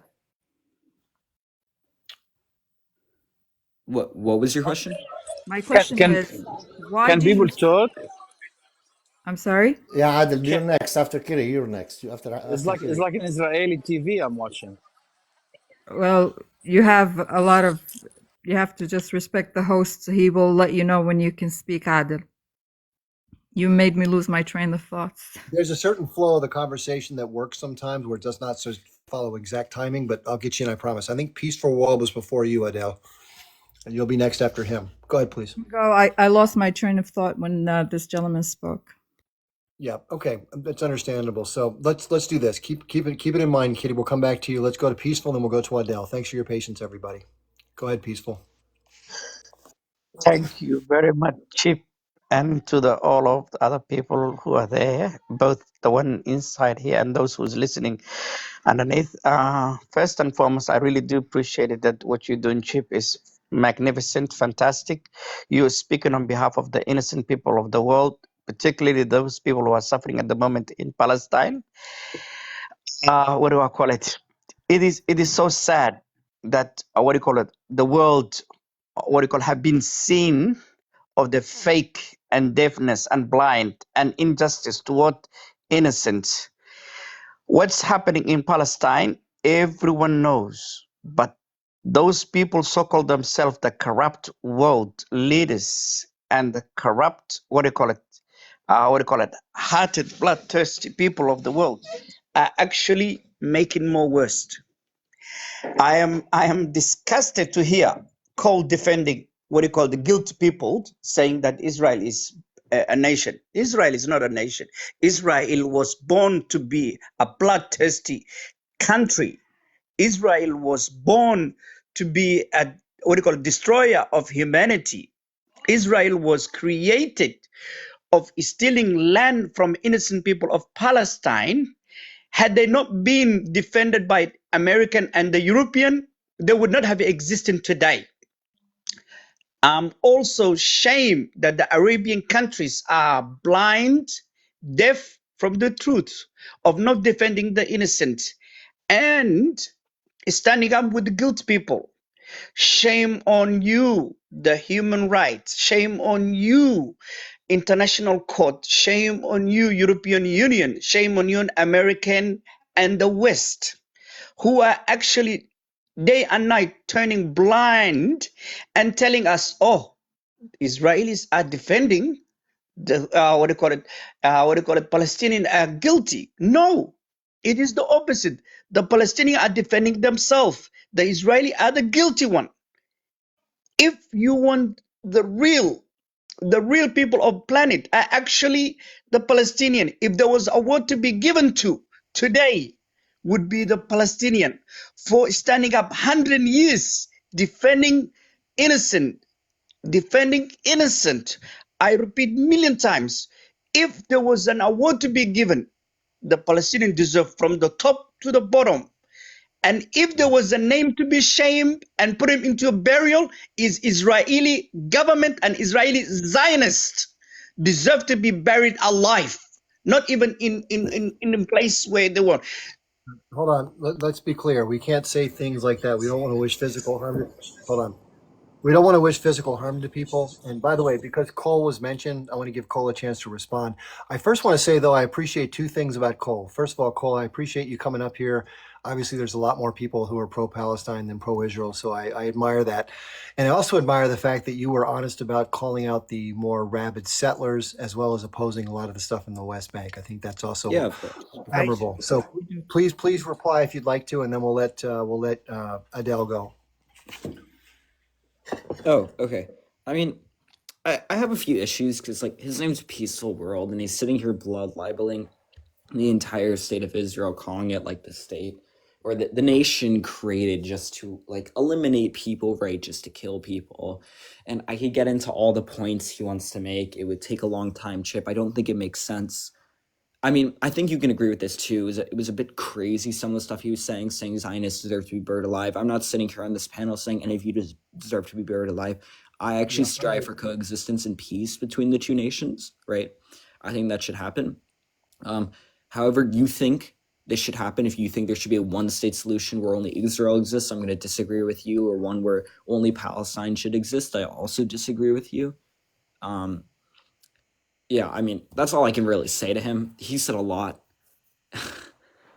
Well, put it this way. There's something in the comments saying that I agree with what was said. I don't agree with any of those kinds of things. That's why I stopped and called it out. Okay, so that's the responsible thing to do, in my opinion. So anyway, in the comments, I'm as fair as they get. Listen, I'm not happy. And I think what that stems from, and again, this is what I think motivates the whole conflict, the anger and frustration that has accompanied a very lengthy and difficult road trying to struggle against what is perceived on the one side, whether you agree or not, as dispossession of land and being made refugees and being horribly and violently oppressed for a long time, even though, of course, the group has tried things to respond, which we can agree or disagree on the tactics.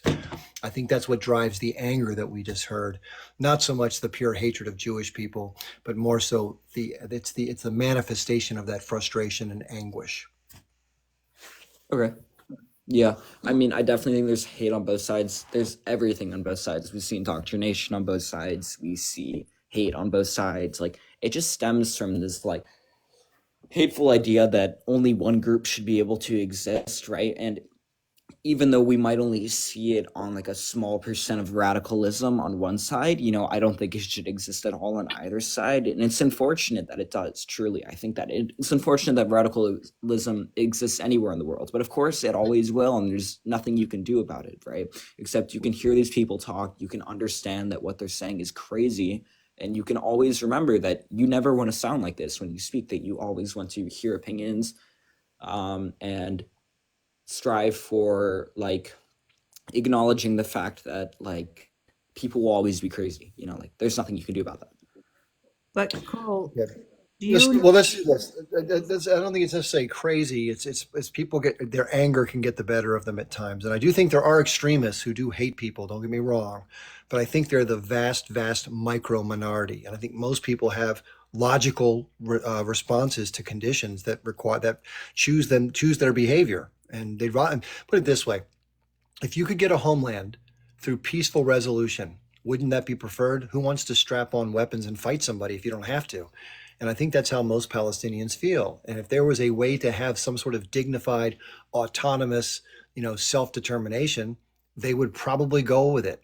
The problem is these great agreements, as the previous person said before they left, have not been that great of deals, and they've never been one with full autonomy. And if that's what you want is autonomy and dignity, and somebody keeps you from having both of those with the things they offer you, that's not an offer. That negates the whole point of having the peace accords. Okay, Adele's waited very long, and then Kitty, we'll let you go next.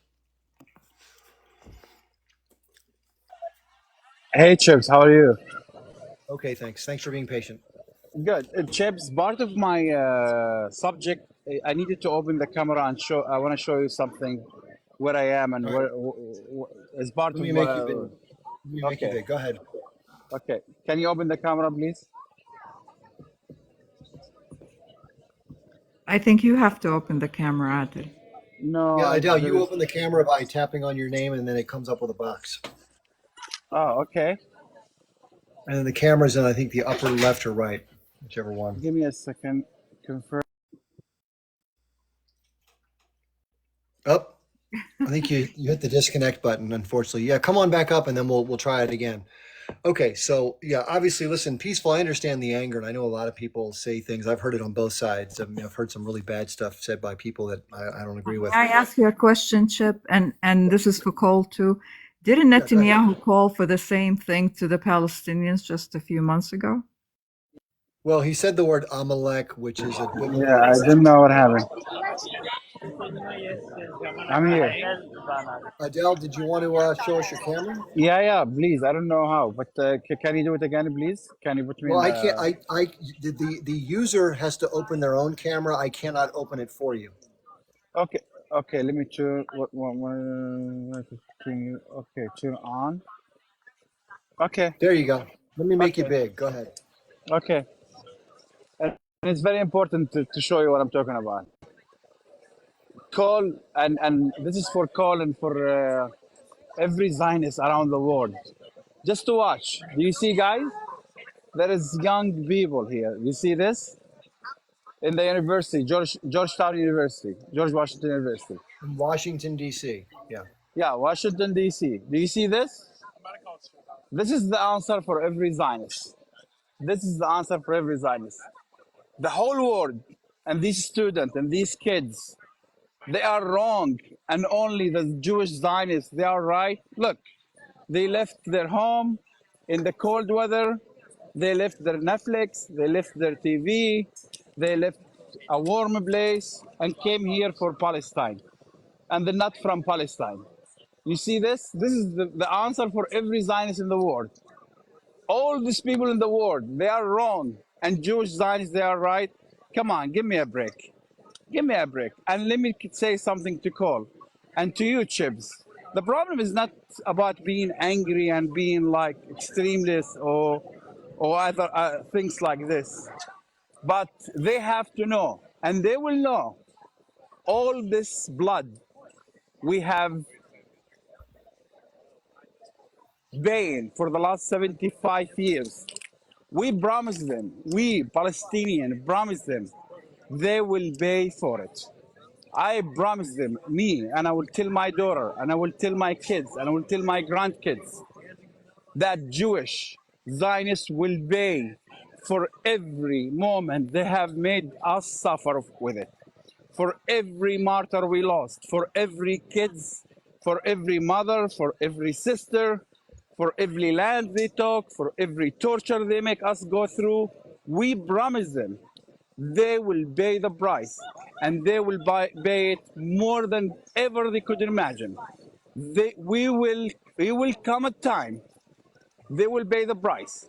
If they Can I think, just, Dude, if how are they you think, if allowing they this, Chip? think, How are you hold on, allowing they this? hold on, think real quick, they hold on. they're allowed to do this, they are Hold on, absolutely Adele, wrong. hold on, Adele. This is an important thing to clarify. When you say that they will pay, now there's different ways people can pay a price He for doesn't different realize types. he's muted, by the way. Hold on, just Adele, wait 1 second. I want you to listen to me. So when you say this, when you say what you're saying, I don't know exactly what you mean. Other people probably interpret you mean maybe something like death or harm. Different types of justice could be incarceration, facing a court, facing charges. I don't know what you mean. I hope you mean the judicial system and not something as far as physical violence. But also, I want you to clarify when you say the Zionists, I want you to be clear as far as who you're specifically talking. Are you talking about the political leaders? Are you talking about the settlers? Are you talking about anybody who supports the state of Israel? Are you talking about every single Jewish person in the world? What are you specifically referring to, and what do you mean by pay the price? How about that? That's a fair thing to ask. What I mean by that, listen to me, you might be surprised. I am a Palestinian, and you might be surprised. I was married to a Jewish woman. I was married to a Jewish woman. She came with me to Jordan, and all my family, they knew she was Jewish. I have no problem with Jewish people. But what I mean by that, I mean Zionists, I mean the army, I mean everyone get involved of torture Palestinian and kick them out of their land and kill them. They will pay the price. And that's it. I finish. I'm done. All right. Thanks So for what do you mean clarifying by that. Yeah, I was hoping. So let me let Cole respond to that briefly, and then we'll go to our next person. Go ahead, Cole. Yeah, I mean, if I come on here and I say that all the Palestinians will pay the price for any suffering that any Israeli or Jew has ever No, experienced, I will be he called. didn't say that. In other words, he said something similar to like the H group militants or the more extremists. He said Zionists, and then he Oh, clarified okay. which people. Let's be clear about that. He didn't say all the Okay, political. well, I mean, I guess I can respond to the college campus stuff. I'm going to be exposing myself a bit here, but I don't really care because there's something on this live I've said that I feel like could actually get me rescinded for what I'm saying. So I'm actually going to Columbia next year. I got in early decision, which is a binding agreement back in December. Well, I congratulations. visited Columbia's First of all, campus. Thank congratulations. you. That's a prestigious school Thank to you. go to. So I was on campus last Sunday during the protests, etc. I was only in one building because I wasn't really going to go out a ton. I'm an Israeli Jew, in case anyone wonders. I was born in Tel Aviv, 2006. Sure, my Instagram can be found based off that information. On campus, you know, there's a lot said about the campus protests. I do think some of them are peaceful and some of them have a movement in mind they're trying to spread. And I think there are also some things being said and done that are spreading a bad image for them. And it's really tough to decide for me as a Jew if these actually have meaning to them. And like, if this is the intent or not, I do oftentimes see a very fair amount of anti-Semitic stuff said. For instance, I was called the K-slur walking around campus on 115th Broadway. Was that done by more than for one wearing time? a Magen. Was it a one-off instance, or was it a multiple time? It was a one-off. I walked away pretty fast. It's the first time it's ever happened to me in my 18 years of living, by the way. It was a surprising moment. I was wearing a Magen David. I didn't engage with protesters. I was walking by them. They tried to hand me something. I put my hand in the way because I wasn't going to get involved. And one of them in the crowd, there were 4 people looking at me. So I don't even know who said it. They were all wearing keffiyeh and masks. So I have no idea who said it. I didn't even care. There were 2 NYPD and, oh my God, NYPD officers there. But anyways, like when I experience stuff like this and then I see like other college campus protests, it can be hard for me, and I feel like reasonably so, to accept these as fully peaceful, you know. You And do realize, that's all I Paul, really have to say. that half of these people are Israeli Jews, and they're against the occupation, and they are part of this protest, and they are very peaceful. I have yet to hear anything happen that's not peaceful, other than them calling the police on the students. You realize how many Israeli Jews who support these kids on campuses and a part of them, and sleep in the same tents and in the same ground, and are against the occupation. You realize that, right? It's a So I can very, actually very talk about small that. To my minority. knowledge, it's wait, Joey, wait. I got this. So to my knowledge, it's a very, and as Joey was saying, very small percentage of That's not Jews, true. not Israeli Jews, just Not Jews. true.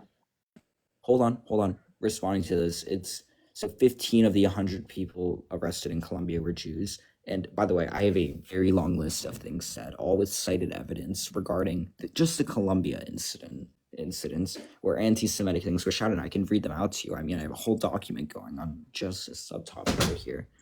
Hey, have you seen the 400 For bodies they instance, just dragged out physically of a assaulting an masquerade? Arab Israeli for This is a fair question to ask, okay? And I'm very sorry that somebody said a slur towards you. That's obviously unacceptable and got to be hurtful to hear somebody, I'm a white male. I very rarely get those types of comments, if ever. So I'm sorry that happened to you. Here's a fair question to ask, okay? Now, we know that a lot of people have been dying on a regular basis in Gaza, and much of it, whether you want to call it human shields or not, has been coming because of the physical munitions that have been dropping from the sky or from the tanks that are there or the soldiers who have obviously superior weaponry and equipment to the quote unquote freedom fighters or terrorists, however you refer to them. So when people talk about their hurt feelings or name calling or things of this nature, which I also agree on this app, I've had some issues with other people in the pro-Palestine community. The question is, which is more significant and which is more severe, hurt feelings and disgusting name calling, or the physical destruction of a human body at the end of a 2,000-pound bomb? this is a lesser of two fallacies question, or lesser of two evils. So fallacy. anyway, enough of your fallacy, your phallus. You must worship those things. I don't know. But anyway, Have a hey, nice how about night. the 400 bodies? Putting up with this. So, Cole, when you say it's illogical, when you say it's just one Hands second, tied Dinah. behind their back. Just one sec, Dionysus. We'll get you on there. I promise. You'll get your turn. Cole, the reason I ask you that is because, again, I don't let words. This is me personally. I've been attacked horrifically on this app, and the way I look at it is, you're never going to please everybody, and someone's going to hate you, and people are going to say shitty things. And by putting myself out here in the public sphere, that invites that type of behavior. And the online thing is very brutal. If you don't know it, if you've never been a content creator, it's brutal. I think Cole just left, unfortunately. But Cole, what I was going to ask you was, Joey, you want to go a couple of rounds? Let's go. hold on one sec. Hold on. I'm sorry that Cole left. Cole, what I was trying to say was, though, is that you're saying it's not logical to say those things. But again, feelings are one thing, which I heard people say that they're upset about the discomfort of anti-Semitism on the rise. And when they go out, they don't feel comfortable. They feel threatened. Hey, I understand that. That's not good. I don't want anyone to feel that way. And the question is there a difference between feeling uncomfortable and being sort of in the sense of, unease versus having your entire family destroyed when a 12-story building gets brought down by a foreign military who uses bombs and tanks and missiles to kill your people? Is there a difference between those two experiences? And if so, which one is more horrific or impactful? That's the question I think is fair to ask.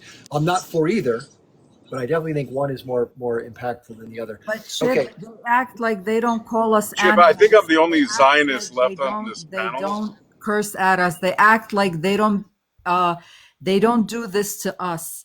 They act like, our feelings are hurt. Your feelings are hurt, but we are being unalive. You are trying to have Palestinians not exist. So what does feelings got to do with this? If anybody's feelings should be hurt and in turmoil, it's the Palestinians.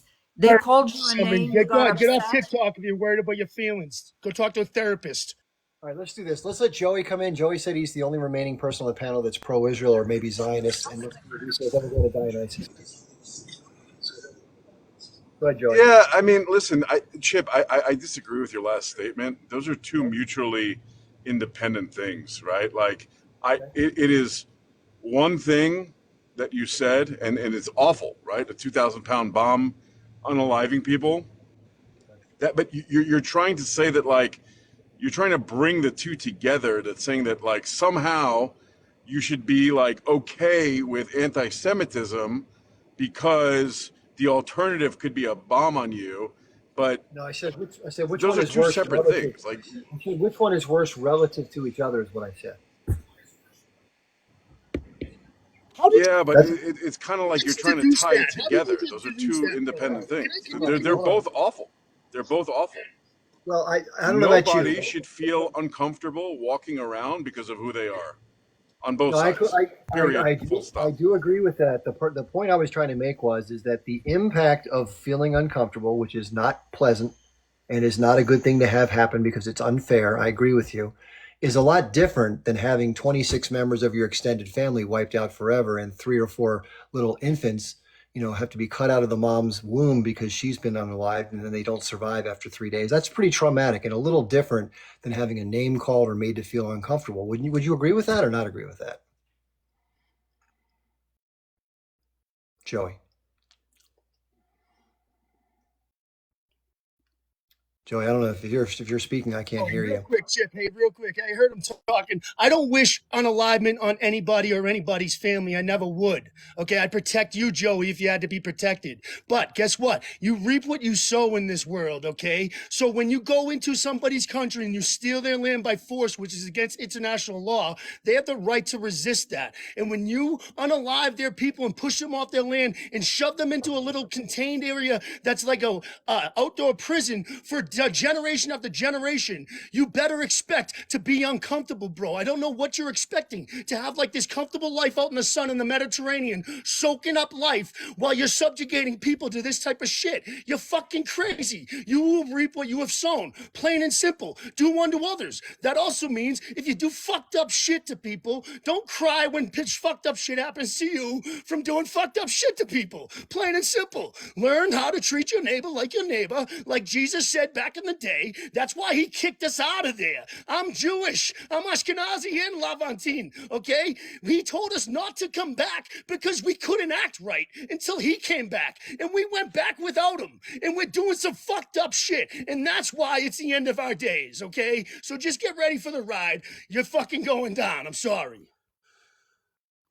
And Joe, you forget that we are Semites. Palestinians are Semites, Joe. Just look at the This world. It's not a threat. anti-Semitism It's not is a threat. over.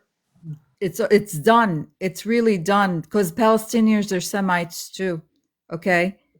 I mean, I'm sick and tired of it just sticking to the Jews. Okay. And exactly Chip was right. Just like you're trying to sow the Jews, the religious Jews with the Zionism and put them all in one category. And that's not how it is. When they get very upset and they don't have an answer, they leave. That's the problem. They leave. Yeah, unfortunately, he left. I don't understand this double standards. He's afraid from Palestinian talking shit about Israeli. On the other hand, they killed an unalived Palestinian with no fear, with no bad feelings. They just eliminate them. Just real quick, Joey must have dropped because of his volume issue. Let me let Joey finish the conversation. I want to ask Joey one more time real quickly to make sure this is clear. I'm never saying that it's okay for people to mistreat others based on just who they are. I think that's a terrible thing to do. I don't do that to anybody in my life. I don't think anybody should do that to anybody else. I think what Dionysus says does have some shred of legitimacy, not so far as that anybody should be targeted, but that if a group of people that they affiliate with and support do bad things to another group on a repeated basis for an extended period of time, including what they perceive to be dispossessing them of their land, horribly and brutally unaliving their people, marginalizing them, oppressing them, occupying them militarily with a huge asymmetry militarily, such that the magnitude of people dying on one side to the other is disproportionate by 100 times. That gives them a feeling of being a little upset about it, and therefore it's not out of the realm for them to show some of that anger and frustration in ways when and where they can. That's not an unusual human response. But I do agree in terms of magnitude. This is the last point before I bring Joey on to respond. In terms of magnitude, yes, it's bad when somebody is marginalized in any circumstances.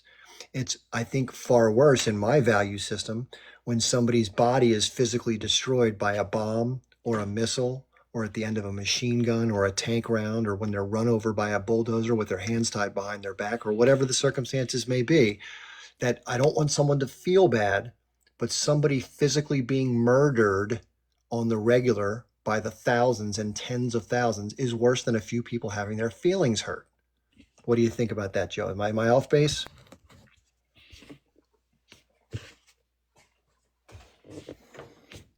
Joey, if you go off mute, we can't hear. Can't hear you talk if you're talking right now. I was driving, and I guess I was in a bad area. I didn't hear anything that Dionysus said, but to answer your question, look, I understand your point, right? It's a valid point. Of course, being hurt with your feelings is much better than being unalive from a bomb.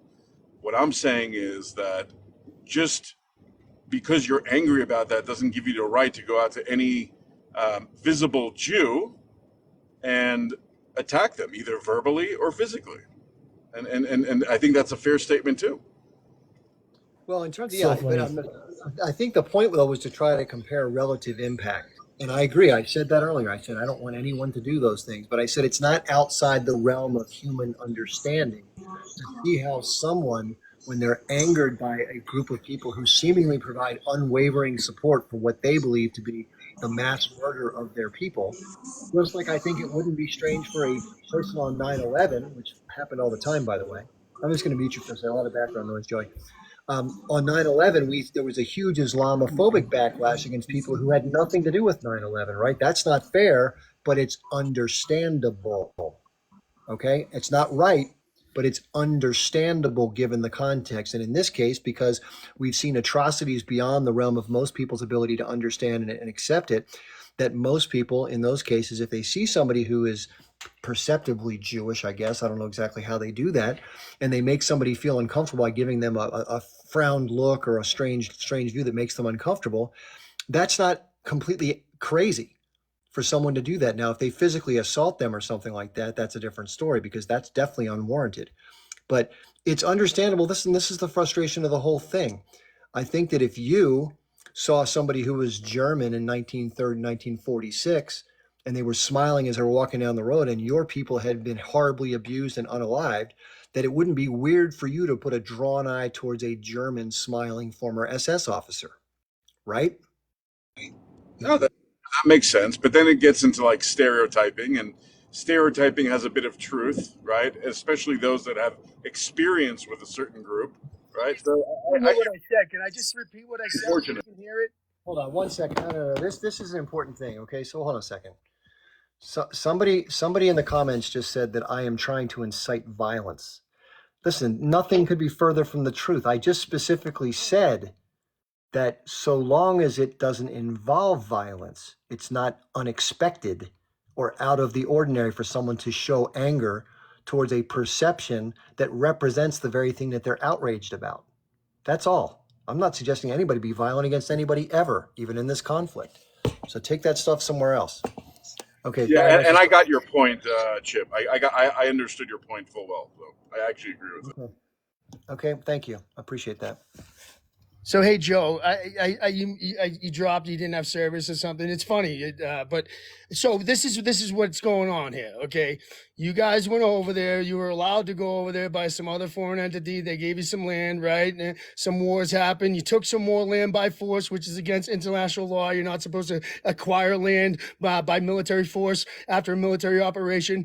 You occupy that land till this day, and you keep stealing more land. You keep dropping bombs. You keep unaliving people. There's 400 plus bodies in a mass grave with hands tied behind their back and bullet holes in their foreheads, and people with still catheters in their arms, baby girls, for like 7-year-old girls with amputated legs that were taken off of a bed and put into a mass grave, like crazy shit going on. You expect, and you're a little uncomfortable with some names being called on some campuses in America, and then we got some 18-year-old up here, and he's going to Columbia. Oh, great. No, why don't you go over and fight for the IDF, kid?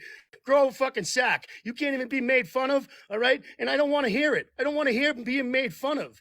We as Jewish people, we as Ashkenazis, whatever you want to call yourself. I got Ashkenazi family members. I got practicing Jews. I have Jews who lived in Israel, but they left because of the far right extreme Jews that are over there right now running the show. The Likud party, Bibi Netanyahu, all those schmucks. And this is, you expect to be comfortable when you're inflicting these types of violences and these types of suffering upon a people for generation after generation after generation. You took over 80-something% of their land, right? And then you shove them into a fucking city that has fences and walls and all these checkpoints and AI fucking machine guns, and you expect not to have a little resistance? Joey, let me ask you a question. Where are you from in America, bro? Sounds like you're from Boston. Where are you from in America, bro? I asked you a question. I'm from Brooklyn, Yeah, you're from New York. Brooklyn? What would you do if I came Yeah. up in your house and threw you on the ground, took your father, called your mother a whore, and you were 10-year-old? What would you do, bro? What would you do? You know exactly what I would do. You know how many videos I've seen? It would be a You know disaster. how many videos? So I don't want to hear it. Shut your mouth then. Shut your mouth, you hypocrite. Hold on, D. Let's not be completely disrespectful. I didn't make any comments. Hold on, guys, everybody, hold on. Hypocrite. I'm gonna come do it. I don't want to hear a word out your mouth. Dionysus, hold on. I don't want to take you down, but please stay muted. Hey, listen, Joey doesn't necessarily have anything to do with the conflict directly, as far as I understand it. So, if you want to share an example of a circumstance in which you think someone should be outraged and angry, that's fair. But let's not assume what he would or wouldn't do. Let's give him a chance to answer. Fair enough? I hope so. So, Joey, if you said it's obvious. So, in other words, I think what Dionysus was trying to say is that that's a frequent occurrence in the West Bank, where Israeli soldiers who have gone. There's something called the Innocence. Hold on, one sec. Hold on. There's something called the Innocence Project. For those who haven't seen it, I'm sorry, it's called Breaking the Silence, not the Innocence Project, where soldiers admit having done some of those things. Adele, please stay muted. Okay, there's a lot of background noise where you are. They've admitted having done the things that Dionysus just referred to. And this isn't a one-off thing by rogue soldiers. This is standard military procedure to go and break into Palestinian homes late at night in occupied territory, terrorize the family, humiliate the father, talk down to the women, scare the children, and take it over as a fire base, or just terrorize them because they can. And the reason why they said they do it is to create fear in the minds of the local population as far as who's in charge, that they can come in and do whatever they want, whenever they want, however they want, and the people have no recourse whatsoever. And I think that's wrong. And I think that if any of us were on the receiving end of that, I think that's wrong too. Yeah. So I think that's why people are so upset. That's why Dionysus is upset the way that he was. Yeah, I hear that, but you can't make assumptions about other people's beliefs. And he just jumped into the chat late. I've been here for over 2 hours right now. Bro, I don't want to hear you And, deflecting. I don't want to hear you. Hold on, Dionysus. I'm not deflecting anything. I didn't deflect anything. I literally did not deflect anything. You could ask me questions all day long, and then you can get a chance to know who I am. But you don't know anything about me, about my All right, views, cool, and you're cool. assuming. Then use your voice. Use your voice for the oppressed, like Jesus Christ would, or like your brothers would. May I ask you a question, Use your Joe? voice for the oppressed. Then stop peddling some bullshit. See the May I suffering ask going a on. question, please? Hold on, D. Let's be fair. Yeah. You haven't. Joey made a fair point that you haven't heard all the things he said. I'm So, sorry. by the way, Dionysus, the cuss words, by the way, can get the live taken down. So please don't use swear words, especially repeatedly. It's not productive. Okay. Kitty wants to ask Joey a question. So, Joey, do you mind if she asks you a question? Go ahead. You said you are Jewish who live, pro-Israel who lives in Brooklyn, correct? I live in California now, but I'm from Brooklyn, New York. From Brooklyn. Were you Correct. one of those people that went back to Palestine and bought one of the settlers from the West Bank? What? No, I'm asking, were you? no. If Do you you want to hear believe? my story, I'll tell Do you you my believe story. in that? But Do I you have nothing to do I with will it. hear your story. I do want to hear your story. But do you believe in that to be fair to the Palestinian people, that anybody can come from anywhere in the world and claim a house that's already occupied by its owners and lands that's occupied by its owners and get thrown out and them taking it over? If you're specifically talking about the settlers, I'm 100% against that. These people that are coming in from all places of the world, from Israel and abroad, and going into the West Bank and creating communities, this is ridiculous in my opinion. So that is my standpoint on that. I appreciate that. Yeah. I think it's also fair to say that I think it brings good context. So I'm obviously an American, born in the States, in New York. My mom is from Israel. Her mom is from Israel. I actually just looked at my grandmother's passport. She was born 1931. She's still alive. God bless. And her birth certificate says Palestine on there. They came from a small village. All my family's over there till this day. It was a predominantly Arab village, and everybody got along very well. Like I remember going into Israel as a kid, spending my summers there, and all of my friends were predominantly Arab Palestinians, and everybody got along. This was very normal. Like we were invited to their weddings. We went into the Arab villages. I remember as a kid actually going into Gaza, going into the market. And that's how we treat And that's how we treat them. Hold on, Adil. hold on a second. I'm giving you my point of view. I grew up, until this day, we have dearest friends that we call family. And my point of view was just two people getting along, and your religion was really, it didn't matter, right? So that is my upbringing. I grew up to love, I grew up to respect everybody, and I grew up in a mentality of coexisting with everyone. I think what is going on today is absolutely awful. I think that the current government of Israel needs to go. And I think there needs to be a huge 180 shift in order to create an environment for co-living together. That is my dream. And, Chip, we have a lot of discussions. I hear you on a lot of, lives, and you have a very fair way of doing debate, but it's almost unproductive because to me, the most important thing that I would like to get out of all this is what happens next. How do we move forward?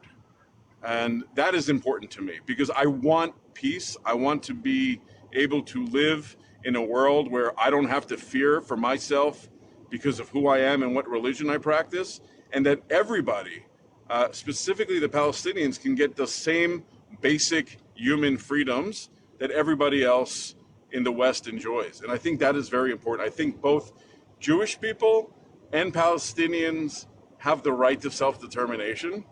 And, I'll leave it at that. But that is my basic ethos on life and my viewpoint on this topic. I appreciate it. Real quick before Adele comes on, just one sec. Adele's going to be next. I want to make one comment. First, thank you for sharing that. I think that clarifies a lot for the audience, Joe. I appreciate that point of view.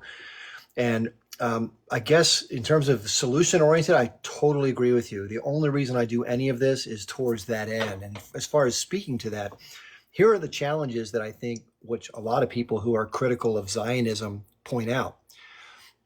Unlike the commentary that we've heard as far as, 5 peace offers, great deals, no one ever said yes, that's not true. If you really study the specifics of the peace accords and the negotiations, there was never a deal that was tenable to the Palestinians. It just wasn't. And even Israelis have acknowledged as much. And secondly, when you take the fact that the settlements are so pervasive, and so the expansion of the settlements has been so drastic over the years, condemned by everyone in the world, including the United States, which is pretty crazy as given such an ally we have with Israel, that has been the big problem from a territorial standpoint. It makes having a single contiguous Palestinian territory unviable. Let's face it. So with a one-state solution, which would be probably the smarter way to incorporate everyone into a common landmass because of the settlements and try to work out whatever we can work out with one person, one vote, democratic, that's not tenable to the Israelis. They want a Jewish ethno-state, which has a Jewish majority. They wouldn't have a Jewish majority. So it's heads Palestinians lose, tails the Israelis win based on the trajectory of this particular situation. The question is, what can change that? Well, it's going to have to be something major because the inertia has been for Israel to say, we want a path to peace and then settle. We want a path to peace, settle, unalive 1,500. We want a path to peace, settle. Rockets came in, another 50 dead, another bomb in Gaza. That's been the process here. That's why 10-7 happened, in my opinion. I wish it didn't happen. So the question is, Israel, unfortunately, I think the Palestinians would lay down their arms in a heartbeat in exchange for some sort of dignified, autonomous, sovereign territory and state. but Israel is unwilling, because of the reasons I just mentioned, to allow that to happen. It's impractical, politically impossible, and therefore we're in a bad spot. What do you think about that, Adele? Am I saying the wrong thing, or what do you think? Adele, are you there still? Maybe he's busy with the protest. Joey, do you think I can respond to that, I'm Chip. here. I'm here. Here he is. Hold on. Let's let Adele respond, and then we'll hear from Joey's point of view. Oh, Chip, yeah, go ahead, yeah. Chip, I just want to say, like, I don't want to sound like I'm saying very good things about you, but I just want to thank you so much from my heart for everything you do. Okay, and I really get the bless you for everything you do, and exactly, like, you give them one small example, like after September 11, it's very normal people to think if the Muslim and the Arab, they have done this, it's very normal for them the Arab to feel uncomfortable and to see how it went through. What is funny about it, he said his grandmother is Palestinian. You just said it. His grandmother is Palestinian. Golda Meir, the president for Israel, she said, I had a Palestinian passport. Okay. And he said he had a good friend from Palestine and the Arab. Is this how you treat your friend? It's to take their land, kick them, and kill them. And the funny things about it, they didn't hear me when I said I was married to Jewish. They didn't hear this word. The only things they heard, oh, Jewish Zionists are going to pay the price. But they didn't hear that I was married to Jewish. They didn't hear, and they didn't know that we don't have a problem with Jewish. It's the problem with what they are doing, the Zionists. Thank you, Chip. All right, Joey, what would you like to say about that last little interchange? I mean, I did not. The fact that he married a Jew, like, great, like, fine. He doesn't have a problem with Jews. I don't have a problem with Muslims. So I'm not sure where that was coming from. I'm not sure if that was directed at me. I think in terms of like a solution, yeah, it's difficult. Like, part of my job is big negotiations, commercializations, and obviously trying to understand both sides here. I think at its core, there's a ton of mistrust on both sides. The first thing that I would do if I was in charge of making some kind of a deal is to remove every single person out of the West Bank. And like, that would be like a starting point, right? I also think that a starting point would be to acknowledge... You mean settlers or every single human being? The settlers. Sorry, not every single human being. I was gonna say. Just like, sorry, I want to be very clear about that. Yeah, the settlers. Because again, I think that is a huge bottleneck. The second thing that I think needs to be on the table was, I'm not one of these people that will push under the rug the fact that the state of Israel was, not without a dark side. Like, I acknowledge that. And I don't think that of the education. I think it's something that is often overlooked. And I think that is something that needs to be addressed, at least as an acknowledgement standpoint, if we're going to go to the negotiation table. The third thing that I would do is, you're right, like, the Palestinians would lay arms if they have the right to self-determination, but because of the mistrust, I would almost do like a trunched pilot program. So, you know what? Let's try this out. Let's take the next 18 months, see what happens. Let's take the next 18 months after that, see what happens. I would start doing it in baby steps in order to build trust and make sure that people on both sides have security and the freedom that they're looking for. It's a very complicated issue, but I think about this a lot, but at the high level, I think there's some basic talking points I could throw into the mix. John, wait, just real quick, Kitty, real quick. Hold on, real quick. So just to relate this to another struggle, of course, the situations are drastically different, but in terms of all or none or part, which is what you just said as far as tranches, do you think that the American, quote unquote, patriots, colonists, when they were resisting British occupation, would have wanted to have a tranche of the colonies be free from taxation? Or do you think they wanted to rid themselves of the control and occupation and oppression of the British? No, what I mean by tranche is like pure freedom, like occupation removed, West Bank.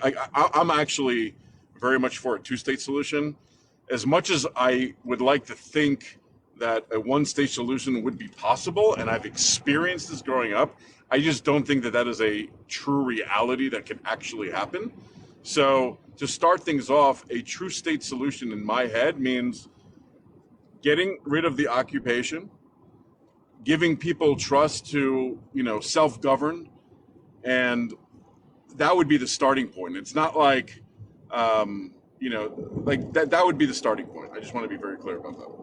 I thought you said tranche, which means slice or portion. So that's why my mind went to a portion. So Sorry, I my brain thinks in like tranches, like different, okay. this is period 1, period 2, period 3. So period Yeah, 1, I got you. that's what I Yeah, yeah. meant. So the argument that I keep hearing that's the rebuttal from the Israeli side is, well, we quote unquote, this is the language coming from the pro-Israeli person arguing, is that we gave them Gaza back and all we got were rockets. And so the thing that I always respond when I hear someone say that is, occupation either exists or it doesn't exist. Oppression either exists or it's over with. So when you have a small portion of the territory of an entire people where 3/5 or more of the people live under occupation, the same kinfolk, the same people, and you remove a small portion of that, oppressive situation, and they continue to resist, it's because the entirety of the oppression has not been lifted.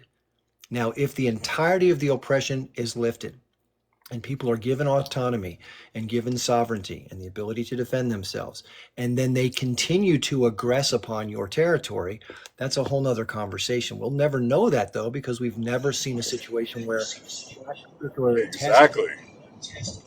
That's why I said the word pilot program.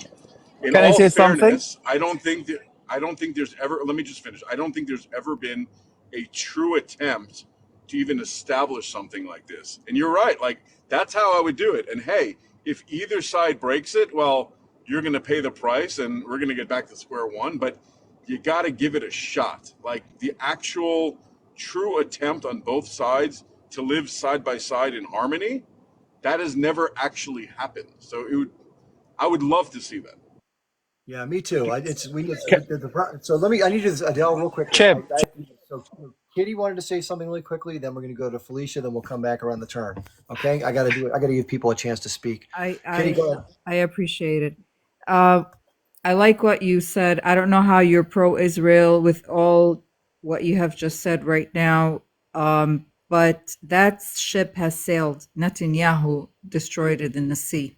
Okay, that's gone. Okay, because right now what's going on in Gaza on the ground, nobody wants to hear that. Nobody wants to hear that. There's a lot of orphans. There's a lot of unalived people. There's a lot of blood. There's famine, atrocities. It's leveled. They're selling the land for beaches, beach houses. They're doing the deed to the Palestinians. I don't see any Palestinian at this point thinking of a two-state solution because they had the opportunity. It was a missed opportunity, okay? Right now, we're trying to heal as Palestinians just to see our children, our women, our men doing the IOF doing what it's doing to them. It doesn't come to mind. It doesn't come to mind that we want the two-state solution, and especially Netanyahu doesn't want it. You understand? He doesn't want it. He had the audacity to come out and tell our government to go after our kids in colleges. Okay? So I appreciate what you're saying. It's a beautiful dream. We all dream it, but it's just a dream. And Kitty, can I just jump in and say one thing? I've had a lot of time to listen to people from the other side speak about their views. And I hear this over and over again from people who are from Israel, especially. They said that because of what happened on 10/7, they have also said there's no way they'd be open to a two-state solution. So I think the impact of the violence that has occurred on both sides has more entrenched people in their views about what has to happen next, which of course is less likely for there to be peace, which is unfortunate. Let's do this. Let's let Felicia go, then we'll come back to Adele, and then we'll figure it out from there. Felicia, welcome. How are you doing? Hey, how are you? Thank you guys for allowing me to speak. What I would say is, I was with Israel, being an American. I was like, oh my God, what happened in October? Oh my God, oh my God, right? October 7th. Oh my God, Israel, Hamas. But over time, it's okay, 1,200 plus Israel people have died, and they've killed over 35,000 people in Gaza, trying to get Hamas. It's not right. My son is my son's dad is Muslim, and he was like, and when this first happened with Israel, in October, he's like, you don't understand. I'm like, no, Israel, we have to defend them. But as time went on, and we saw what's happening there, right? I'm an American. I'm just like, oh my God, we have to defend Israel. But at the same time, I'm just like, this is not right. Wait, hold up. 35,000 people have been killed in that country. People are in graves,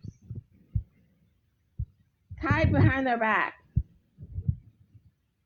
right? Unalived. I understand that Netanyahu wants revenge. I understand he wants to get Hamas, but at what cost?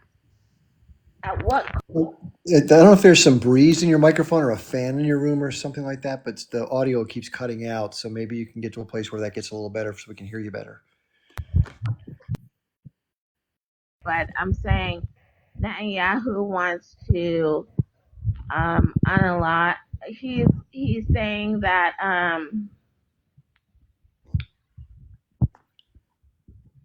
1,200 Israelis have been killed. So he unalives 35,000 Palestinians. I was all for Israel in the beginning. I was like, no, y'all not. It was wrong for Hamas to come in there and do that to them. But now, after 6 months, I'm just like, how many people will you kill? I don't mean to say kill, but how many people will you unalive, Netanyahu? How many people will you unalive in order to get redemption for what has happened to your country? I hate it. I hate that it happened to your country. But you can't unalive 40,000 people. It's not right. It is not right. And I'm so disappointed with Biden. I'm so disappointed with our leaders. Yes, Israel, in the Bible, yes, they were the chosen people, but guess what? Jesus came,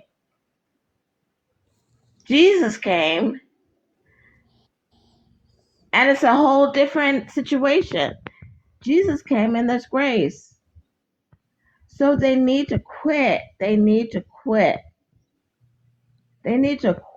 unaliving people, because Israel, they say Israel is this, oh my God, Israel. For God's sake, stop. And that's all I gotta say. Sorry, y'all. Sorry, guys. Sorry. Thanks for being here. I appreciate your point of view and for sharing your thoughts. Come on back. Yeah, I think a lot of people are going through that same experience. They were initially very sympathetic to Israel, maybe because they're Christian or their religion tells them they need to be supportive of Israel or their whole life story, the US media, whatever it may be.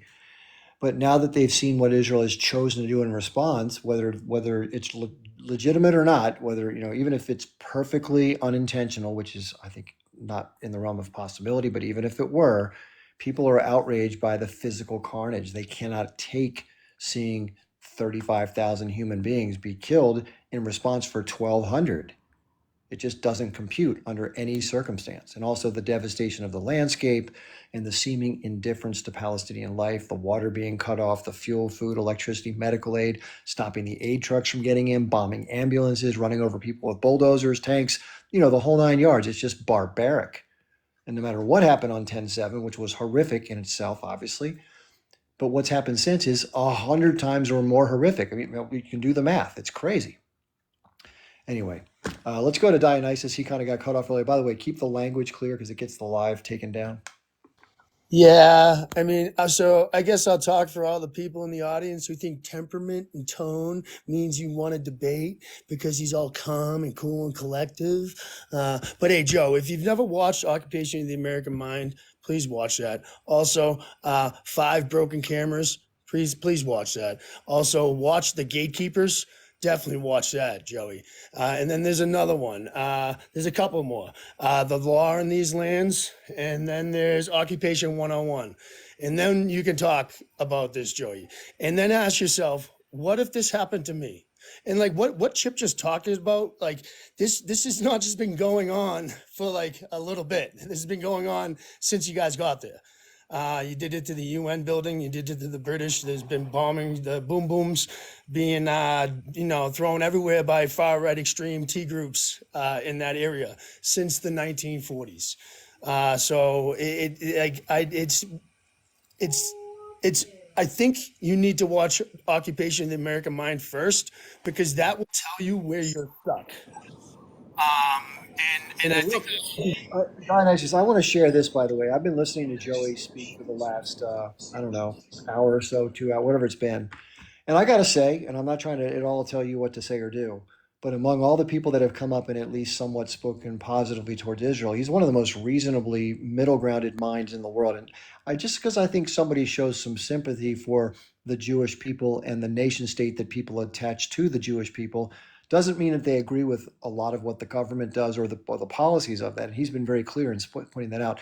I commend somebody for being open-minded in that regard. So maybe, just maybe, give Joey the benefit of the doubt and ask him if he's open to looking at some of these resources rather than saying Well, he that's has. why I mentioned it to him because that's why, like, if he hasn't seen these things, he needs to go, and then we can have a conversation. But as far as what my experience and what I have researched and looked at myself, this is a tactic that is used in the Israeli Project 2009, which is a massive propaganda project that they wrote, and how to gain sympathy, gain empathy, get into people's inner circles, and cause these types of reasonable doubt in the persuadables, people who are on the fence, right? People who, and they don't have many people on the fence anymore. Right? The fence is pretty much getting smashed by Palestinians, pro-Palestinians. And so now they're going to this tactic where they have to be this way. So I don't trust anybody who is willing to back a Zionist regime, and even if you're against regime, a Zionist occupation that doesn't go back to the 1967 borders. I can't trust you, Joey.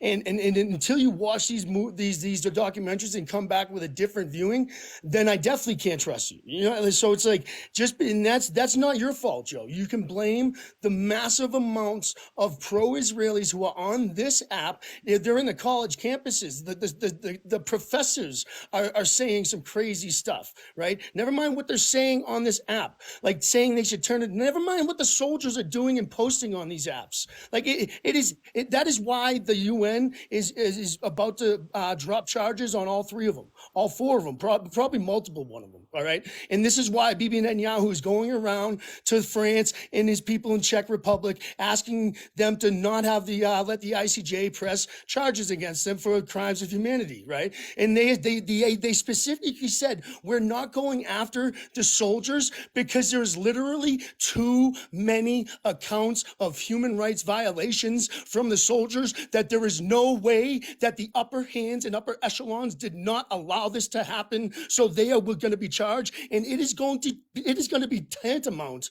to fucking Saddam Hussein. Okay, and I'm sorry you don't have that type of foresight to see that. Like, I'm sorry you don't have that type of experience to see that this is a systemic problem. All the good people in Israel that may be like you left a long time ago, and the rest of them just left real recently. So my family left a long time ago. My family left, most of them when Yitzhak was assassinated, and then the rest of them left when Bibi Netanyahu was elected. I've been shocked how much this is going on. Like in the last 6 months, I never knew it was. I knew it was bad. I never knew it was this crazy. And if you can't see that, I got no trust for you, bro. And that's it. I ain't got no ill will against you and your family. I would never attack. I would protect you at one of these protests if any pro-pally came at you. And you could ask anybody on that. Let's give Joey a chance to respond to Yeah, what you like said that- as far as trust. Let's give Joey a chance. Joey, please. I'm not threatening you or anybody. I'm not sure if there's a question, but Well, in other words, listen, I'm in my 40s. Okay, I'm not on campus. Hold on, My Joey, I my think- comment around the campus was really for that guy Cole that was on before it. Okay. Do you think, Joey? Do you think the resources that Dionysus said were important for somebody to watch? Is that the kind of stuff that you're open to, or do you think it's important for somebody to look at that, or you think you're already past the point where you know about some of that stuff? I've watched dozens of these. I watch stuff on both sides all the time. I probably watched at least a dozen documentaries on what's going on inside the West Bank. I watched a recent short. It was probably 20 minutes long about a family in the West Bank that was pushing a refrigerator. I mean, dude, I'm not blind. I read this stuff all the time. I think it's very important. I think if you're going to make peace and you're going to have a proper and productive dialogue, you have to understand both sides. Again, maybe this is just a byproduct of what I do for a living, with pretty intense negotiations. You have to understand both sides as a starting point. If you don't understand what the other side is thinking, you brought a very important keyword before, Chip. You said the word motive. You need to understand what makes people think the way they do. So of course I'm going to open up my eye, whether I agree with it or not. I mean, that's a personal opinion that I will have to form, but at least I want to understand the knowledge. You have to be a sponge, and this goes for both sides. I hope that the pro-Palestinian people are listening to the pro-Israeli side as well. If there's documents, if there's documentaries, if there's films, if there's reading material, it's important collectively to educate yourselves. It's really May I just intervene with that one, please, Joe? The Palestinian people does not have to look at documentaries or television shows or read any books. The Palestinian people live it. They live it. They've been living it. They know. They lived it. They understand it. They know what is going on. But with all due respect, Nidhi, you're seeing that through your lens. All I'm saying is I'm not disputing that. I'm not putting you down. I'm not refuting your statement. But in order to have a productive conversation, you need to understand both lenses. But Joe, yeah, that's your reality. You're saying I'm seeing it through my own lens. What about the rest of the world right now? What about the rest of the world? What about the citizens of the world? I'm not talking about the governments. What about the rest of the world? Are they seeing it? Aren't they seeing it just like you and I and everybody else is seeing it? Kitty, can I answer him? It's out into the open. Yes, I will. Just let me make this one point, sir. October 7th to me and to my people was a blessing. You know why it was a blessing? Because finally, people got to see what they didn't know and they never would have seen if it wasn't for the social media. If it wasn't for people brave enough to put their lives on the line and take these pictures and take these images and film and send it out there, a lot of them got unalived. How many reporters in this Gaza war got killed just trying to send out the message for people? Do you think if social media like this did not exist, do you think our plight would have been known? We would have still been called the T word, and Israel would have done it, whatever it was doing before, and even emphasized on it more, and nobody would have believed us. Nobody would have understood. Nobody would have known what we've been going through, screaming, yelling, kicking, unaliving, whatever you call it. We've been doing it in silence because nobody wants to listen. The world had a blind eye and a deaf ear to us. You understand? Yes, October 7th to you guys, you're saying, oh, it did not start October 7th. Just October 6th, before October 7th, 270, I think 270 Palestinians were unalived on October 6th, okay? On October 6th, just alone, okay? Just alone, okay? So it's not just through my lens. The world is seeing what I've been seeing for 75 years, and I've been screaming it out. All the Palestinians, come, please, somebody do something, somebody, you guys stole their lands. You guys stole their lands. We became the occupier. We became the occupier. We occupied Israel because we want to get rid of you guys and we want to take over the land when the land is ours. And we were the ones who were occupied. Do you understand what I'm saying? So no, I'm not looking at it through my lens. The world now is looking at it just the way I was looking at it for 75 years. For 75 years, I've been trying to tell the world, not just me, all Palestinians, trying to tell the world, please do something. Look what's going Kitty, I think we got the point. I think Joey, let me just weigh in on this one thing. If I understand Joey correctly, and I kind of agree with him on this one, I'm not disputing that the interpretation from the point of view that Kitty's sharing and that the world is now learning is closer to the objective reality. I think that's indisputable because public opinion has turned, awareness and public opinion has shifted dramatically. I think what Joey's saying, which I think also does make sense, is that regardless of that awareness or interpretation being what it is, there still exists a distinctly different point of view against which future negotiations are going to have to be compared and dealt with. So understanding that better makes one better equipped, as he does in his job, to go travel down the road of navigating those negotiations. Am I right about that, Joey, or am I missing your point? No, that is exactly correct. Exactly. Honestly, Joe, Chips, honestly, do you see a solution very near, a near solution? Do you honestly see, with everything that's going on and no ceasefire, continuation of what they're doing, despite of everything that happened in that region, and they're still going at it? Do you really honestly see that they can sit down on a table and just say, hey, listen, forget about everybody that we did, whatever, and let's just work on this? Hey guys, come on, let's just sit down and have a cup of coffee. We'll let them worry about that. I wanna give you an honest answer, and the dreamer in me, right, wants to believe that is possible. The realist in me probably would agree with your statement, right? Like, there is no short path for peace. And the other reality is, I think that Israel and Palestine are just pawns in a much larger global, global conflict with multiple players involved, right? It's not just what Israel and Palestine wants. There's a lot of moving parts, a lot of complex components to this. And unfortunately, I don't think it's,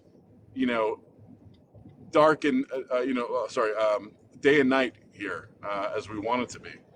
I think that makes sense. I know exactly what my leaders of the Arab world are doing. I'm not oblivious to what's going on. We're not. That's why I always say, before I criticize the United States, Europe, anybody else, I have to direct my criticism to the Arab leaders. Okay, We're not stupid as Palestinians. Trust me, we're not stupid. Trust me, we know what's going on. We've been knowing what's going But on. like so it's complicated and So like Joe, hey Joe, being real like in quick. charge of a negotiation. Go ahead, Guys, just real quick, I am Mike. Palestinian. Hasn't had a chance to speak yet, so let's give him a chance to speak. All right, I'll make it very short. I think it's utterly preposterous to hold Palestinians or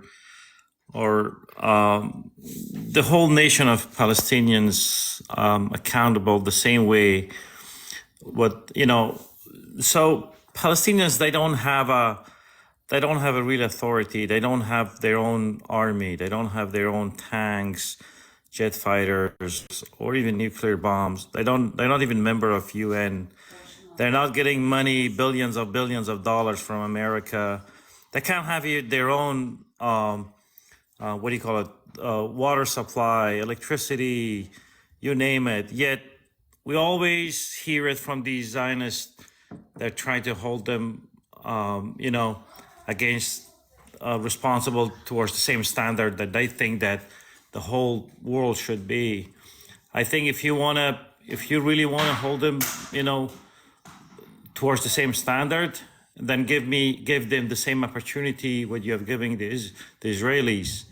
Then see what they can do. Then you can say, well, we give you everything what the Israelis have. Now see what you did or see what you didn't do, right? And then we can come and one by one see who did what. Today, over 2 million of Palestinians inside Gaza Strip, another over 2 million inside West Bank. They can't even vote. They can't even vote to be part of the election or anything. It's by system they're being segregated. Because Israelis, they know that Palestinians are the majority, over 7 million of them. I do not care. Start twerking on live. Okay.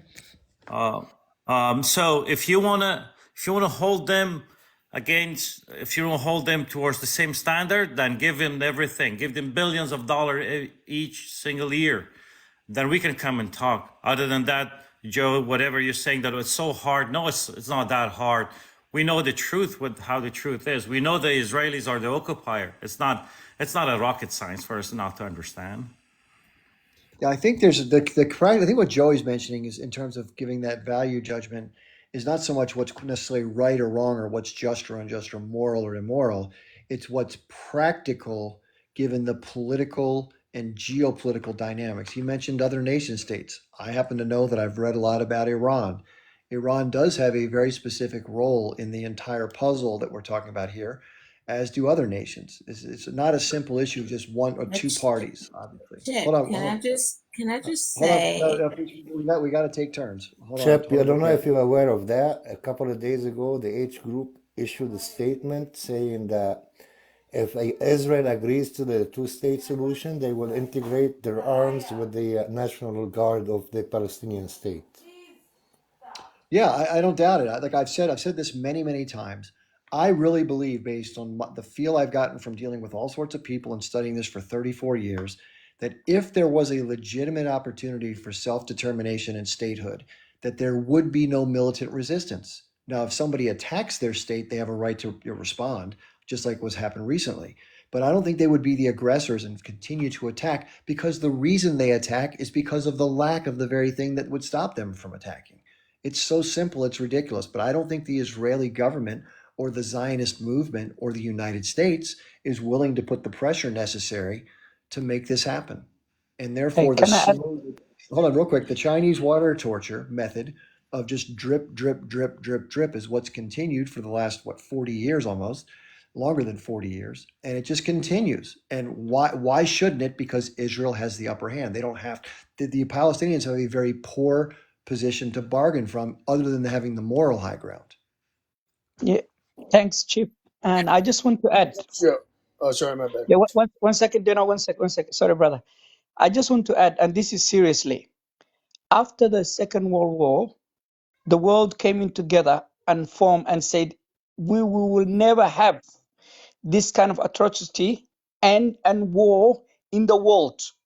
We will finish colonialism. We will finish fighting. We will finish what do you call it? People who doing slaughtering to other people for innocently.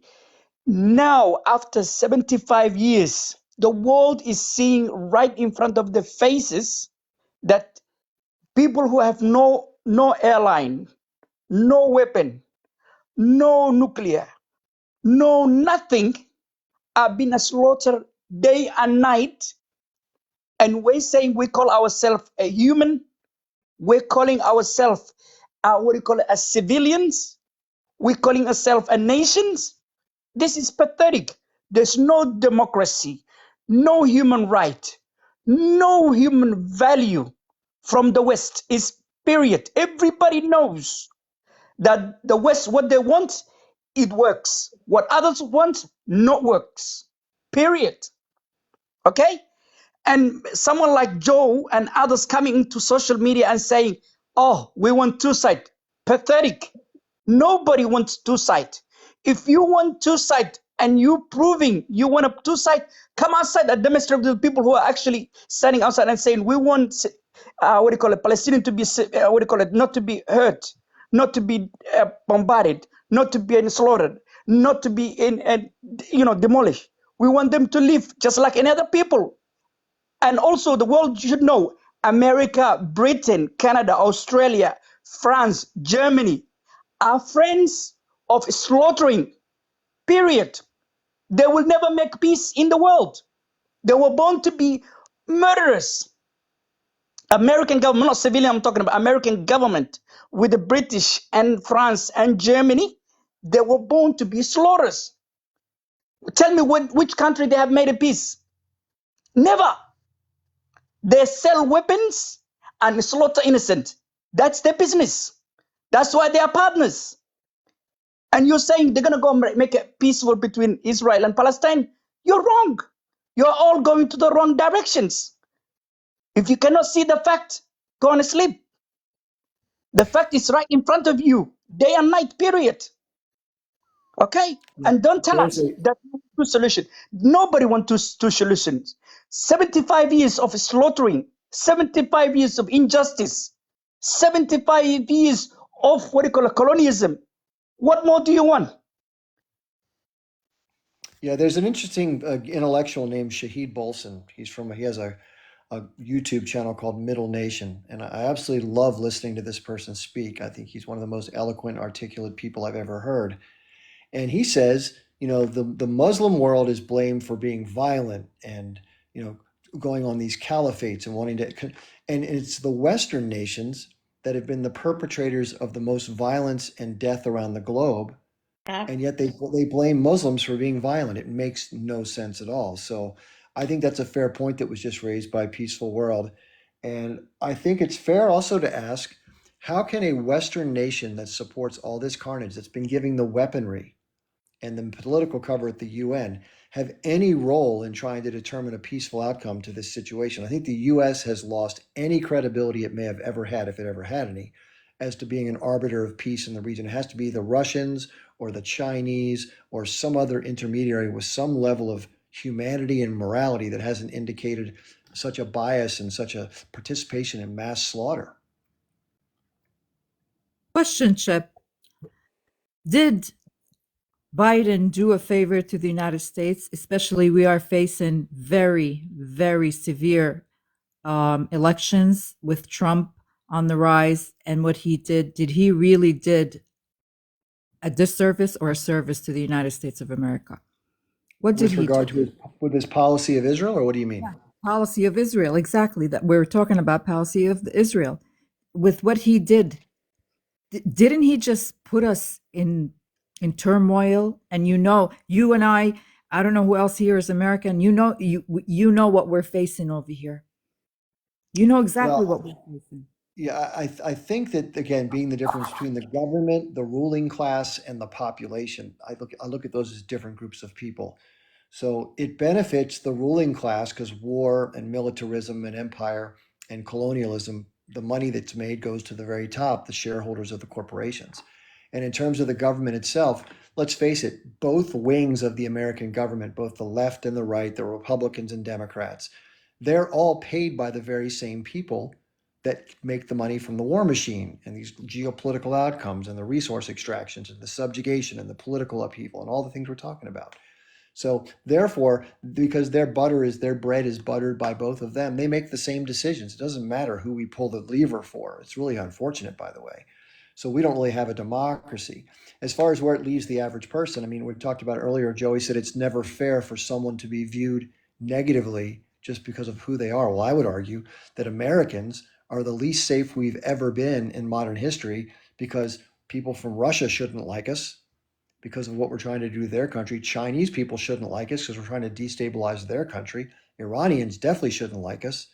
And anybody who supports the Palestinians should definitely not like Americans because our government, which represents us supposedly, that we vote for because we voted for them, as they like to say, are doing the things that are causing all this harm and destruction.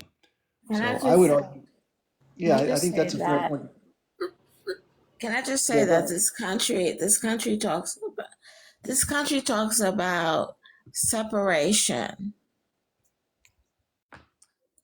This country talks about separation of what? Church and state. Religion, right? Your religion and the state. So Israel is biblical.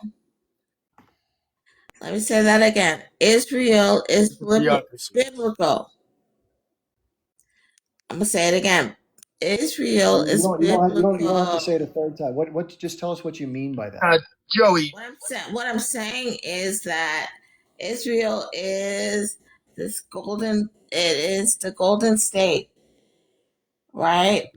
God protected it in the Old Testament of the Bible, right? It's protected in the Old Testament. That's the Old Testament. But when Jesus came in the New Testament, it has nothing to do with Israel, right? Because Jesus is about grace. There is no law, none of that. Jews don't even believe in Jesus. Let me say that again. Jewish people don't. Just so you know, Felicia, although I appreciate your point of view, you don't have to repeat yourself 2 or 3 times for people to understand what you're saying. The other thing is, I don't want to bring into this conversation different people's deities. We're talking about the political elements of this, not the religious or belief systems of one's deity. So take a break for a second, digest that for a second. We're going to bring in TLX457 and then we'll come back to you.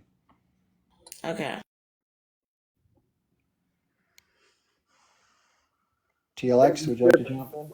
Thank you. It took me a second to unmute. I just wanted to mention Israel, like she said, they don't have separation between religion and state, and that is actually a problem. So if she thinks that there's such a thing as a biblical state, I mean, to them maybe, but you can't push your religion beliefs on others because you don't know what they believe. You don't know if they're the same sector. You don't know if they're the same religion. You just can't push a narrative like that on people. It has to be politically correct and politically fair and legal in order for it to be a state. I just wanted to respond to that, Chip, for now, but I'll stay on the panel. I do have some thoughts. They kind of scattered a little bit. Okay. Good. No, thank you for saying that. Our country says we are separate from state and religion. But why we can't have an abortion? Why is morally the religion intruding on our morals? What I'm going to do, Felicia, I hope I'm not wrong about this, but you sound, and forgive me if I'm wrong, but you sound like you're very intoxicated. So if you're not, I apologize, but for now, that's the impression I get, and I'm going to have to change the panel because of that. Please I would come love. back when you're not so. Can I come in a little bit? Let me just double check here. Yeah, go ahead, please. Go ahead.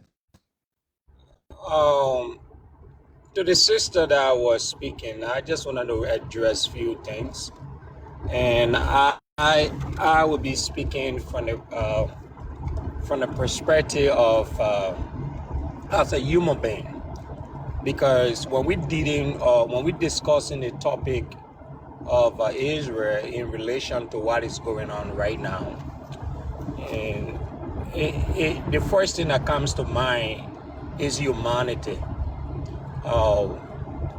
We are discussing babies, we are discussing women, we are discussing teenagers, and I don't know how one can reconcile religious beliefs in connection to the lives that have been taken, because the fundamental principle of religion, if everyone will look at it from the core principle of it being a good thing, is to preserve life, is to promote life, is to make society better.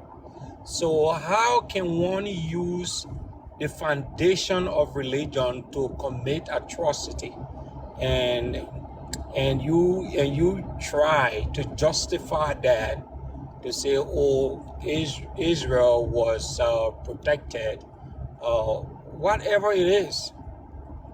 Not everybody believe in the Bible. Not everybody believe in Quran. Not everybody believe in whatever it is. That is why when we are discussing humanity, we have to separate.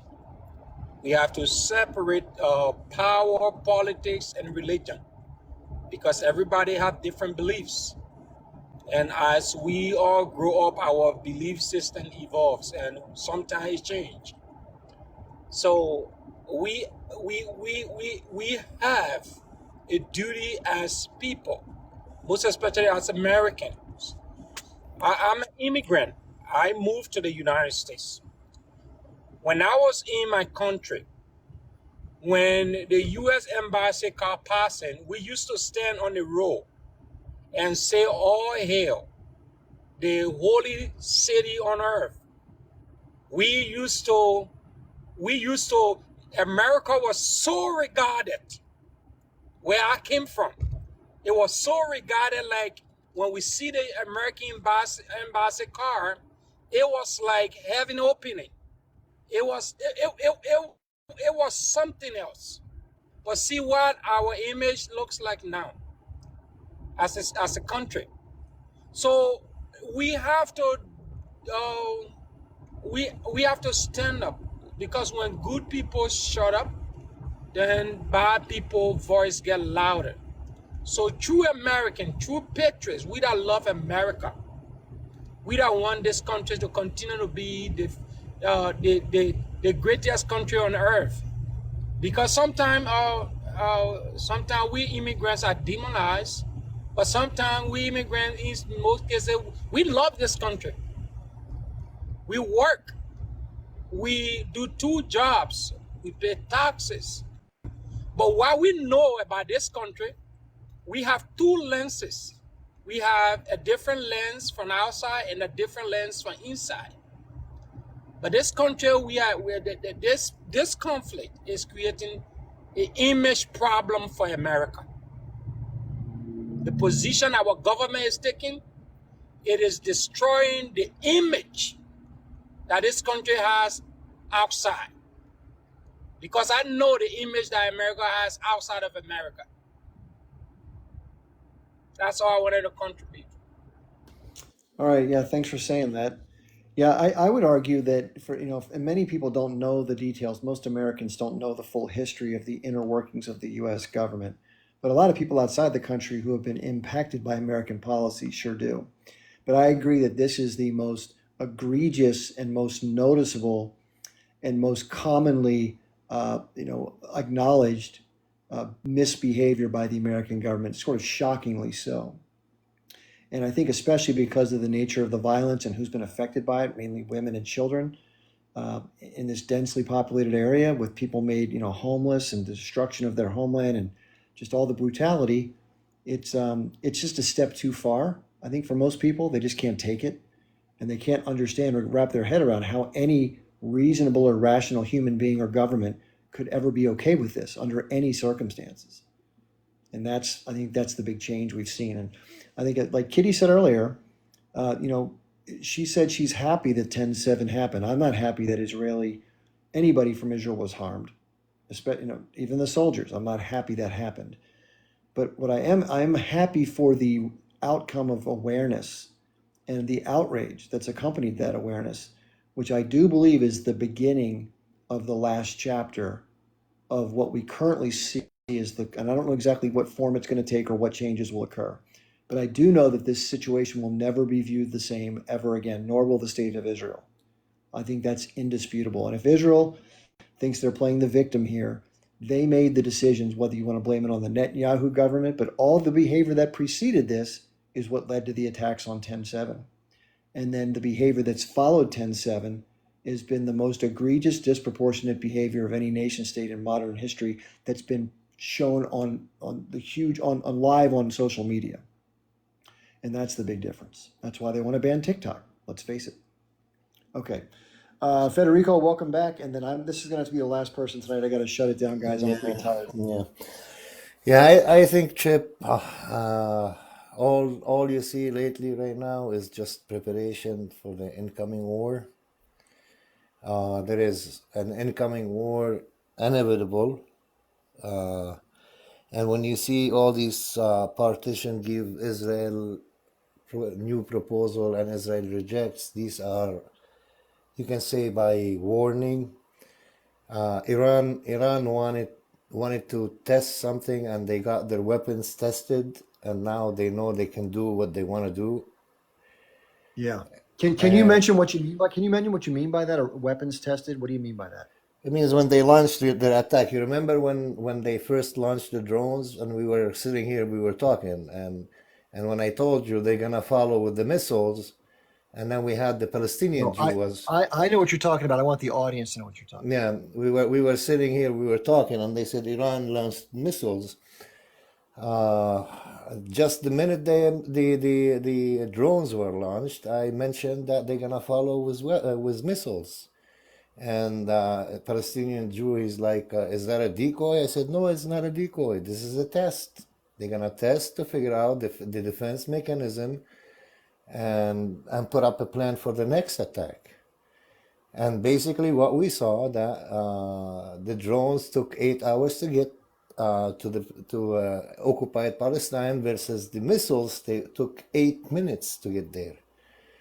So H Lebanon is increasing their attacks today for the past week on Israel.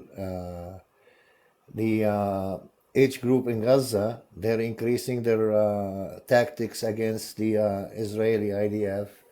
You have yesterday there was 2 people unalived in Lebanon. One was from H group Lebanon, and the other one was from Islamic Jihad. And you don't find these 2 people in the same car in south of Lebanon if there was nothing to prepare for. About a week ago or 10 days ago, there was 20 Palestinians unalived by the Black Flag ISIS in Syria. And these 20, they were just came from Iran. They were training in Iran. So you have all these Palestinians in the refugee camps around the world are getting trained, equipped like H Lebanon. And don't mind you, if you guys don't know H Lebanon, look for H Lebanon. It's the largest non-military, paramilitary group in the world. They are equipped with air defense systems, they're equipped with the heavy artillery, they're equipped with smart missiles. And all these things are put in place. And I say it again, Israel will have less than 72 hours before someone can come to their aid, and when they get to their aid, it will be already gone. There is a huge amount of rage between the Arab population, the people, not the government, the people that used to stop the Arabs from taking actions.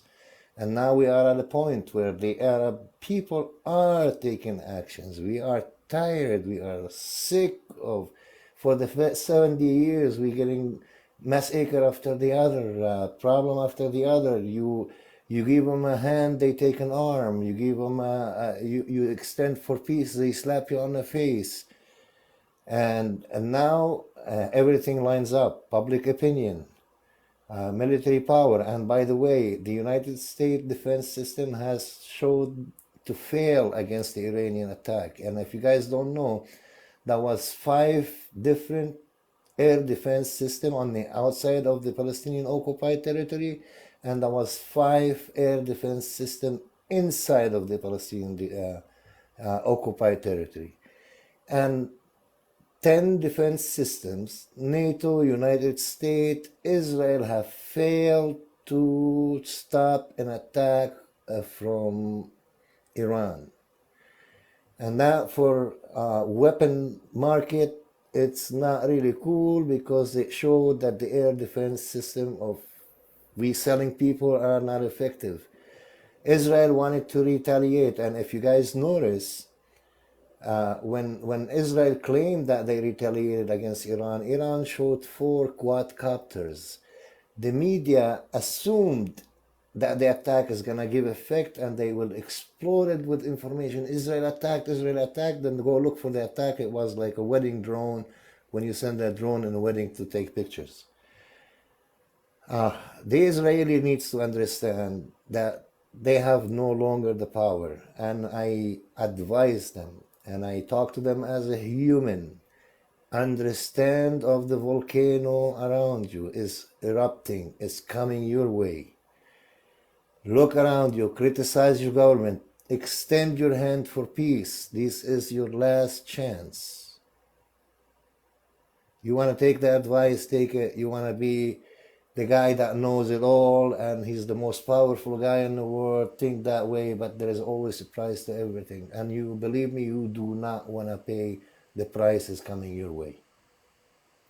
Yeah, that's an interesting way to kind of end it. I think that there is one thing to be very concerned about, though, and I don't remember the name of this, but somebody in the comments probably does. But there's a certain doctrine that the Israelis have that says that if they're under existential threat, that they are willing to deploy their X number of nuclear weapons, which to me sounds pretty selfish, just because your country is not going to survive politically, that you're going to destroy the entire world, or at least the region that you feel is threatening you. The Samson Doctrine, thank you. That's pretty bad.